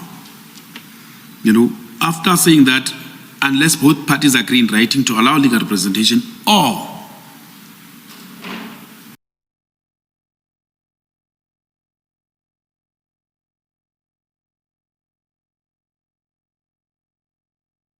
if the presiding officer, upon receiving an application by any party, determines that it is reasonable to allow legal representation, having regard to the applicable criterion. Now, there is no requirement that must get consent. It says get agreement. If you don't get agreement, apply for legal representation. This clause, commissioners, when we negotiated, and fortunately I was part of the negotiators, we took this clause verbatim from the Rule 25 of the CCMA. It's exactly like that. Either parties shall agree or there shall be an application. So it's not saying that you get consent, but most importantly, you would not know whether indeed you are to engage with the employee before you serve the charge. I don't know whether I'm making myself clear. The way that things are done, you appoint a presiding officer and a prosecutor. The prosecutor will craft the charges. Having crafted the charges, then we serve the employee with the charges. The employee, having received the charges, would make a determination on how he wants to respond to the charges. Firstly, do I as an employee want to represent myself in a matter of this nature, given the type of charges that have been leveled against me? Do I want a shop steward or trade union organizer or official to represent me in a matter of this nature? Or alternatively, am I going to source legal representation? Now, then those are the options that are open to me as an employee. If, having due regard to the type of charges, I take a view that I'm going to sort legal representation, then when the employer comes to me and says, listen, I've got a legal representative, I want us to engage on representation. As the employee, I am better positioned to apply my mind on the provisions of 77.4 in respect of whether indeed I agree to legal representation. And if I don't agree to legal representation, it doesn't mean that the employer cannot be legally represented. It doesn't mean that. I might say I don't agree, so fine, I don't agree, then the employer must go and apply in terms of this clause. But this person that was doing this investigation, even though clause 774 is clear, he even quotes it. He then says, no, but you've breached this because you didn't get the consent of Mkhwanazi. If indeed employers are to get consents of employees, then they will never have legal representation. And there is a point, commissioners, where indeed our collective agreement outlawed legal representation. There is a point where indeed we had said as the parties in the bargaining council, no legal representation whatsoever. But then in 2018 we brought it back because of our experiences in disciplinary inquiries, especially disciplinary inquiries of very serious and complex misconduct proceedings. And it was agreed that we are going to use the CCMA rule and convert it into a provision in the DPCA. So this is just...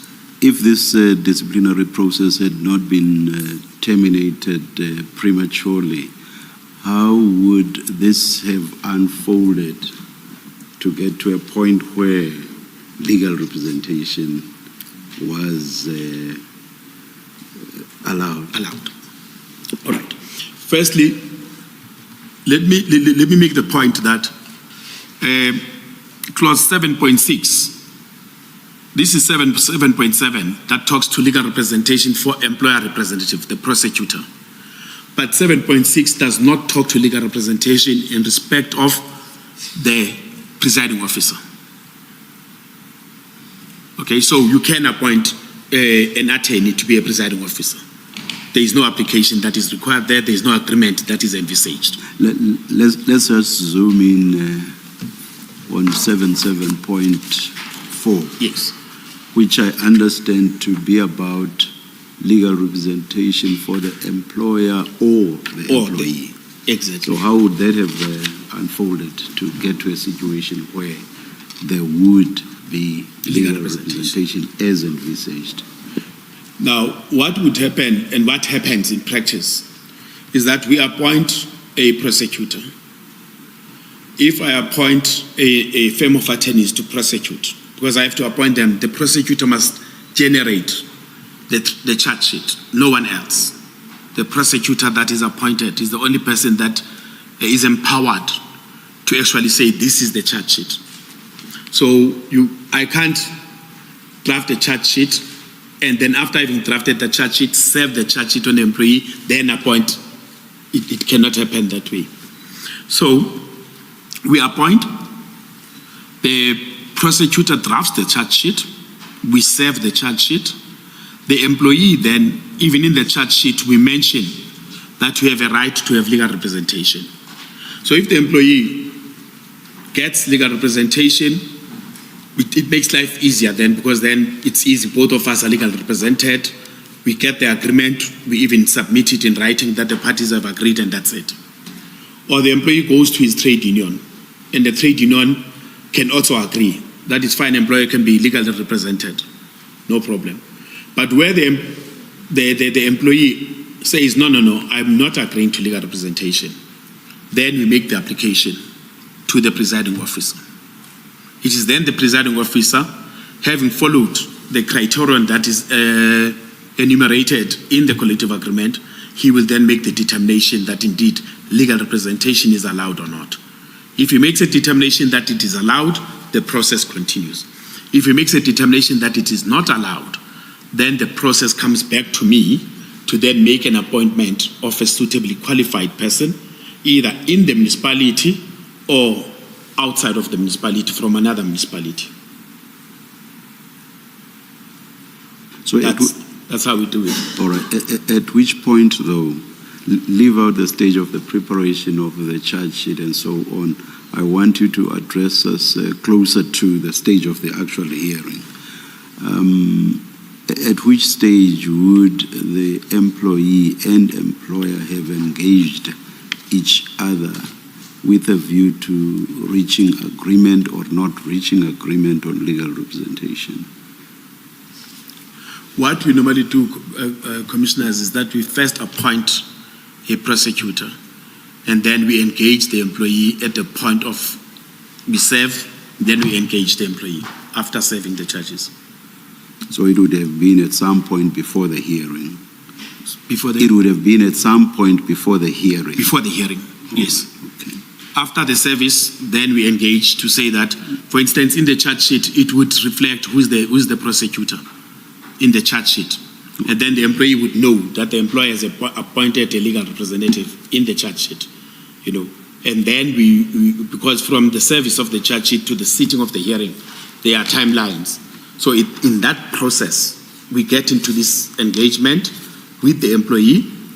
In most cases in the municipalities, the employee would have a trade union. I mean, in Ekurhuleni, close to about 95% of employees are trade union members.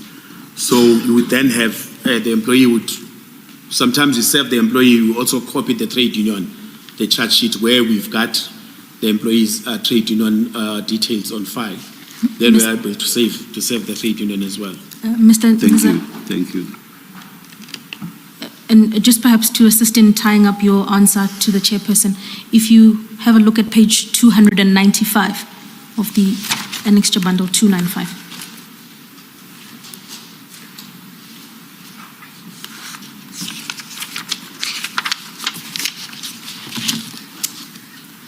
Under the heading there, the employees' rights, 295, yes.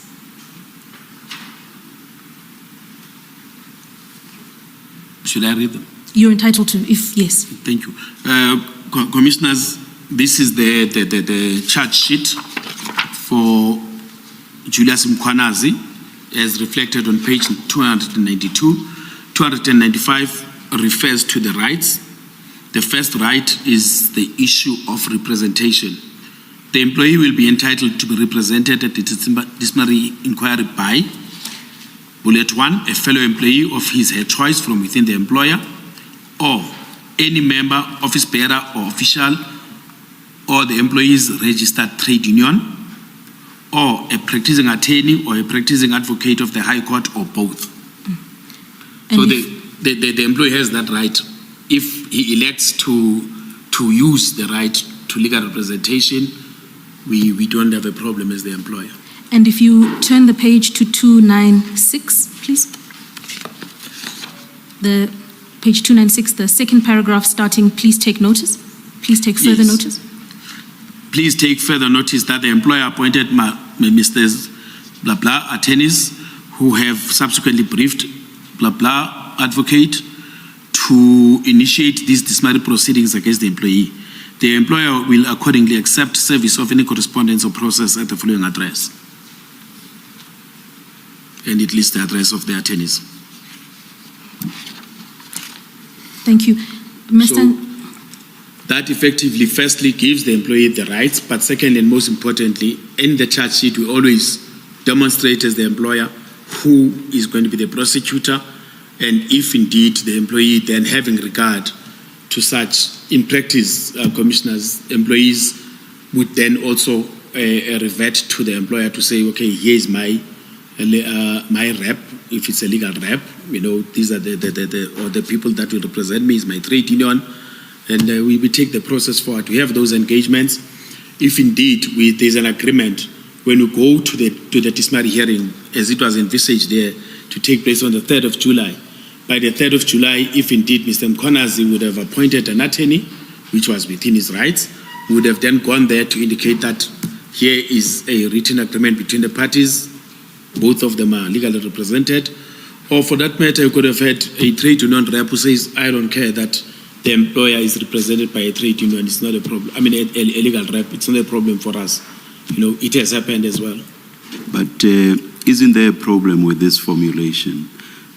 Take an employee who is not in the know or who knows nothing at all about disciplinary processes and the prescripts applicable to such processes.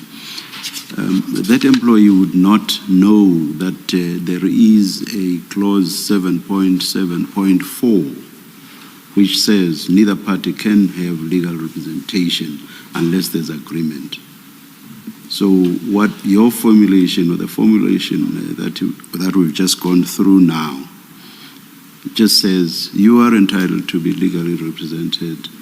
The municipality is already represented, and there is no indication at all that there's something like clause 7.4, 7.7.4.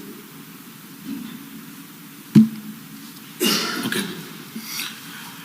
Now remember, commissioners, even if indeed you are seized with a situation where the employee is not au fait with the provisions of the collective agreement, the collective agreement says if there is no agreement between the parties, the employer then must apply to the presiding officer. It's exactly my point. Exactly my point. The employee will not even know that there's such a process. The employee will proceed on the basis that my employer has told me that I have a right to legal representation. Let me seek legal representation. So the employee will not know that I can actually say, I do not agree that any of us should have legal representation, as I'm entitled to say so in terms of clause 7.7.4. So for that reason, unless you say something that I understand, your formulation is incorrect. You simply say you have a right to legal representation, and we as the municipality are already exercising a right to legal representation. That does not speak to clause 7.7.4. Do you follow my? I follow you, Chair. I follow you, but let me put it this way, Chair. Firstly, every time we have a collective agreement, employees in the municipality are orientated on it. That's the first point. The second point is that in most instances, almost 100% of instances where we appoint legal representatives, it's for senior employees. Because if indeed you are talking about employees that would not be au fait with the policy regime of the municipality, because this becomes a policy regime of the municipality, the collective agreement, that would in most cases be with your lower level employees, and unless there is something exceptional about that misconduct, we would not use legal representation for that level of employees. But we are talking here in this specific instance, a senior, a very senior number one, and indeed they would know because we do a lot of workshops on the collective agreement. We even had a program where we did depot workshops. We went through all the depots and had workshops with employees, so that employees know their rights, know the processes that apply to them in respect of what happens, in respect of discipline management, grievance handling, benefits administration, and all sorts of things. So we put a lot of emphasis on getting employees to understand the rules in the company. Now, I understand where you're coming from, Chair, but in practice, this is what we've done, and we've done, and not only ourselves, almost all the municipalities that I'm in contact with, this is how we do it. We appoint the prosecutor who crafts the charge sheet. Having crafted the charge sheet, remember, before the service of the charge sheet, the employee is not, in essence, aware of being summoned into a disciplinary hearing. So it is the charge sheet that effectively hits the employee to say, by the way, now I'm required to interact with the employer in this particular process. So, and the person that must craft the charge sheet is the prosecutor. So, and the sector would say the same thing. That is how we do it. We appoint the prosecutor drafts, then indeed. The safeguard that I think the clause puts in place for the employee is that in the absence of that agreement, remember, it's not automatic that even the attorney that I've appointed is admitted into the disciplinary hearing. It's not automatic. The presiding officer still has to make a determination. And that if the presiding officer having due regard to the factors that are listed in 7.4 makes a determination that no. You know what, this is, you're going overboard by appointing legal representatives. The chairperson, and it has happened, the chairperson would say, this matter is not that complex, this person is not that senior, you do have suitably qualified people that can deal with this. And indeed, if the chairperson makes that ruling, safeguarding, of course, also the interests of the employee in this particular regard, who would not have been au fait with the processes, which is very, very minimal in our situation.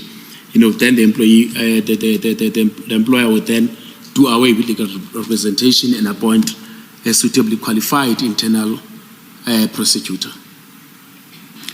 That is how it has played out all along, Chair. I don't want to pinpoint in your introductory remarks in responding to my question, you emphasized the level of the employee or employees. My question is less about that. It is more about the prescript. Because the prescript says there must first be agreement, failing which there must be an application.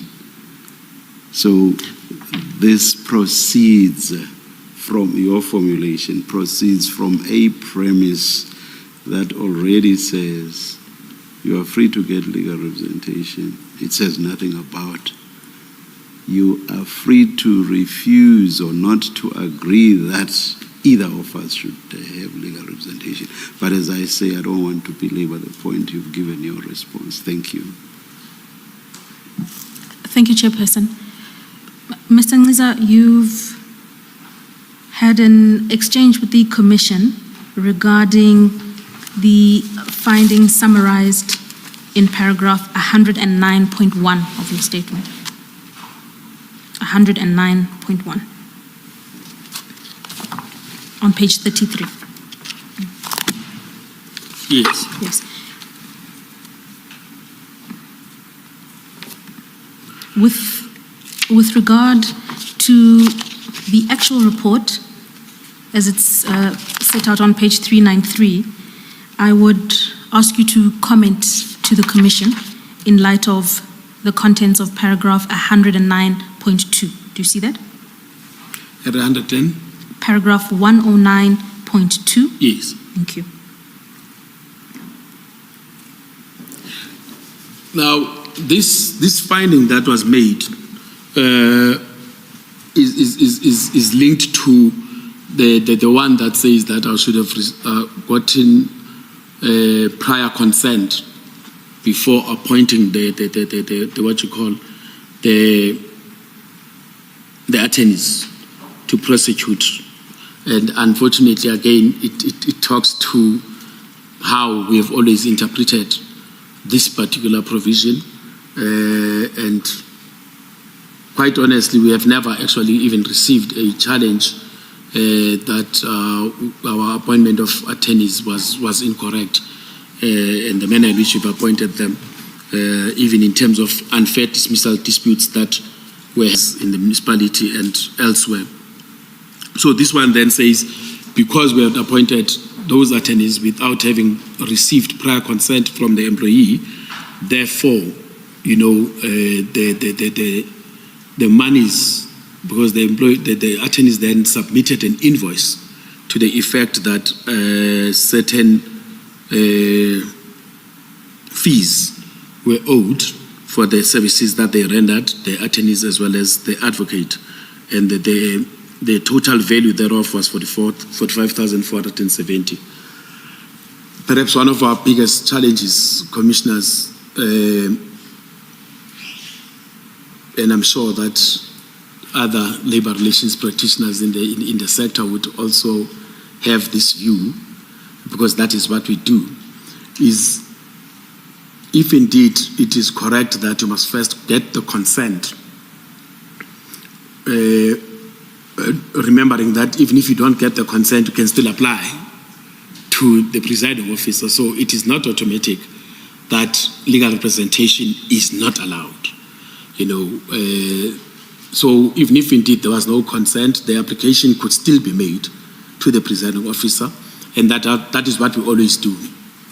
That even if there is no consent, we'll still apply to the presiding officer. It is the presiding officer who is seized with the matter, who then makes a determination on whether indeed legal representation is accepted or not.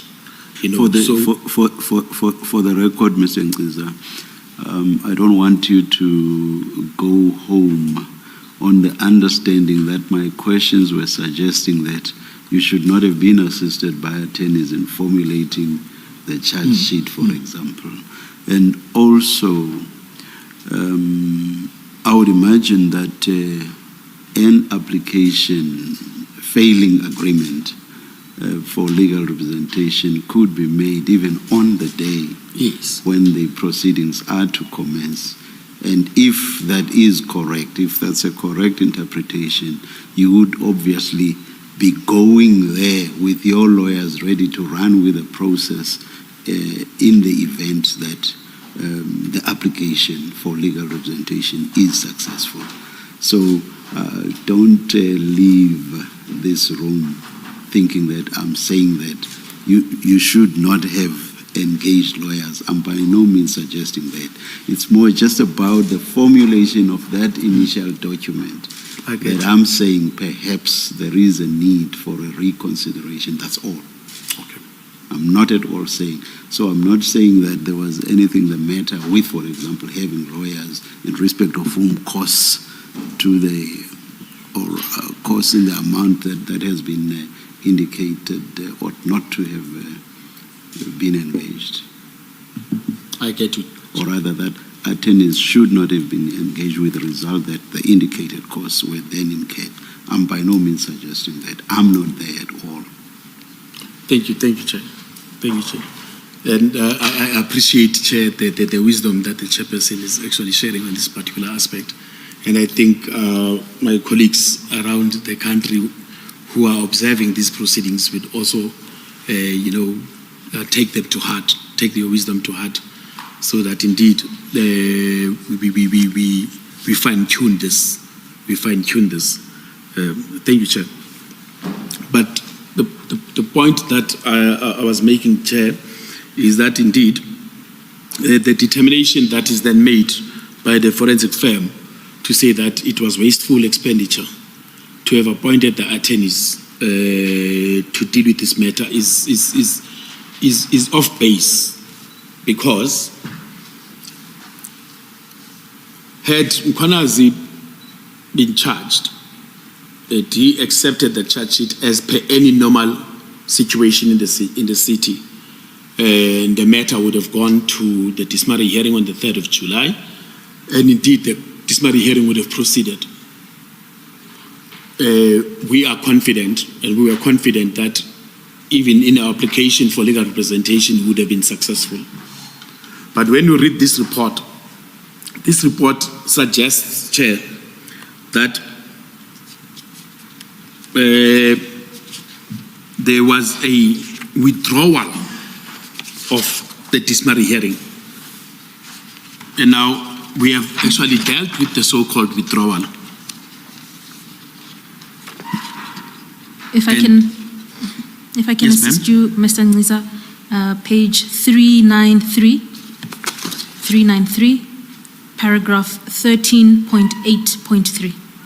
13.8.3. 13.8.3.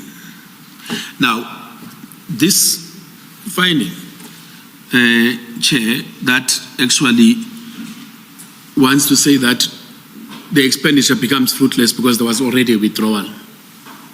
The expenditure is incurred before there was a withdrawal, So it cannot be that the expenditure becomes fruitless because of the withdrawal.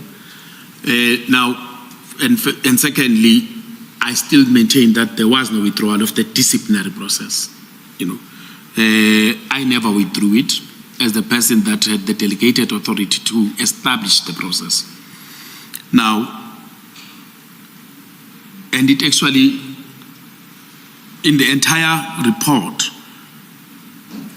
the fact that the charges were never served, or rather there was an instruction not to serve the charges, is not dealt with in this report, which is a critical element of how the process collapsed, so to speak. Instead, the emphasis that is put is on the withdrawal that purportedly happened on the 22nd of June 2023. I maintain that if indeed there was no stoppage of my manager from serving Mkhwanazi, there would have been a disciplinary inquiry and would not even be sitting discussing this report, because then the inquiry would have proceeded properly. I believe that the attorneys that were appointed would have succeeded in making a point that we indeed must be legally represented based on the seniority of the employee and the complexity of the issues, as well as the seriousness of the allegations. So yeah, unfortunately, again, we've got a report that is crafted. The key person who appointed and dealt with the issues is not consulted. There is no engagement. There is no request even for a submission, and adverse findings are effectively made about me without even the courtesy, the courtesy. As much as they say that I was no longer in the employ of the municipality, I can tell you, commissioners, I've had a number of instances where we have investigations, we've got processes that must be dealt with, and we have to go to a person who's no longer part of the institution and request, a submission, a statement, or whatever that will assist us to make informed decisions and to take the processes forward.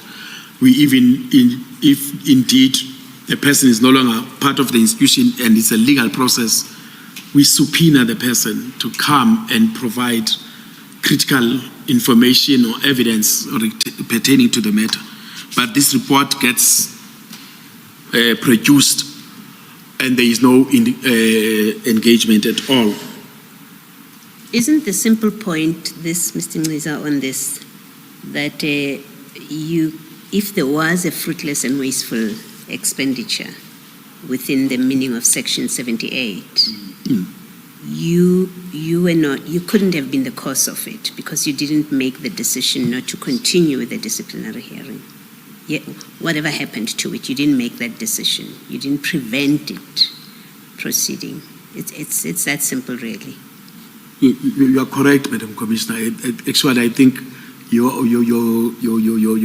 outlook on it is spot on. Yes. Because indeed, if there is a fruitless and wasteful expenditure, then the persons that stopped the serving of the charges, which effectively stopped the disciplinary hearing, yes, caused the fruitless and wasteful expenditure. Yes, thank you. Thank you. Mr. Ngisa, before we turn to the next theme,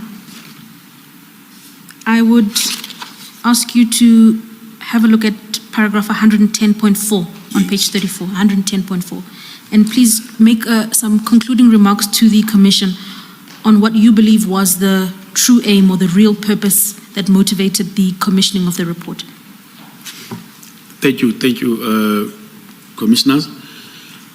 I advance a view here that indeed, in my view, this report was procured with the main purpose of further suppressing the scandal involving Brigadier Mkhwanazi.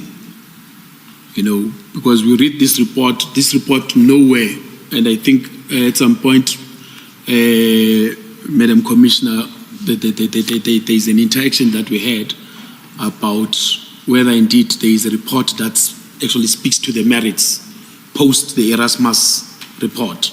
And I indicated that there is a report, but it doesn't speak to the merits. This report doesn't talk to the merits at all. Instead, I thought such a report would be the 13 December 2023 report authored by the two advocates. The one advocate. Yeah, this one seems to be a witch hunt to look for people who leaked information to Jeff Wicks, and also to investigate whether there was wasteful expenditure. So it doesn't deal with the merits of the allegations against Mkhwanazi.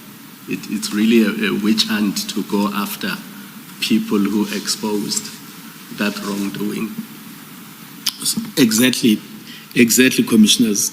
And to further illustrate that, Commissioners, I'm not sure, but I know that that article is not in this bundle.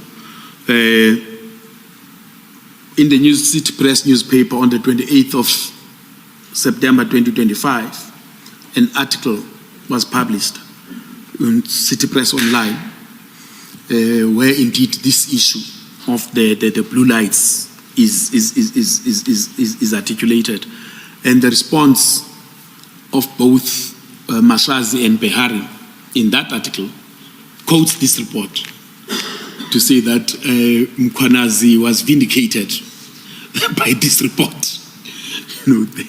They say that,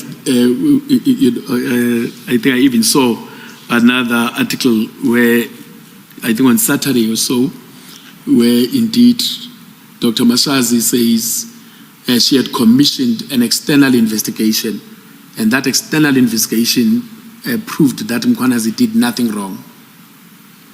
I have still not seen any investigation that actually says Mkhwanazi did nothing wrong. Mkhwanazi himself, in an interview on the 25th of September 2025 with ENCA, says to the journalist there are 3 investigations that have cleared him. I liked how the journalist responds and says, no, you have not been cleared.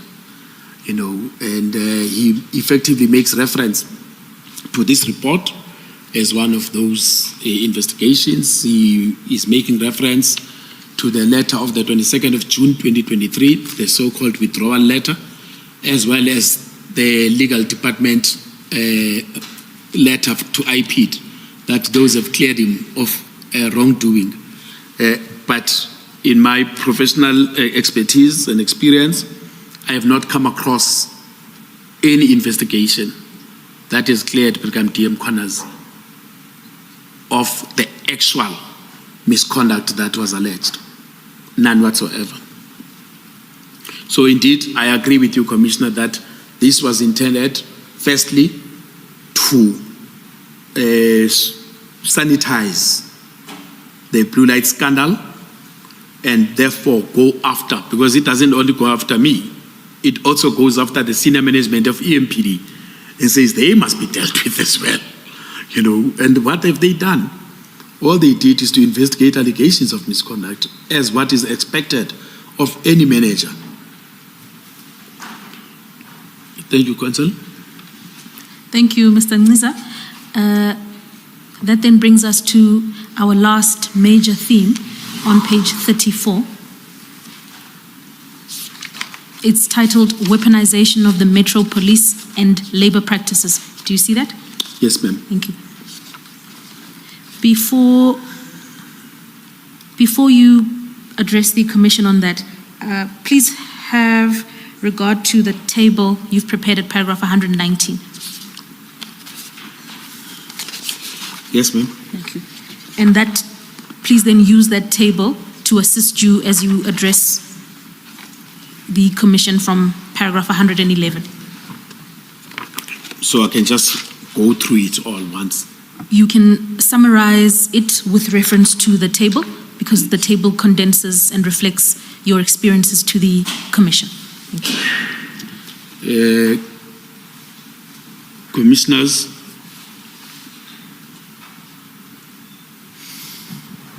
this theme effectively talks to the harassment that I have endured from the 7th of September until I think the 8th of March.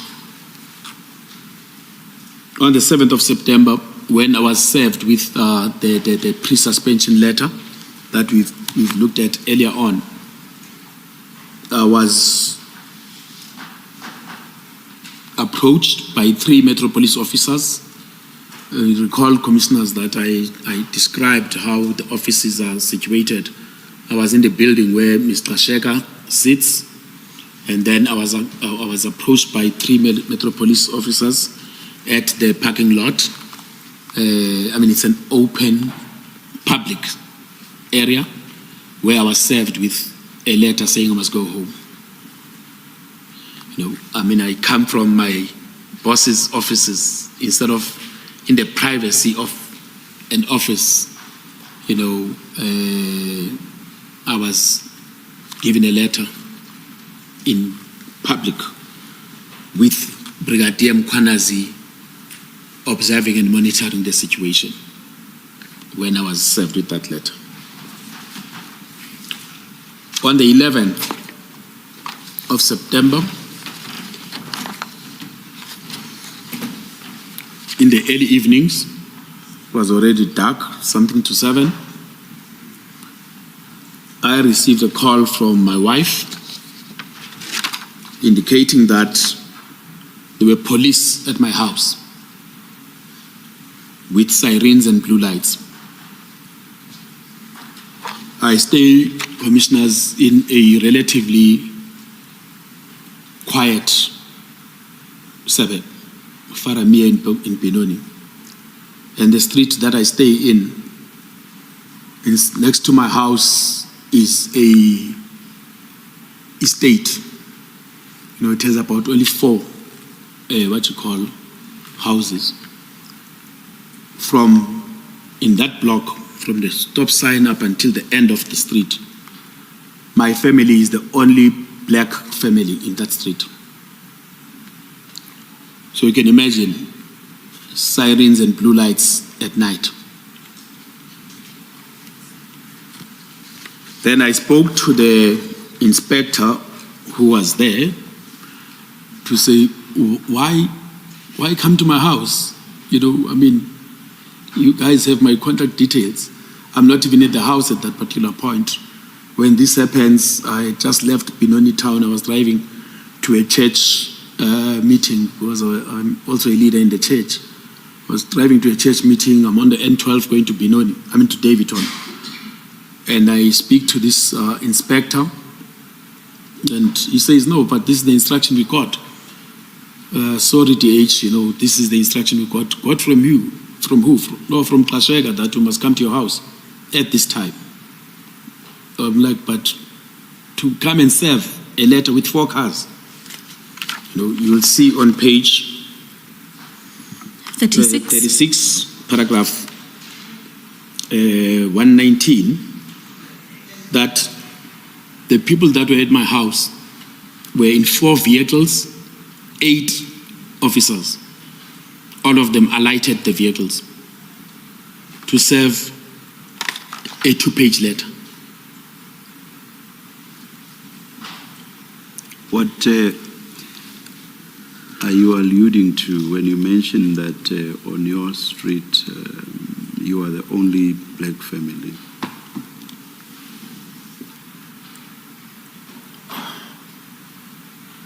Whether we like it or not, racial connotations exist. If indeed you are going to come to a person's house with sirens and blue lights, and you're going to see, Commissioner, as I go along, that indeed this, it's a build-up. But if you're going to come to a person's house, neighbors are bound to be interested in what's going on. They are bound to be interested with what's happening. Oh, it's that dark, it's a haze.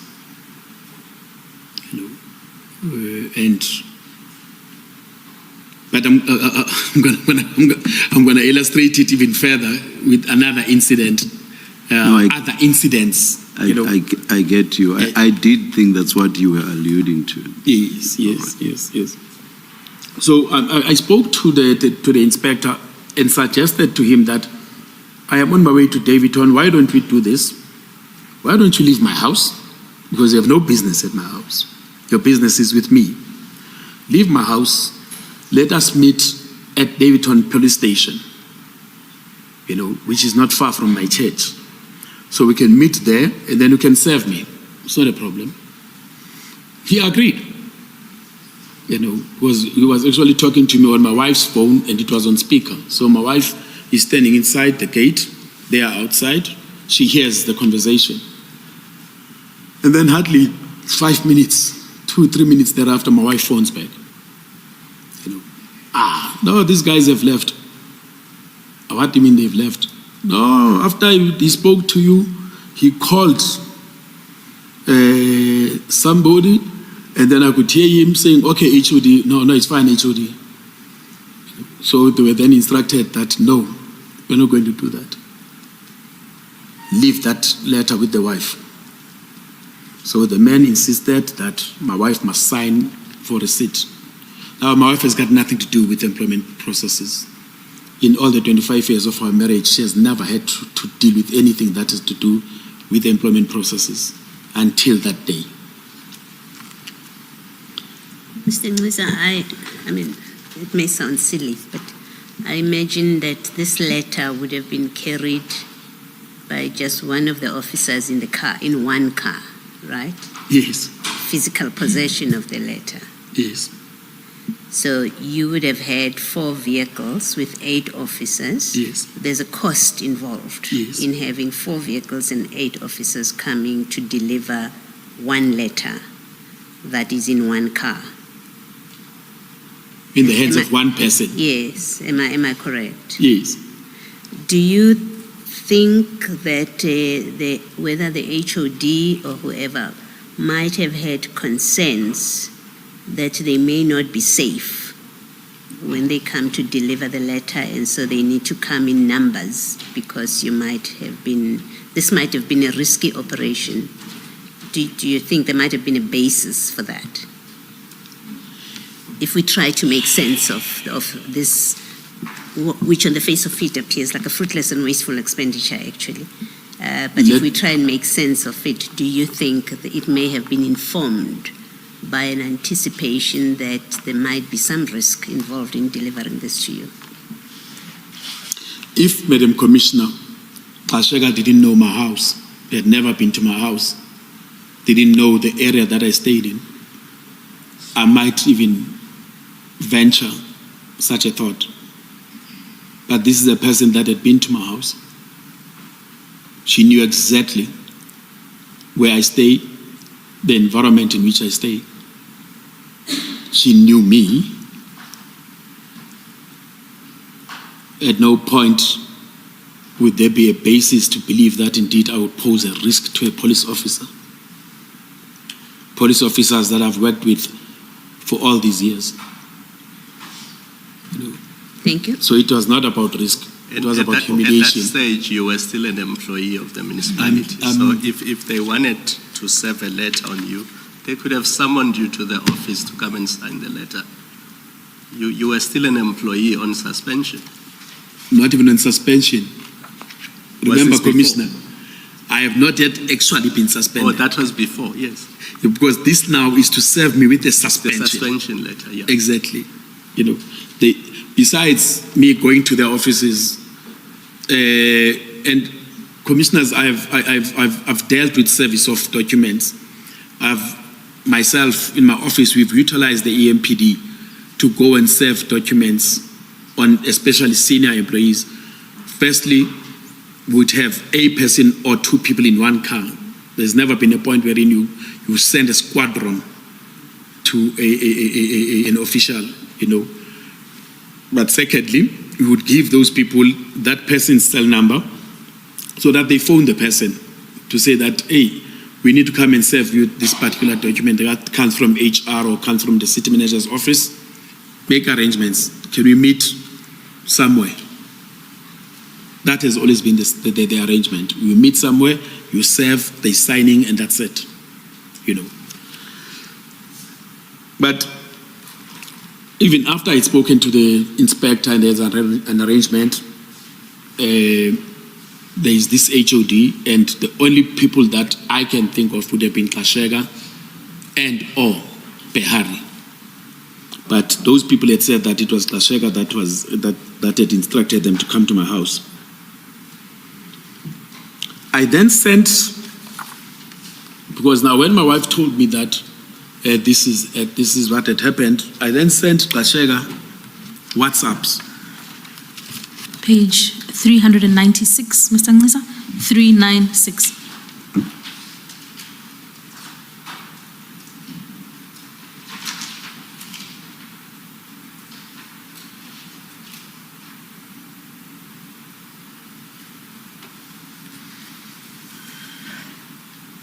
Commissioners, I sent 4 messages. The first message I sent was at 18:43, in which I asked the question, why send police to my house at night? And then I continue in Xhosa, utheni uhlukumeza usapho lwami? Bakwenze ntoni? Why are you harassing my family? What have they done to you? And then I sent another WhatsApp at 18:46. Sirens and blue lights at my house, Linda, causing a scene at my house, scaring my children and my wife.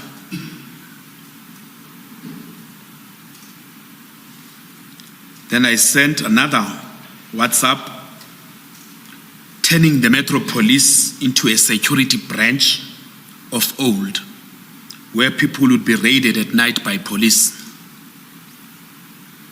Then the last one I sent was at 7 o'clock.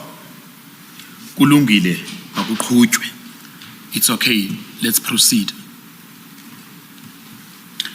Now, as you can see, Commissioners, all of them are one ticks. You know, all of these messages that I sent to Ms. Kashega were one ticks.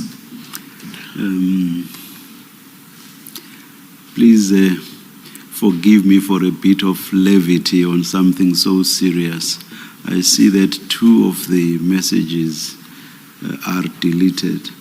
Those were probably expletives. Yeah, they were. Honestly, no, they were correct. I had written them in some rather crude Xhosa, with then I was like, no, but this is my boss, so I deleted them. Quite honestly, I was really vexed by this, Then I reflect on paragraph 115 that I sent Mr. Kashega these messages questioning the conduct of sending police with blue lights and sirens to my house at night and thus harassing my family. Later, my wife advised me, honestly, Commissioners, I was not aware. My wife advised me that if the message has one tick and you no longer can view the person's profile picture, it meant the person has blocked you on WhatsApp. I was not aware, because when I came back from church, well, I proceeded. I had a church engagement. I could not just leave it. when I came back from church, and now I'm sitting with my wife and we're talking about this situation, and then I'm like, no, but in messages, she's like, I've sent her messages, but she's not responding, and she's like, okay, let me see. I show her the phone. She's like, did you have her profile picture before this? I'm like, yes, I did. She says, you are blocked. And since that day, I remain blocked. And again, this is a suspension process, Commissioner. It's not a termination, and nowhere near termination at that stage. For my superior then to block me in the midst of this conduct, and then I get blocked. I'm like, oh, okay. Also, to just link that, on the 7th, I received the pre-suspension letter. On the 8th, when I tried to send an email talking about irregularities in the pre-suspension letter that I picked up, I discovered that I was also blocked on the email system of the municipality. I could not access the system of the municipality. So in my view, it then meant that I was actually suspended from the 7th, because we ordinarily don't block people on the system. Just remind us, the reasons for your suspension were two: the qualifications and you approving invoices contrary to a memorandum. Yes. So, because of that, 4 police cars in sirens and blue lights are sent to your house. Yes. I mean, this is something you could have received the next day when you go to work. Yes.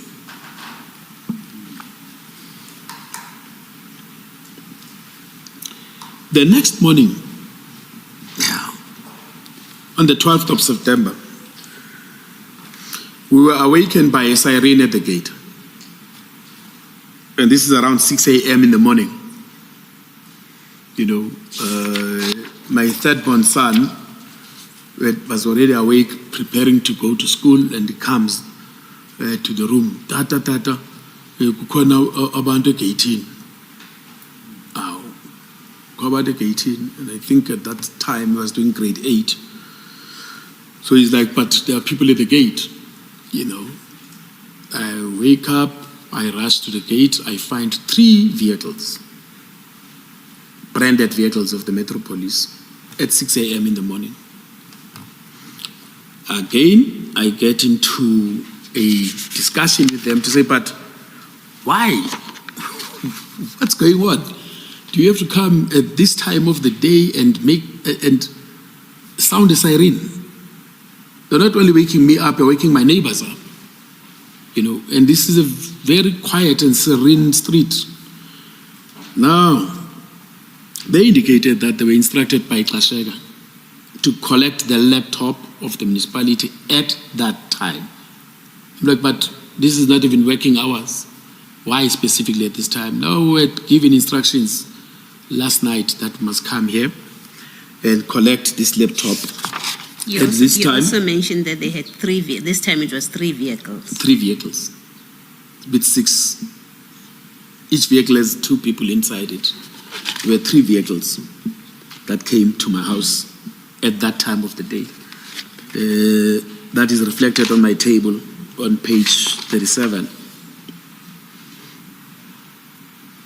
Then so I'm suggesting, Mr. Ngqiza, to the chairperson that maybe you're being unfair to these 3 vehicles. The one was going to carry the charger, the other one the bag, the other one the laptop. Be kind. It's possible, huh? It's possible. It's possible, Madam Commissioner, that I mean, my laptop is heavy, you know, and therefore they needed 6 people to come and collect it. I know this is serious. I don't mean to make light of it. But again, these officers indicated, Madam Commissioner, that their actions are per the instructions to the letter of Xashega. You know, she told them that they must come at that time. They got the instructions the previous night to say that tomorrow morning, when you come on duty, start at Mr. Ngqiza's house. So they clocked in at my house effectively. Then on the 10th of December, I received a call from an Inspector de Villiers who requested to meet me to serve me with an extension of my suspension. I requested that we meet at the Faramir Pick and Pay parking lot because I was at the Pick and Pay. I was busy with some groceries. And then he calls me to say, hey, Menir, I get a brief ferry. I have a letter for you. Can we meet? And I know Inspector de Villiers. It's a person that I've worked with on a number of instances. And then we met. I said, you know what, it's fine. And fortunately for me, in this particular occasion, they were driving unmarked vehicles. You know, they came, we met, then they provided me with the letter. They were in an unmarked vehicle and they were wearing civilian clothes. But in this instance, there were 3 members. De Villiers was alone in his car, but then he was accompanied by a second car.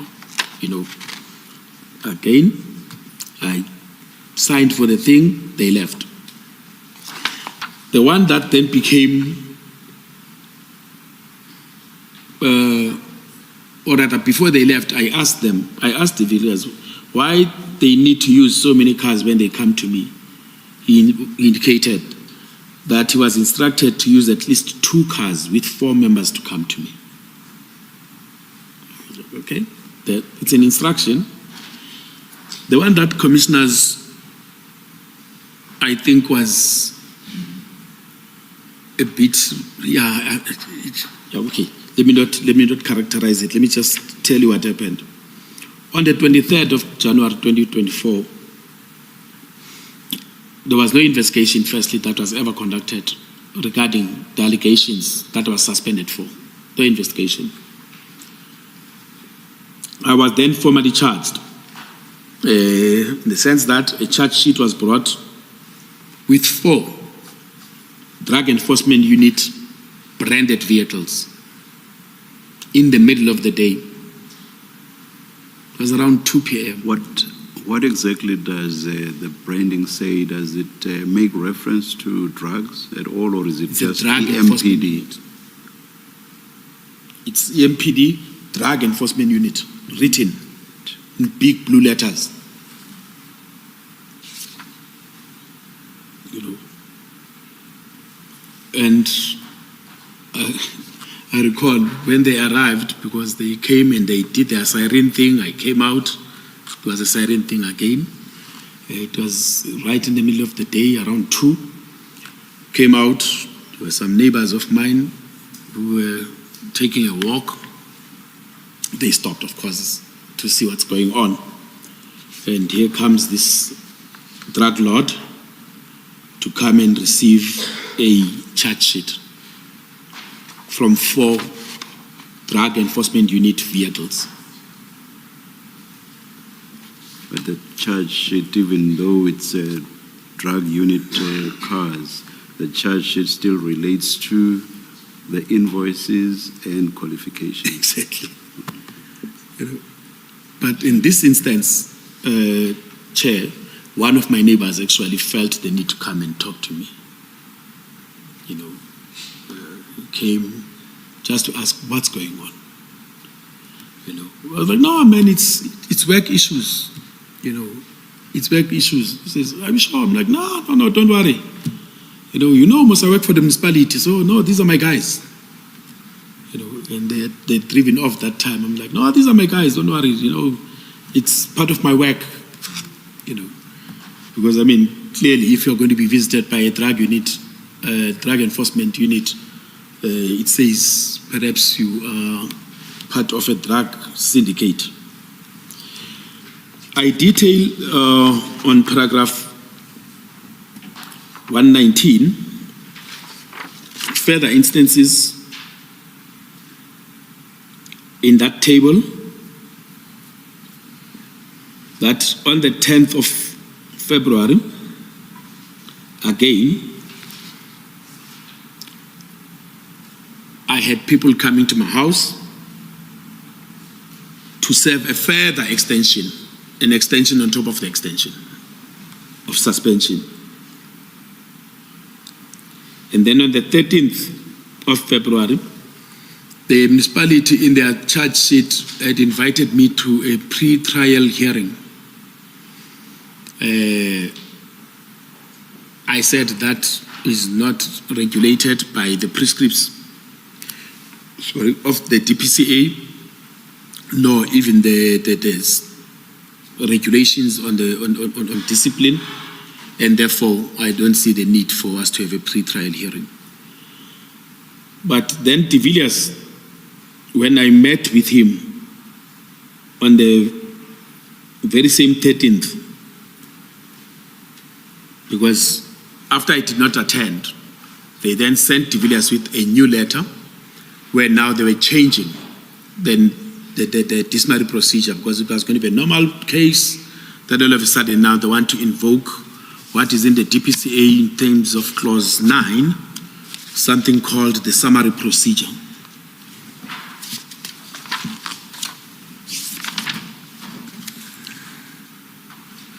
Yeah, clause 9, an optional summary procedure. It's on page 12 of the DPCA.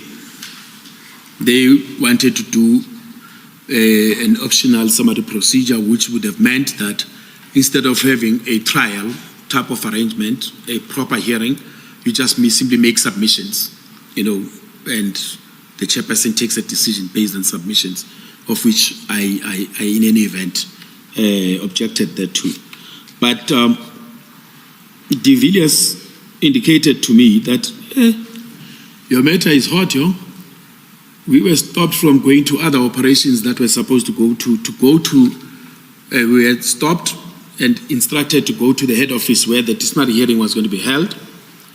And 4 vehicles, their squad, was then told that they must not go to do law enforcement processes. They must come to the head office and guard the head office because my case is sitting. Was this for the pre-trial? Pre-hearing? Yeah, I was like, okay, fine. On the 1st of March, when they served me the letter contemplated termination of employment, again, 2 vehicles with 4 members. And then on the 8th of March, when they attempted to serve the unsigned letter of termination, they had 4 members and 2 vehicles. I record, Chairperson, that the total number of EMPD officials that were sent to me in the various occasions come to 48 people. And the number of vehicles that were used to serve me with single-page, 2-page letters comes to 23. And it must be noted, interestingly, that all these vehicles and members, all of them fell under the command of Brigadier Mkhwanazi. It was not people from bylaw enforcement, it was not people from regional operations, it was specifically people from specialized services. Did the drug enforcement unit also fall under specialized?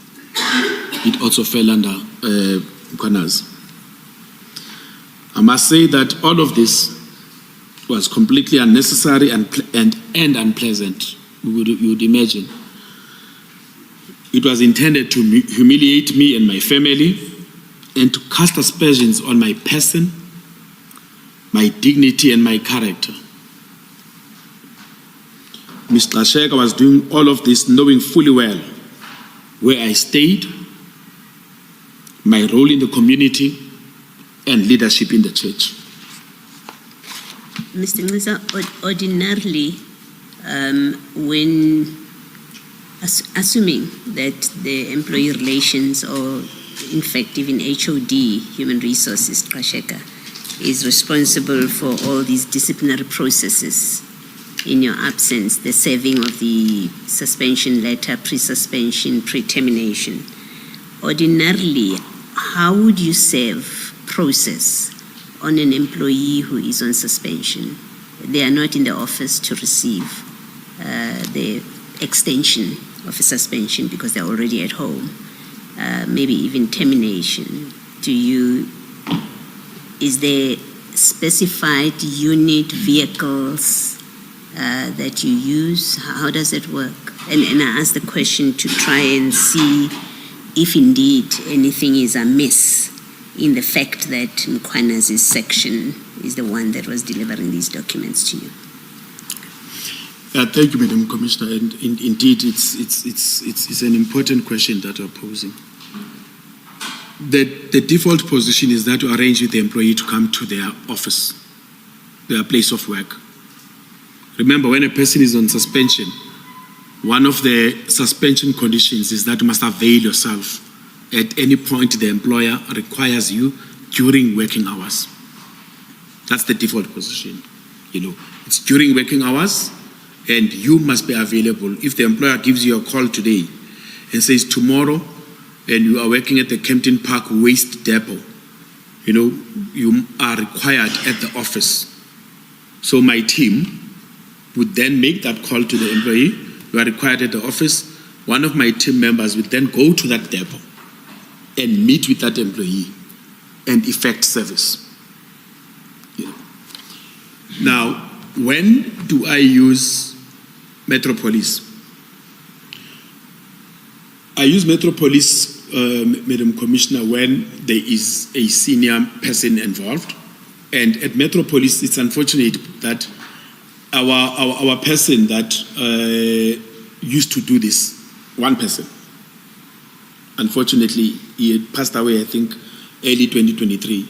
But in the course of time that I've been at DH Employee Relations, about, let's say, 6 years, there is a specific person that I had an arrangement with Metropolis that this, if I need to serve an HOD or a divisional head or somebody senior, I would not really call them into the office for service. I would not call an HOD, come to my office, I want to serve you something.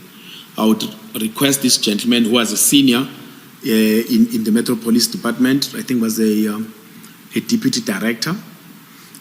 I would talk to him that, hey man, can you assist us with servicing a particular letter at HOD so and so? Here is the address, here is the telephone number, can you make a call? So that he has a sense of where the person stays. Then make a call to make arrangements to meet with the person either at a restaurant or meet wherever, that the two of them would agree. That has been the norm.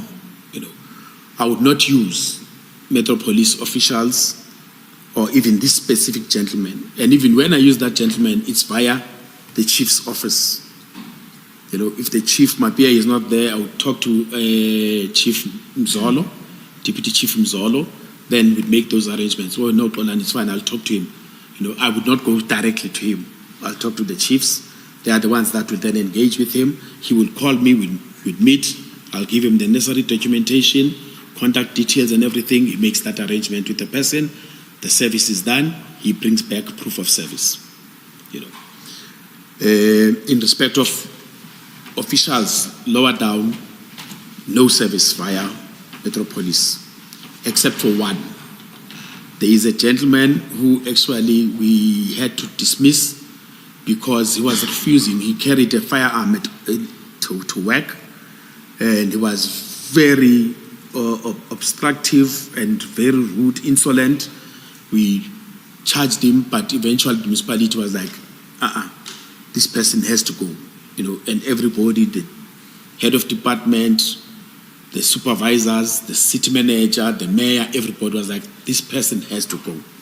And we took a decision that this is totally out. So the service to that person, because of the nature of the person, and the inherent danger that he posed, we effected the service to that person via a Metropolis. I think it was one vehicle with 2 officers that had to go and serve him. And it only happened once. That service was to service the termination when we sent junior Metropolis officials to go and serve him. Yep. Thank you, Commissioner. Mr. Ngwiza? Yes, ma'am. My apologies. Could I ask you to turn to the next page, your final paragraph there, paragraph 122. I would invite you to read that into the record, please. Commissioners, I have listened to the evidence of Chief Mapieye and Deputy Chief Spies before this commission. Viewed cumulatively, and in terms of my own experiences, the commission is able to see a pattern whereby Dr. Mkhwanazi, Mr. Shega, and Advocate Behari used labor processes, suspensions, special leave, disciplinary proceedings, even terminations, to frustrate and get rid of employees who opposed their unlawful conduct that relates to Brigadier Mkhwanazi at the time, up to the point where he became even the Deputy Chief of Police. There is an aspect that I'm not even sure that Chief Mapieye knows that I know this, but there's an aspect that our commissioners just want to bring to our attention that was relayed to me by two heads of departments in the municipality, who are still in the municipality.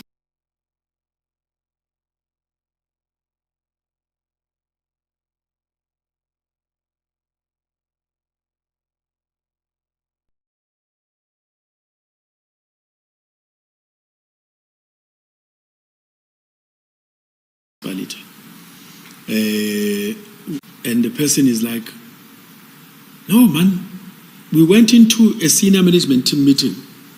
Senior management team meeting, commissioners, is the city manager and all the HODs in the municipality. It's supposed to be a meeting that discusses strategic issues about service delivery, implementation of resolutions of council, mapping processes that must be implemented to ensure that the citizens of Ekurhuleni are better served.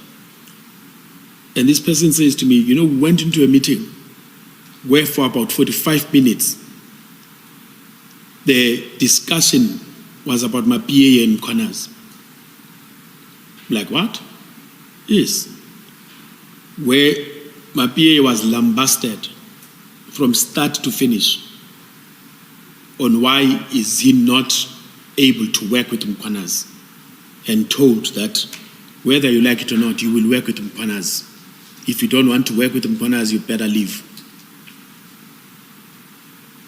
So these HODs expressed the frustration to say, how can we go to an SMT meeting and we must sit there and listen to this type of engagement? And the poor chief was stunned. You know, both of them are like, he was like, no, ma'am, it's fine, we will work. No. I know that you hate Mkhwanazi. You know, I stopped you from doing this nonsense that you wanted to do against Mkhwanazi. You and your species were an Alimaburu how. You and a white man. Two senior people experienced that. And when we talk about this relationship, and this is soon after Mkhwanazi was appointed as Deputy Chief of Police, you know, and this is at the point where indeed Mapieye, as he had testified, was still having problems about how that appointment had been effected. And then he gets lambasted in a senior management team meeting that is supposed to discuss how we must deliver services.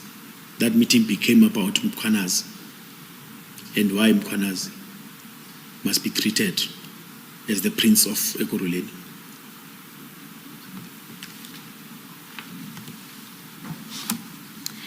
Thank you, Mr. Nhlanhla. We have then reached the final topic in your witness statement, paragraph 123. It's titled Impact on My Life. I'd invite you to make some remarks to the Commission on this aspect. Commissioners, the impact on my life that this whole ordeal has had has been rather devastating. Professionally, my standing in the local government sector has been severely dented by this experience. As much as I was the divisional head employee relations in Ekurhuleni, but I was also the provincial chairperson of the Salga Human Resource Practitioners Forum, which also made me the lead or chief negotiator of the employers in local government in Gauteng, which is a role that I had held in the sector for more than 10 years as the chairperson of that forum and leading negotiations on behalf of all the municipalities with the trade unions in the bargaining council Gauteng division, Central Gauteng division. Of course, except for Tshwane and Johannesburg. I don't want those colleagues to say that I represented them. I represented all the other municipalities. These two municipalities had their own divisions where they negotiated. But I was also the leader of the employer in Ekurhuleni on negotiations with organized labor since 2003. In December 2022, I had received a 20-year recognition award for my contribution to the Bargaining Council in terms of its establishment, its progression into a fully fledged Bargaining Council, its engagements in terms of stabilizing the local government sector. I was one of the people that was actually awarded for my 20 years service in the Bargaining Council because I served in the Executive Committee of the Bargaining Council at the national level. I've served, and at the time of my dismissal, I was still a member of the employer party in terms of the Bargaining Committee at the national level. I was also the chairperson of the Technical Advisory Committee of the Bargaining Council, a committee that dealt with processes of how the rules in the Bargaining Council are to be implemented, the appointment of commissioners. I was the chairperson of such a committee. But the treatment that I received sought to annihilate my career just because people had to protect a criminal enterprise. Personally, the impact on my wife, my mother and my children, as well as my broader family, has been immense. Because, when this whole thing erupted in 2023, my name was brandished all over the place. I was in newspapers, I was on TV, people had issued statements about my suspension and all sorts of things. So my family then had to now respond to a situation that was created to place me as a person of questionable integrity. And indeed, my family has been stigmatized by the flagrant lies that have been spewed, impugning my image and standing in society. Communally, this ordeal had resulted in an attempt to remove me from ministry in the Anglican Church, whereat some congregants had invoked a process of a petition due to the lies that have been spread and the falsehoods that have been spread regarding my name. A petition was then lodged with the office of the Bishop of the Anglican Church in the Highveld Diocese, seeking to remove me from all ministerial positions in the church. At the time, I was a church warden in a parish, and I'm also a lay canon, which is an advisor to the bishop in the Anglican Church. So a petition premised on a notion that I had been dismissed for fraud and dishonesty, was then submitted in an attempt to indeed make me sever my ties with the church. And this was all because of the shenanigans that are happening in the city of Ekurhuleni. What came of that attempt, if you don't mind saying? Cool heads prevailed. Cool heads prevailed. As much as there was that petition, I was summoned to the bishop's office. I sat with the dean of the cathedral, and we had I think 2.5 hour conversation where I was able to also, without getting into the type of detail that I've gone into in these proceedings, but just to alert and highlight to him the intricacies that are involved, and the fact that what is in the newspapers is not always what is actually prevailing, unfortunately. And quite honestly, commissioners, everything that had happened to me, I don't believe that if I was not in the church, I would have been able to survive it.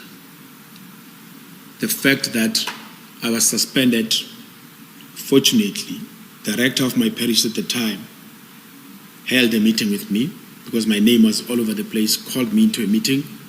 We had a 3-hour session, one-on-one, and that then provided me with a pillar, and I poured my life, my time, my resources into devoting myself to the service of ministry in the church.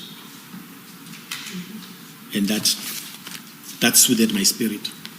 Ms. Niza, when you address 128, I'd like you to address the reasons given for your dismissal. You will recall that one of them was you did not provide the advanced diploma in labor law, but the second one was that you did not sign your contract of employment. So when you deal with that, can you just address those reasons and whether or not they were valid, or if they were used as a smoke screen, whatever your view is, can you just address the reasons for your dismissal as set out in the dismissal letter? Thank you, Commissioner. Commissioners, first let me start with the issue of the contract, non-signing of the contract. Fortunately, in the course of the arbitration proceedings, I submitted an unfair dismissal dispute. The employer then said, no, there was no dismissal. And they alleged, these are the funny things that Advocate Behari does, there was an allegation that there was no employment because I did not sign the contract.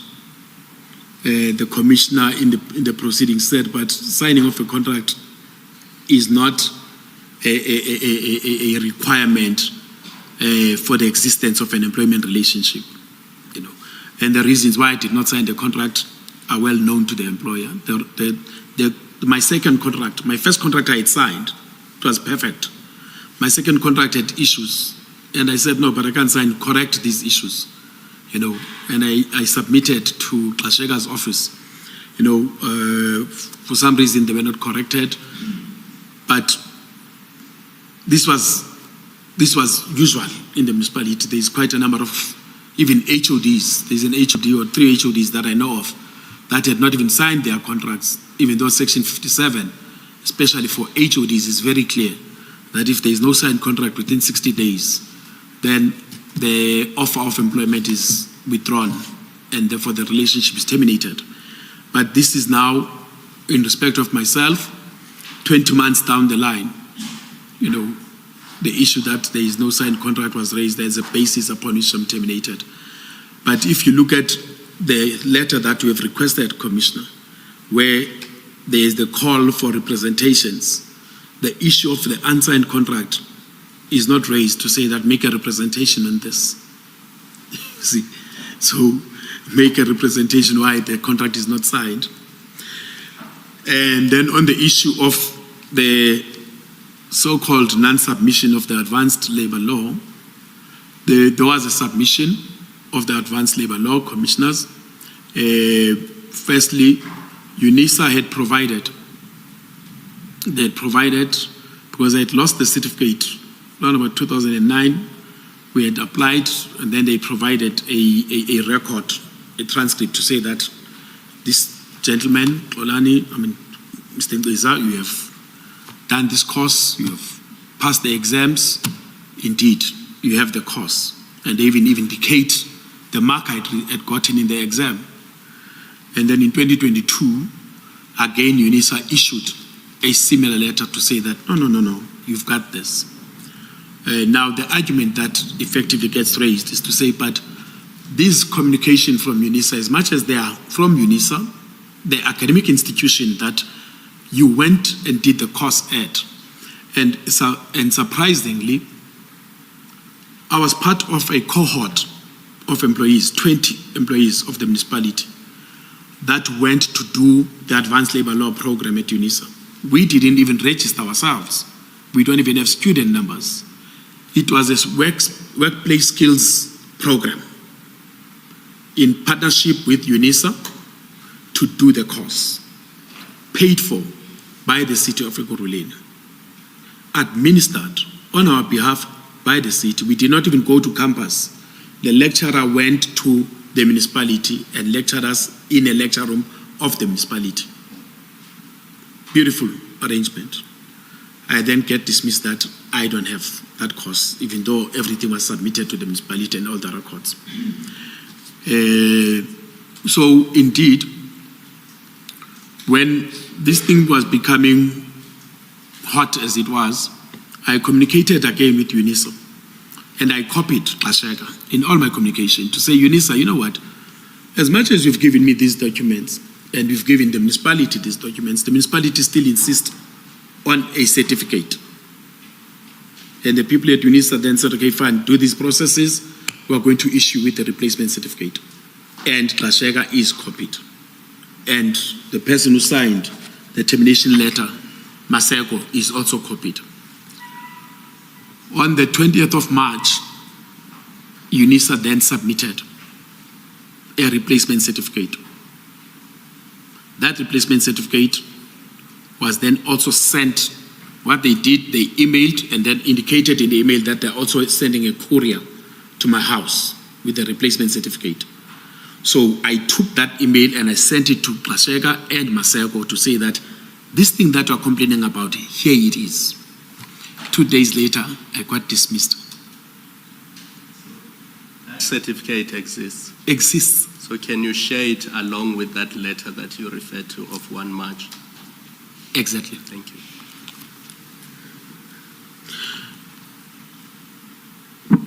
Yes, we'll attend to that. Thank you, Commissioner. Okay. So, paragraph 128, with all my dedicated service and accomplishments in the municipality, and I can assure you, commissioners, I have a lot of things that I've done for the municipality. I don't even think that I actually took you through my experiences where at some point I was held hostage. There is a point where there was a red tax fund that was established in an attempt to assassinate me in 2011.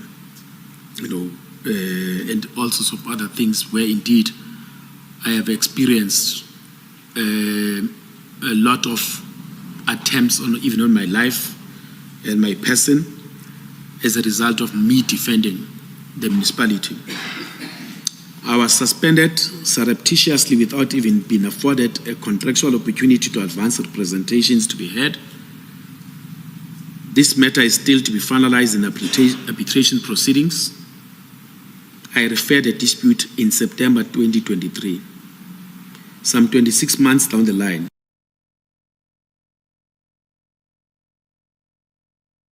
I still have not been accorded justice. And primarily because the municipality has done everything to delay the matter. The initial team that was dealing with the matter, commissioners, to give you a picture of what has been happening, they had an advocate who had a pupil in the matter. Then they had an attorney who had a candidate in the matter, or lawyers, effectively. And then that entire team is no longer involved. They started off, removed the attorney, and then the advocate. Now they have an attorney and an advocate, so 6. And then I was summarily dismissed without a disciplinary hearing for a qualification that the municipality took me to. The academic institution provided evidence of the qualification, but nonetheless, I was terminated. In this particular matter, they had a advocate and 2 attorneys in the dismissal matter. That advocate also dropped the matter. At some point, this matter commenced in March 2024. It is still ongoing as we speak as well. And again, all sorts of things have happened to make sure that the matter doesn't finish. Is it before the bargaining council? Yes, both of them are before the bargaining council. So you had 3 legal practitioners in the dismissal matter. In the disciplinary matter, you had 3. You had the attorney was presiding, an attorney and an advocate. So all in all, the number of lawyers that have been used by the municipality in my matters are 12 attorneys. On top of the resources that were used to harass me, 12 attorneys. And I've only used a shop steward in all of them. My suffering was for one thing and one thing only.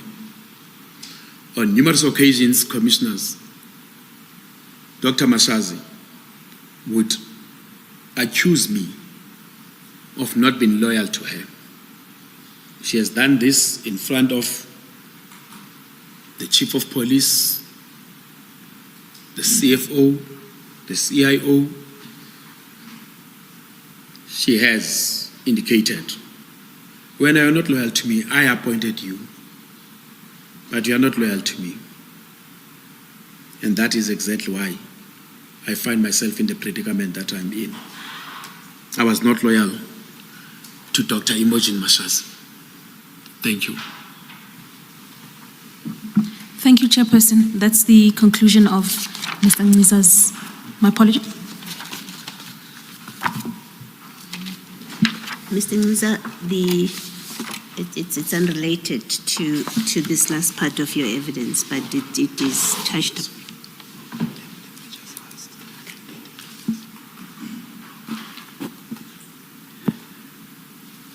Mr. Ngciza, I'll quote to you something that was said by Commissioner Spies, and then I'll put a question to you. On the 10th of November 2025, Commissioner Spies said the following: our disciplinary agreement has already been touched on. It deals with all municipal employees in exactly the same manner, irrespective if you are a plumber or an admin clerk or a police officer. We are dealt with in terms of that disciplinary agreement in that manner.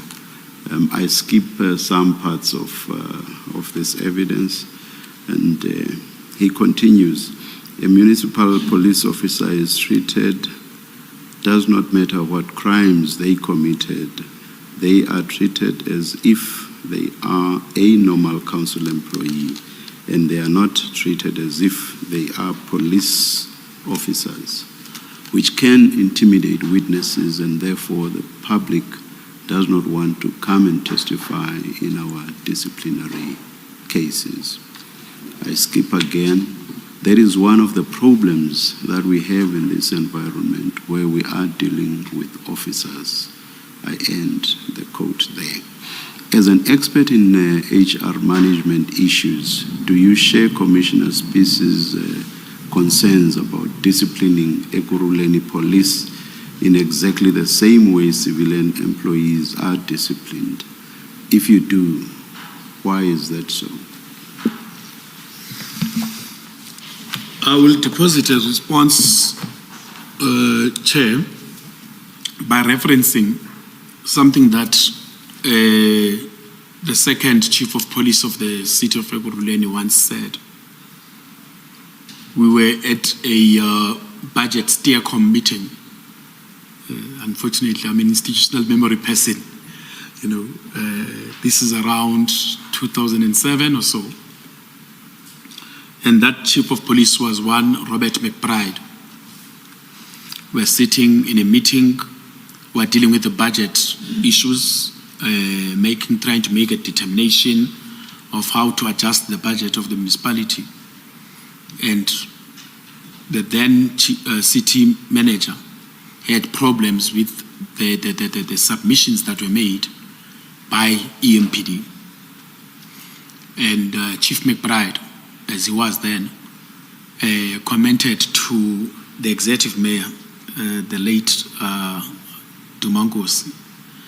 He says, Comrade Duma, this is not correct. I'm a policeman. I'm not going to be dictated upon by a civilian. This notion that police will be treated like any other department or like any other employees is nonsense. It must stop. We laughed. The process is different. It's different. Please continue. Yes. We laughed. I mean, it was Robert, but there is truth to what he was saying. And one agrees, and indeed, I know that the Chiefs Forum has raised this issue, and it is something that SALGA, as the employer organization, needs to zoom into. You can't have a one-size-fits-all arrangement. The police are in a command structure. They are uniformed service, the Metro Police. There is, for instance, a notion of you obey and complain later, whereas in the civilian structure, you seek consent. Employees will tell you that, no, I'm not going to agree to this transfer, I'm not going to agree to that. There must be some consent, there must be some agreement, there must be some procedure. And sometimes police require a different approach. I agree fully that indeed it's an issue that the sector must look into. This collective agreement that we are talking about has been extended to 2028. It expired in 2023, parties extended it, and then now they've extended it to 2028. I think this is an opportunity, such things that are actually going to be coming out of this commission. It's an opportunity that the parties in the bargaining council revisit their approach to collective bargaining in the sector. I once made a presentation, Chair, to the effect that local government is a multilateral sector. We are not like your engineering services sector, because we have engineering services within local government. We've got health within, we've got police within. So there's a multiplicity of sectors in local government. You don't have it as a singular sector because we've got various occupations in the sector. So indeed, perhaps when we look at our processes, there is a need for us to identify that, recognize that, appreciate it, so that our collective bargaining approach is able to cater for the different functional dispensations that will then pertain to specific functions. You can't treat a Metro Police officer like a water services, like a plumber. A Metro Police officer and a plumber are totally different.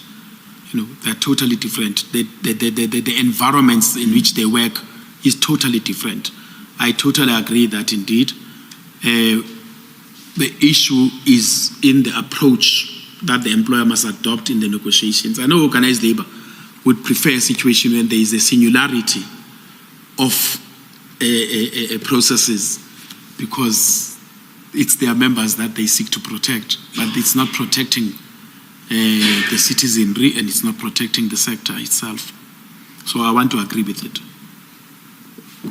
What exactly within a command structure, as I think you referred to it, dictates that the processes must be different. Right at the beginning, you referred to the fact that the nature of the environment within the police is one of a command structure. And what you said then seemed to flow from that structure. So what I want to understand is what exactly within the command structure dictates that the process should be different, as you suggest, as you and Commissioner Spies suggest. The police structure, Chair, you can't you can't have room for insubordination, for insolence. You can't have room for situations wherein a commander's command can be subjected to question. Because the problem that you're faced with is these people deal with serious issues where indeed lives can be at risk, lives can be at stake. So if indeed in a command structure, the commander would not have the authority because he must be subjected to certain processes, because now those that is commanding cannot actually have got leeway or have got room to challenge the command. And they've got room to challenge the command because, hey, I'm going to submit a grievance. If you do this, if you instruct me like this, if you are commanding me to move from this deployment to that area, because sometimes you find that the levels of crime and the levels of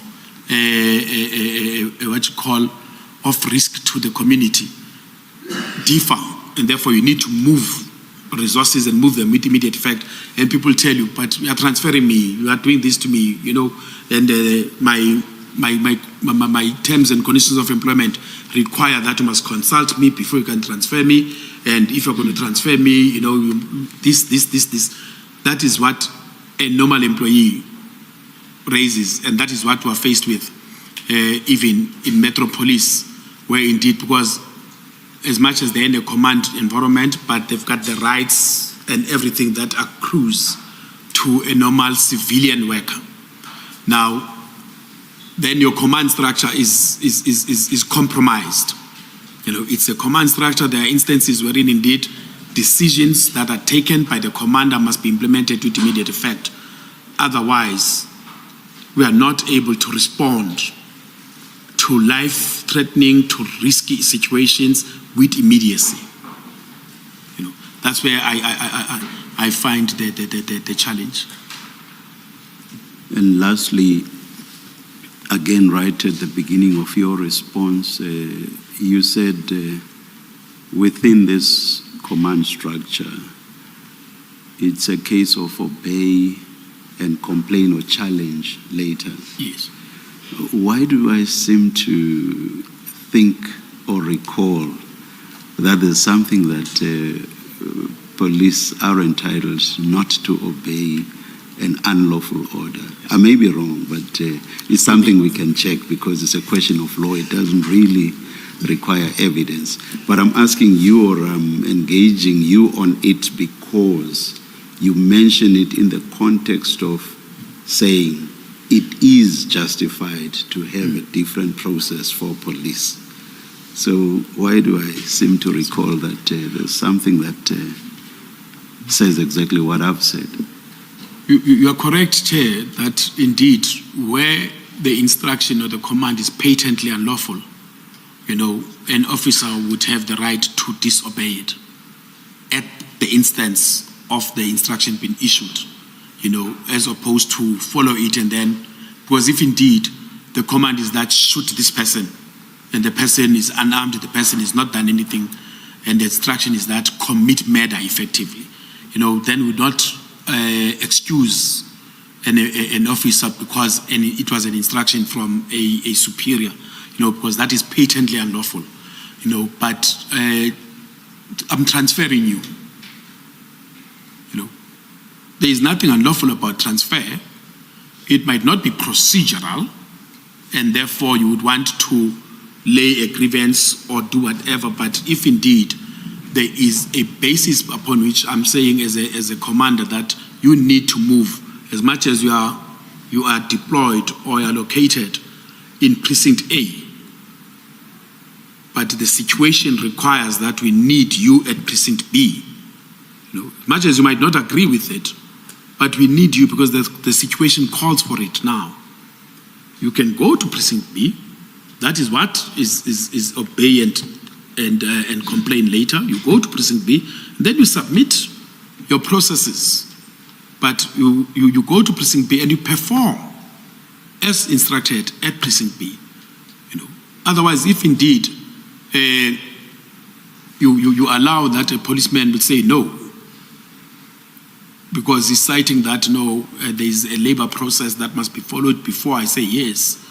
I need to consult with my union, which will be available next week, and then the union, when it comes to the meeting, and then they're going to require that you give them these further particulars about the risk assessment that you've conducted, why you need more police officers. And that time, the people at precinct B, the residents that must be serviced by precinct B are suffering. Thank you, Mr. Ngqiza. Thank you, sir. Maybe firstly, just as a follow-up to this discussion, Commissioner Spies said, and his words was, it has been presented, this issue has been raised at the highest level in Salga. And then he used the words, and I want you to maybe explain if you know anything about it. And then he says, but to date, we have been denied that. Now, the question is, has this been debated and rejected at Salga, or it's simply a matter of it has been shelved and all he was conveying was it hasn't yet been legislated? Madam Commissioner, remember Salga is an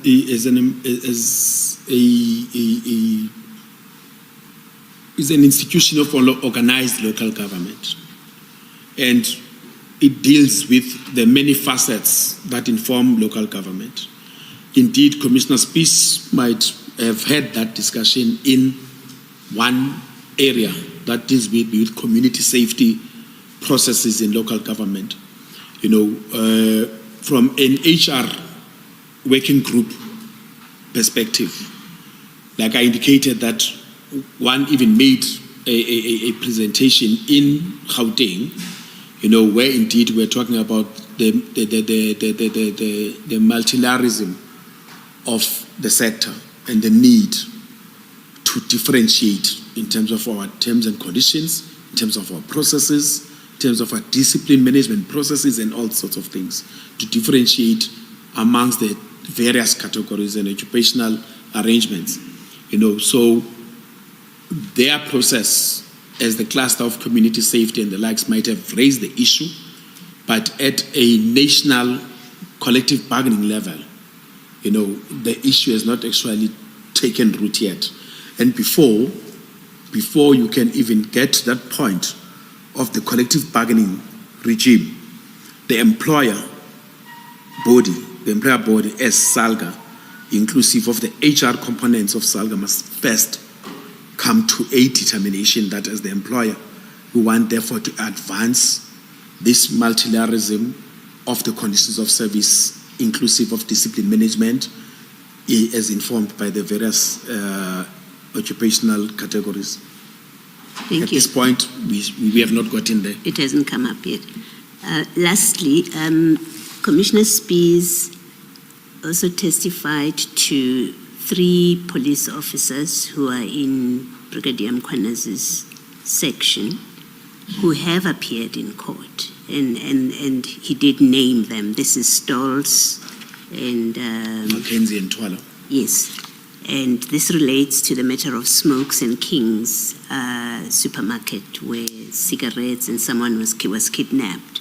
Now, his testimony was that did get to a disciplinary process being instituted, but then the matter was taken away. I think there was an appeal supposed to start on day one, and he attended to testify. And then he says that when he got there, he was told it had been taken away, and nothing's ever happened about it. Do you know the circumstances in which this would have happened? I did testify on this, Madam Commissioner. I think sometime early yesterday. We had appointed effectively the same disciplinary committee that we had appointed for Brigadier Mkhwanazi as well. Now, I testified earlier on that the presiding officer, withdrew from the matter, citing non-payment of his invoices by the municipality on other matters. And unfortunately, this happens in August, and I get shipped out. I got shipped out. So, as I understand it, no other presiding officer was then appointed. Thank you. Thank you, Mr. Ngqiza. Thank you, Ms. Mkhwanazi. Thank you, Chairperson. That's the conclusion of Mr. Ngqiza's evidence this afternoon. Thank you very much, Mr. Ngqiza. Thank you, sir. Thank you. Who do I look to? Chair, we proceed normally at 9:30 tomorrow morning with the next witness. Let's adjourn until 9:30 tomorrow. Yeah.